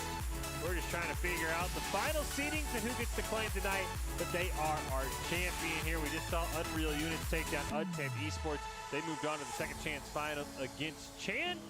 Might have had a bit of a, hey, you know what, we've already qualified, that's it for us tonight here moments. We are waiting a word to see if we end up getting Unreal Units taking on Defiance in our grand finals. Just waiting for the final word, and then we'll be ready to go here. But as we get ready to close out this night, Jem, a lot of great at Rocket League so far, and hopefully we got at least one more good match ahead of us. Yeah, hopefully we get at least one good match. I think the main thing that a lot of teams are going to want to review tonight is just making sure that that positioning and those rotations are cleaned up. That's probably been the major mistake that so many teams have made, has just been leaving that goal wide open. So overall, you know, there's a lot of great play, but certainly some things to improve on, and I hope that these teams come back in their top. They bring their A game for the bracketed stage, which comes up on August 21st. It's going to be great to see that. And cannot wait to see how some of these names that we've seen here tonight that we already know have qualified, that maybe, you know, didn't really finish out the night as strong as we'd expected, will do there in that final event where there's $5,000 of prize money on the line. But for now, we're just trying to figure out how our final three seeds are going to go. Our last three teams remaining alive are, of course, Defiance, who are waiting all alone in that grand finals, and then Chan and Unreal Units, who are currently sitting in that second chance finals. As I mentioned at the top of this, sounds like Chan might have just decided to take that finish of losing in Great Winners Finals and just kind of say, you know what, that's good for us. So they might have dropped into the third seed. We might be waiting to see if Defiance wants to take on Unreal Units in our final game of the night. Still waiting for all that official word, but overall, it's been a fantastic night here at the USO Experience, the Oklahoma City Rocket League 3v3 tournament. Remember, this is just qualifier number one. Still several opportunities to go. Everything pretty standard in terms of the rules. If you're just joining us, it is double elimination, best of three. As we said, the top 8 from this event qualify for the finals, coming up August 21st, and we already have that list of names of who has qualified. Just trying to figure out the overall seeding from the night and heading in towards that next event. But cannot wait to see teams like Chan and Dream, maybe even a couple teams like we didn't see, like Team Shea, who snuck in there at the very last moment. As we see, when those August 21st finals come around, the winners will get $2,500, $833 per person. Second place will get $1,500, $500 a person, and third will get $1,000 at about $333 a person. So there is a ton of prize money coming up in just a few weeks. Right now, we're just going to determine who's going to be the number one seed from this event. Will it be Defiance? Will it be somebody else? We are waiting to see. Here's how the winner's side of the bracket played out. Most of these teams, except, honestly, everybody except Satisfaction and Fortnite Gods, ended up qualifying in the top 8. Just a couple of teams ended up replacing them with some unreal runs from Team Shea and from Untamed Esports, who made it into that top 8 in the second chance side of the bracket. Yeah, and that really is unfortunate if you make it to the top 8 in terms of the winners bracket, but we have seen some great performances in the second chance bracket, so it wouldn't be right to not recognize them. But overall, most of the kind of foundation for the next phase of this tournament has been laid. It's just going to be overall a determination of who gets, you know, second seed versus third seed, or first seed versus second seed. Yeah, just very minor things. Of course, it's always nice to claim yourself as the winner of this event, so we're just getting word. Waiting to see who is going to be our next matchup here. Could be our final one of the night for all we know in our grand finals. As we mentioned, we have Defiance, we have Chan, and we have Unreal Units. Waiting to see who exactly is going to end up where. So we take a look here at our teams that have qualified for the top 8. Defiance, Chan, Untamed Esports, Unreal Units, Dream, Gentlemen, Keep It 100, and Team Shay. We do know that the top 3 will be in some order of that. The Unreal Units will be the third seed. Excuse me. Untamed Esports will be the 4th seed. We know that for sure. Not sure how Dream, Gentlemen, Keep It 100, and Team Shay will end up shaking out. We know Chan and Defiance are waiting. Defiance guaranteed a top 2 spot. Chan also guaranteed to remain in that top 3 as well. They're just figuring out if Chan is going to take place in the second chance finals, or if Unreal Units will move on to take on Defiance in the grand finals, and if that will be our last match of the night. But other thing, it's been a fantastic night of Rocket League. Of all the teams in the top 8, I think Gentlemen and Team Shay and maybe Keep It 100 are the only teams we didn't see, so we got to see a good chunk of it, and I think a lot of those teams could probably make some noise in our finals coming up in a few weeks, Jim. Definitely, and they will have had a few weeks to look over their performances and look over what happened tonight and try to improve mostly in their most in their deficits in terms of skills. But I wanted to ask you a question, Fish, because normally I've kind of been saying the main thing is the thing to improve is just kind of the positioning on the field and rotating up too far. But is there anything else that you've noticed that you would probably give recommendations to these teams to most improve on?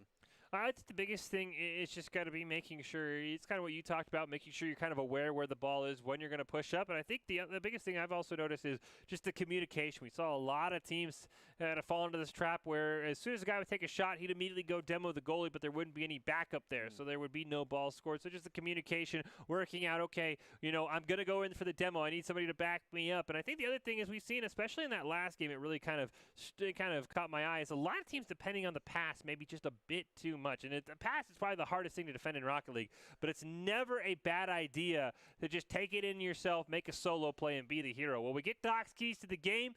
Don't let them have multiple attempts. Clear the ball at angles, steal, boost, bump, and demo to disrupt. It's all brought to you by the USO experience. Just like a coach at your side to help you through the match, the USO has been helping the men and women in the U.S. military and their families throughout their time in uniform. I've just been informed that we are, in fact, going to the grand finals with the 2 teams. So the winners of the top bracket and the winners of the second chance bracket are going to be heading up against each other. Of course, remember that the team that made it here via the second chance bracket has to win 2 times if they want to overall get kind of the victory tonight. Yep. So overall, it's going to be interesting to see how overall the team that has won the winner's bracket has done, because they have had a long time to just kind of pause and gather themselves. The Defiance has looked incredible, though. They are going to be the team that you're talking about coming from the winner's side of the bracket that only has to win one of our next 2 games. And they will be taking on Unreal Units here for our final event of the night. Both these teams have already qualified. They're both guaranteed a top 2 seed. The question is, who will be tonight's champion? We're about to find out. And as Jem mentioned, Unreal Units will have to win 2 series in a row. Defiance will only have to win 1 as Gengar is going to dribble that one on net. Looks like K-Frost, the ball just hit off his car and just kind of died right there. It was actually kind of a weird look as Kaiju's now retreating, but Gengar will just clear it right back towards the net. Going to try and air dribble it in. Looks to set up a play for a teammate, but Bobstow barely keeps it out of range. Now Bobstow's going to be pushing it up the side of the field. Gengar stops that. Bobstow's going to try again, trying to set it up for someone, but K-Frost comes in. You see Kaiju rotating back, going to be picking up a little bit more boost. It's actually going to be Gengar who's hanging out in the backfield, who now rotates up. They're not quite getting the angles that they want. They're just really good at pushing it off to the corners. Now here comes Unreal's first major push of the game. But it's going to be stopped right as it starts, as Gengar gets a nice clear. Ooh, K-Frost with a nice setup right in front of the net. Gengar trying. K-Frost gets one more attempt, but Therm makes a fantastic save. And the ball's going to get cleared back to the orange side. Rex was waiting there, but a huge blast from Kaiju down to K-Frost. Back to Gengar in a wide open net. Defiance, who cares how long of a break they took? They're ready to go, and they score first. As K-Frost plays it off the wall, Gengar is right there. Unfortunately, you can see there Bobstow had already kind of reached the apex of how far he could elevate and was just falling back to the ground. So no opportunity there to stop that goal there. Defiance starting out great, showing that they really haven't lost their step, and K-Frost is going to prove that even more, getting the second goal. This is a great play from Gengar. He sets up K-Frost from midfield. That is excellent precision. nobody back in the net for Unreal Units, and it looks like Defiance, despite their break, it was well used because, as you mentioned, they have come out on fire. And as Gengar is now going to try and carry this one up the field, looking for a rebound attempt, but Therm will stop that. K-Frost recenters it to Kaiju, takes a shot on net, hits off the crossbar. And now Unreal Units looking to make a play as Rek gets a demo off screen, but it's not going to matter. He took himself out of the play, but K-Frost misses on what could have been a great goal. Bobsto running right into Gengar there. Oh, Rex is going to be the first one to score for Unreal. Great goal here. Bobsto barely beating Gengar. Ball pops up in the air. K-Frost, I think, expected Rex to go for a double tap off the backboard, but he ended up just biking it down top right corner. So hard to defend. And Unreal Units, they took a couple of blows early, but they're not going to give up as Kaiju nearly gets a free kickoff, but Bobsto was just waiting. Ball still in midfield. Therm with the pass over to Bobsto isn't going to turn into a goal, and Rex is going to get demoed by Gengar there. Gengar respawns not a moment too soon to help clear the ball back over toward Unreal's territory, but not if Rex has anything to say about that. Is going to pass it over to Bobsto. Shot on goal just off of the crossbar, and Therm's follow-up is stopped by Kaiju. Ooh, K-Frost carrying that one up the field. Gengar with a great opportunity. Therm makes the save. Kaiju tried to come in to just sneak it in the back door, but he wasn't able to. K-Frost going to keep it alive. He's got Gengar on the left post. Gengar trying to let that ball waterfall down to Kaiju, but Bobstro's going to read it. K-Frost keeps it alive, though, right in front of the net. Rex should get a nice clear here, though. Keep Unreal Units just down one. Ooh, Bobsto goes flying right past there. Wasn't able. Just kind of has to reposition himself. Here comes K-Frost, going to be beaten to it by Rex. Now Kaiju trying to set up again, stopped by Therm. Therm's going to fall back to the ground. It's going to be Bobsto or probably Rex here that's contesting with K-Frost. Rex gets the better of that one, but in comes Kaiju again, stopping, keeping the pressure on to Unreal, who needs to find this clear here.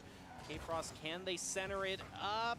Not before Bobsto reaches it and finds their clear. Ooh, Rex with a huge demo on to Kaiju. He should respawn in time, though, as we see him go missing past the ball. Oh, Rex, last man of defense on a wide open net, but all he did was get that ball more in the air for K-Frost. Bob's going to hit it back. Gengar and Rex battling for it. Hits off the crossbar, and Therm's going to tie our game up with 90 seconds left.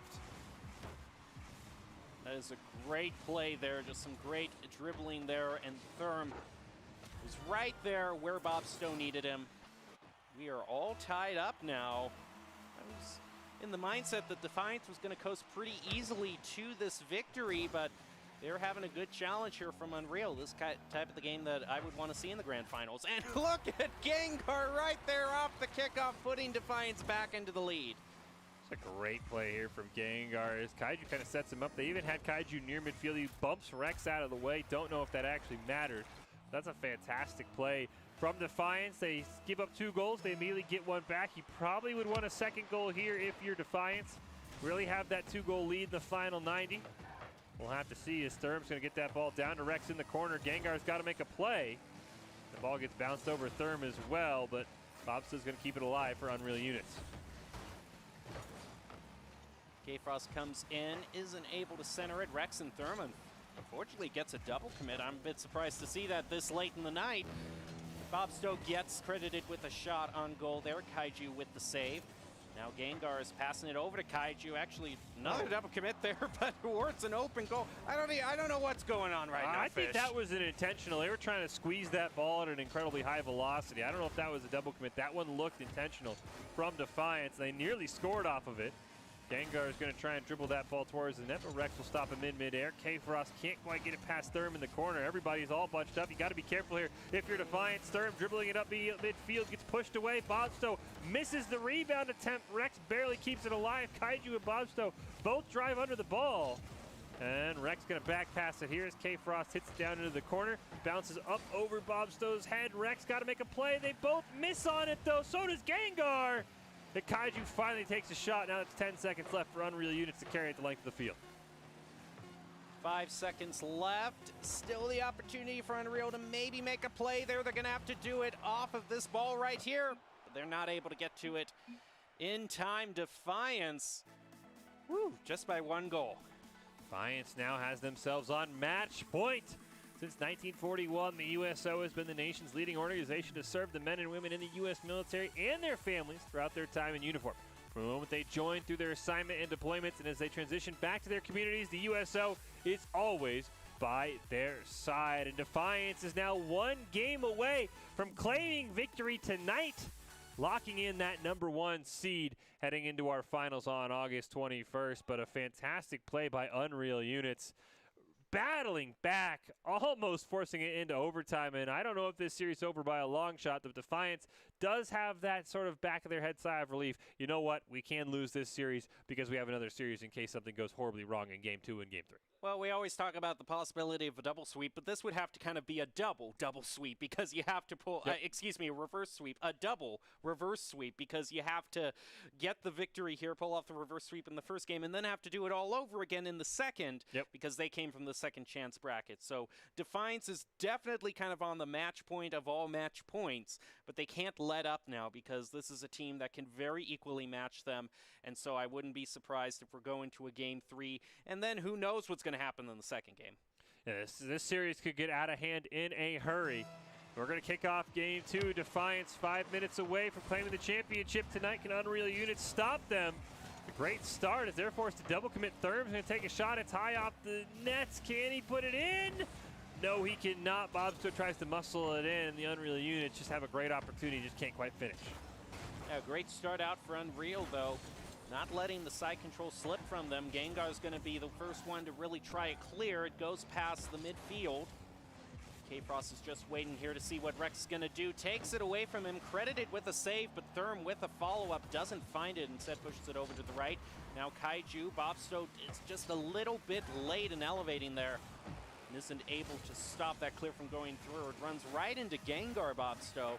And so now here comes Kaiju, trying again with the clear pass over to K-Frost, bumps it off the side of the wall, and now Rex is going to be the one looking for the clear as Defiance gets a little side control of their own. Ooh, couple of misses there by K-Frost and Rex. Rex will end up winning the race to the ball. He'll clear it all the way down to the corner where Kaiju is waiting. Kaiju's got Gengar near midfield if he wants to try the pass, but he ended up trying to set up something for Gengar along that wall. Therm with a huge stop. This could be a great moment for Unreal Units, but Kaiju wins the race back to the ball. Gengar now going to just punch it upfield. This could be an open net. It's just off the crossbar. K-Frost one more time. His shot goes wide, and Therm's going to clear it down to Bobsto in the corner. He sneaks it around Gengar right in front of the net. Defiance will make sure nothing of that happens. Great demo on to Gengar, but Kaiju's going to stop that ball right in front of the net as well. Now it's Gengar's ball again. He's going to flick it up and over. One of the members of Unreal quickly gets cleared back toward Defiance's goal. Dangerous situation there, and Therm sees the opening and gets the first goal. That's an unfortunately bad clear here coming out from Defiance. It was K-Frost. I don't even know if he meant to touch that ball, but the way he hit it, just put it right in front of the net. I don't think Kaiju was ready for it either. And Unreal Units have the lead here, but there's still plenty of time for Defiance to get back in this. Great win by Rex. Kaiju's in the perfect position. We've seen several players score from this angle before as K-Frost looks to center it. But multiple members in the goal for Unreal Units. Now Therm trying to dribble it upfield with a great shot attempt. It's high. Is there a follow-up from Rex? There is, but Kaiju kind of just puts himself in the way and makes a great save. And there was some great play there by Unreal because Gengar was waiting right in front of the goal, but one of the members of Unreal just drove right into him and drove him way to the back of the goal. So it was certainly open for them, but they just didn't quite have the accuracy there as Kaiju is going to be the one to clear it back over to the corner, gets demoed in the process, but great K-Frost over to Gengar, but it's going to be saved by Rex. Unreal Units is making sure there's 2 or 3 people in the goal at all times. It's going to be very hard to score on them as Rex gets a demo onto K-Frost. Kaiju gets challenged up on the ceiling, but the ball just misses the net. Bobsto trying to keep it alive. Kaiju rides up the wall. Rex will recenter it. Gengar right there. Dangerous spot though. As Therm hits it in for his second, and Unreal Units looking like they want to have a Game 3. And uncharacteristically from Defiance, I'm not really seeing a whole lot of side control from them this round. It seems like they've been on the back foot for the majority of this game. 2 minutes, 10 seconds, still plenty of time to get possibly 2 goals, and we have seen 2 goal deficits be made up in this night, I believe. So K-Frost there with a great opportunity. Rex and Bobstow go rotating back. Rex is going to get demoed in the process, and here comes Gengar. He's going to be centering it up. One of the members flies. I think Bobstow flew right past Gengar there. Now here comes Kaiju. Great demo onto Bobstow, leaving it wide open for Gengar. Fantastic play. I want to see this demo because we had Gengar's point of view. Where there it is. We saw Bobstow flying in K-Frost right in front of the net. And this game's not over by a log shot as Gengar puts it at a 2-1 deficit. And plenty of time for Defiance here. As off the kickoff, they'll get tied up. Kaiju will win that one cleanly. He's going to hit it all the way down to the corner. Nearly scores. What an insane angle for Kaiju, but he can't quite get the finish. Gengar will keep it alive for his team as Kaiju takes one more shot. K-Frost wanted that pass, but just a little bit too far in front. Now Therm's going to carry it. He's been the hero so far, but he's not able to convert on it now as Gengar looks for a pass up to K-Frost. Kaiju's going to center it up for him. Oh, K-Frost thought that was in. He should have turned around. An opportunity wasted for Defiance. Defiance has to make another great goal happen here. And Gengar sees his opening there. He has to play around. Rex is dribbling up the field. This is the opportunity. Oh, just gets pushed right off to the left side still. If there's a follow-up, but none of them have boost, so they can't make a follow-up. Unfortunate loss of... Oh, okay. It looked like it might have gone into the goal there, but that demo took up the whole screen, and that's a great goal from Bobstow. That's a huge backbreaker for the side of Defiance. They had so many great chances. Then that demo onto Kaiju opens up the middle of the field. Gengar can't quite make the save. And still time for Defiance to come back in 52 seconds, but they're going to be hard pressed as goals have been at a premium. Gengar is going to win that kickoff quite cleanly, though. He's got Kaiju right next to him. Therm puts a stop to that, and they full committed for the goal, and we're headed to a game 3, it looks like. I mean, at that point, you can kind of see why they full committed. They knew that they didn't have a lot of time there. That's going to be the goal made for Therm, actually, who's credited with it, and that makes it a hat trick. Therm has had a fantastic effort. I thought it would be Rex who would be able to get his team back in this series, but it has been Therm who has been the hero so far tonight. As Gengar now going to try and carry that one up. Maybe a small chance for Defiance, but they probably have to score right about now as Kaiju's shot way too slow, and that clear probably is the dagger, and it looks like we're heading to a game 3 in what could be our first 2 series here in the Grand Finals. Yeah, what an amazing show from Unreal here. Defiance not having enough time to get 3 goals. Not in 10 seconds, I don't see that happening. So now the clock just has to tick down. Unreal can really pat themselves on the back. Well, you know, okay, they would have to get it in like 1 second, like right off of the kickoff, and then have to do it again to drive it to overtime. I don't see it happening, but it's like a 1 in a million possibility. This kickoff is everything. As you mentioned, there's a small chance, and that probably pretty much ends it there. Looks like we might even get another goal for Unreal Units. We will. That'll get the goal lead back up to 3. Of course, all of that will not matter because we're going to a game 3 regardless. What a great showing from Unreal here. We're going to drive it to a game 3. We have had so many game 3s in the past kind of show matches that we've had. It just shows how close I think it's going to be when August 21st comes around and they're to the bracketed stage of this event. It's going to be amazing to see how close the games are there. Well, the USO Experience is offering so many great opportunities to compete in esports. You have the USO Experience Oklahoma City, the USAA Invitational, Madden League, GEICO Invitational, and the USO Commanders Cup with top teams from all 6 service branches competing for 1 title. There's more information at battlefly.com/the-USO/. Game 3 here. If Defiance is unable to close it out and Unreal Units gets the win, we will have to reset everything and have 1 more best of 3 to crown our champion. So Defiance trying to hold serve before their advantage goes away and everything gets reset, but a fantastic job by Therm in particular on Unreal Units, basically single-handedly getting his team back into this series. And it was a really unfortunate moment for Defiance here as they had the opportunity to even it all up. Gengar made such a great run, was dribbling the ball. I think 2 members of Unreal were behind him, so it was only 1 member he had to play against. His ball got deflected over to the left side. He was able to flick it back up and set it up for a teammates, but all of them at that moment had no boost left. Yep. And at the very crucial moment where they needed to have at least some in the tank, they had none. So very unfortunate case of resource mismanagement there for Defiance, but they have so many opportunities to still win this that it is far from over for them. Game 3 is kicked off. Bobstro with a great shot, but Gengar is able to make a fantastic save. Ooh, K-Frost gets a huge demo there from Therm, but Kaiju's able to at least clear it out and alleviate some of that pressure now. Kaiju looking for his first goal here. Gonna be stopped though by Therm. Here comes Gengar racing in. He kind of sets it up for a teammate, but nobody's there as K-Frost waiting back in the net. Rex takes a shot, but it gets broken up. Now Gengar's clear isn't going to really get anywhere as Bobsto is setting it up. Therm isn't available, but a nice clear there and save really from Gengar. Now the members of Defiance have the boost that they need. K-Frost is going to be the main one to have it. K-Frost drives it around the corner to center it up, but they're back getting boosts and they can't follow up on it. So here comes Gengar again with a nice clear. Rex is going to meet it in mid-air. Here comes Kaiju passing it over to the side where Gengar is waiting. But a demo onto Kaiju means that K-Frost has to come through here, and he certainly does. Fantastic job, even with that demo. Gengar with a great setup. You can see that demo kind of slowed Rex down, so he wasn't able to get into the goal in time and make a save. But Defiance with our first goal of Game 3. They do not want to have to avoid, they want to avoid the reset at all costs. As Therm's now going to dribble it up the field. Looks to maybe take a pass down to Bobsto. Not able to find anything.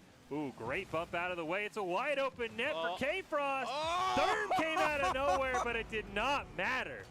And Defiance has a 2-0 lead. It was Therm who had to, Therm saw he had to rotate in there, but was just a little bit too late. And K-Frost drives it into the goal.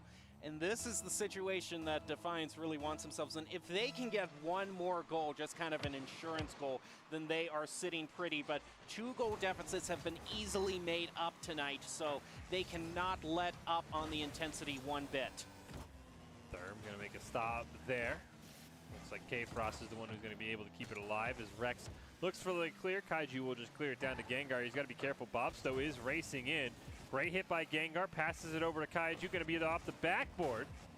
And Gengar can't quite get there in time as Rex makes a fantastic save. K-Frost and Bobsto battling in the corner. Therms takes a shot high off the crossbar. Rex looking for the one-timer, and Kaiju with a great redirect there on the centering attempt.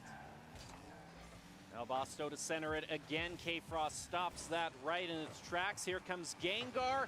K-Frost was looking for the follow-up, but ran into a bit of interference from Unreal there.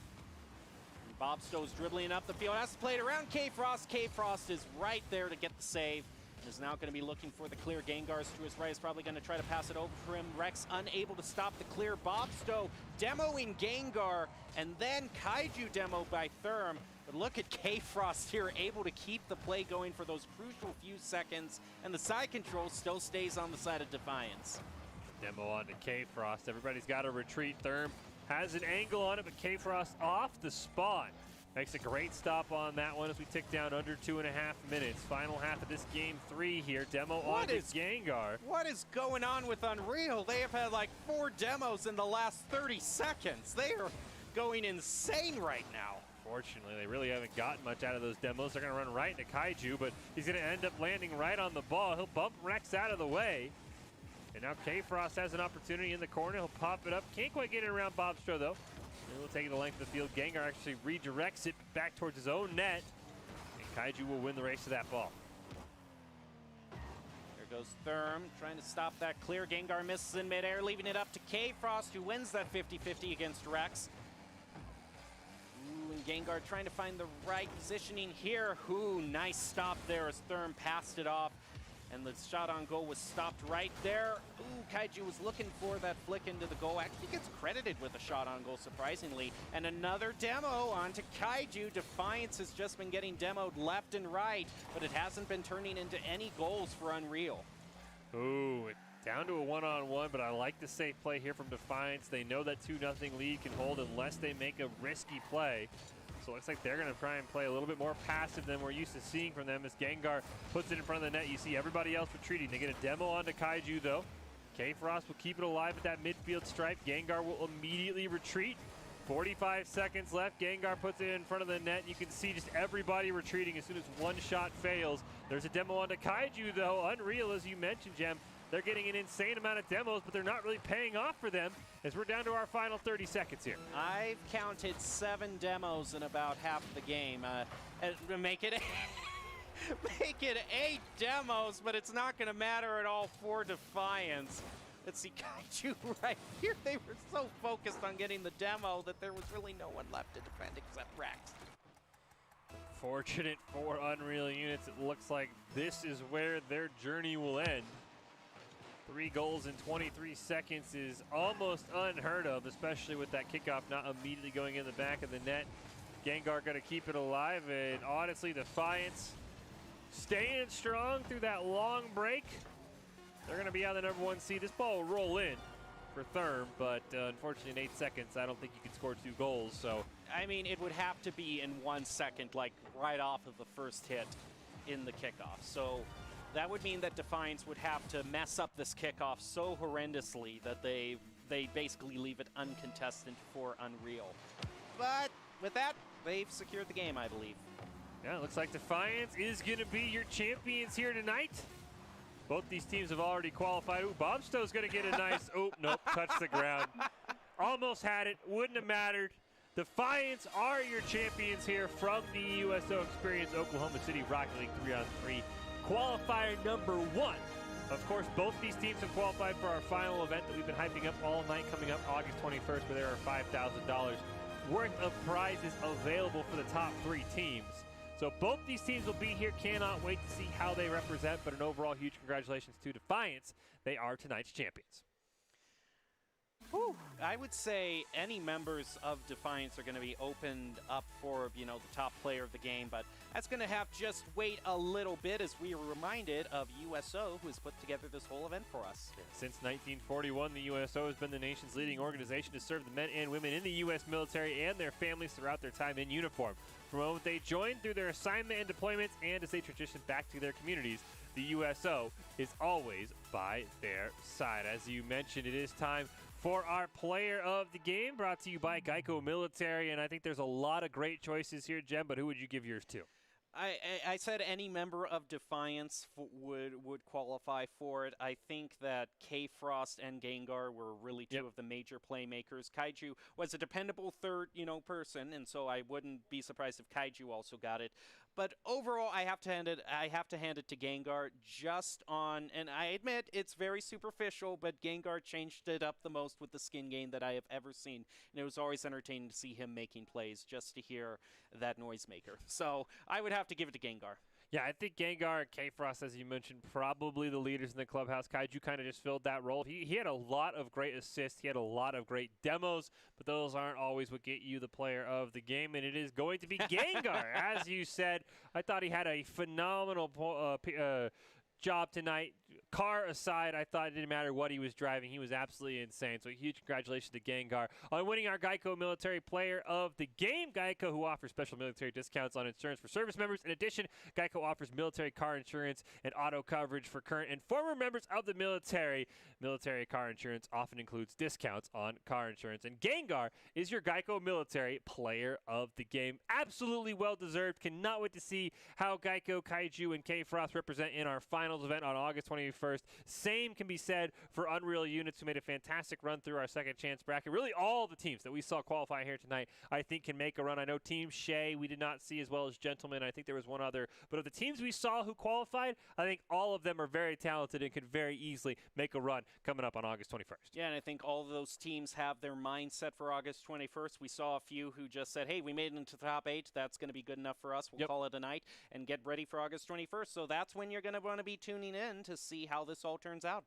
And don't forget, $5,000 in prize money on the line, $2,500 for the winner as we prepare to close out this and we get ready for our top 5 plays. Do you have any final takeaway gems from the Rocket League we saw tonight? Any predictions maybe going forward? Of course, I'm sure there'll be more teams that qualify. It'll be more than the 8 we saw here. But do you have any final thoughts on our night here? I think the main thing that these teams are going to want to be focusing on is just their communication, cleaning up those rotations, making sure they're in the right place at the right time, and of course, a little bit of boost management never hurts, because unfortunately in that final match, I think Gengar might have been able to turn it around and driven them to a 2-0 victory if they just weren't all starved for boost at that point. So just a little bit of tweaking, but all of them I think are going to be going into this final event with a lot of skill, and it's going to be great to see who comes out on top. I completely agree with you there. I mean, I think the final question I have to say, I know August 21st is a long way away. There'll be more teams. If I offered you Defiance or the other 7 teams that qualified, who do you think makes it farther on August 21st?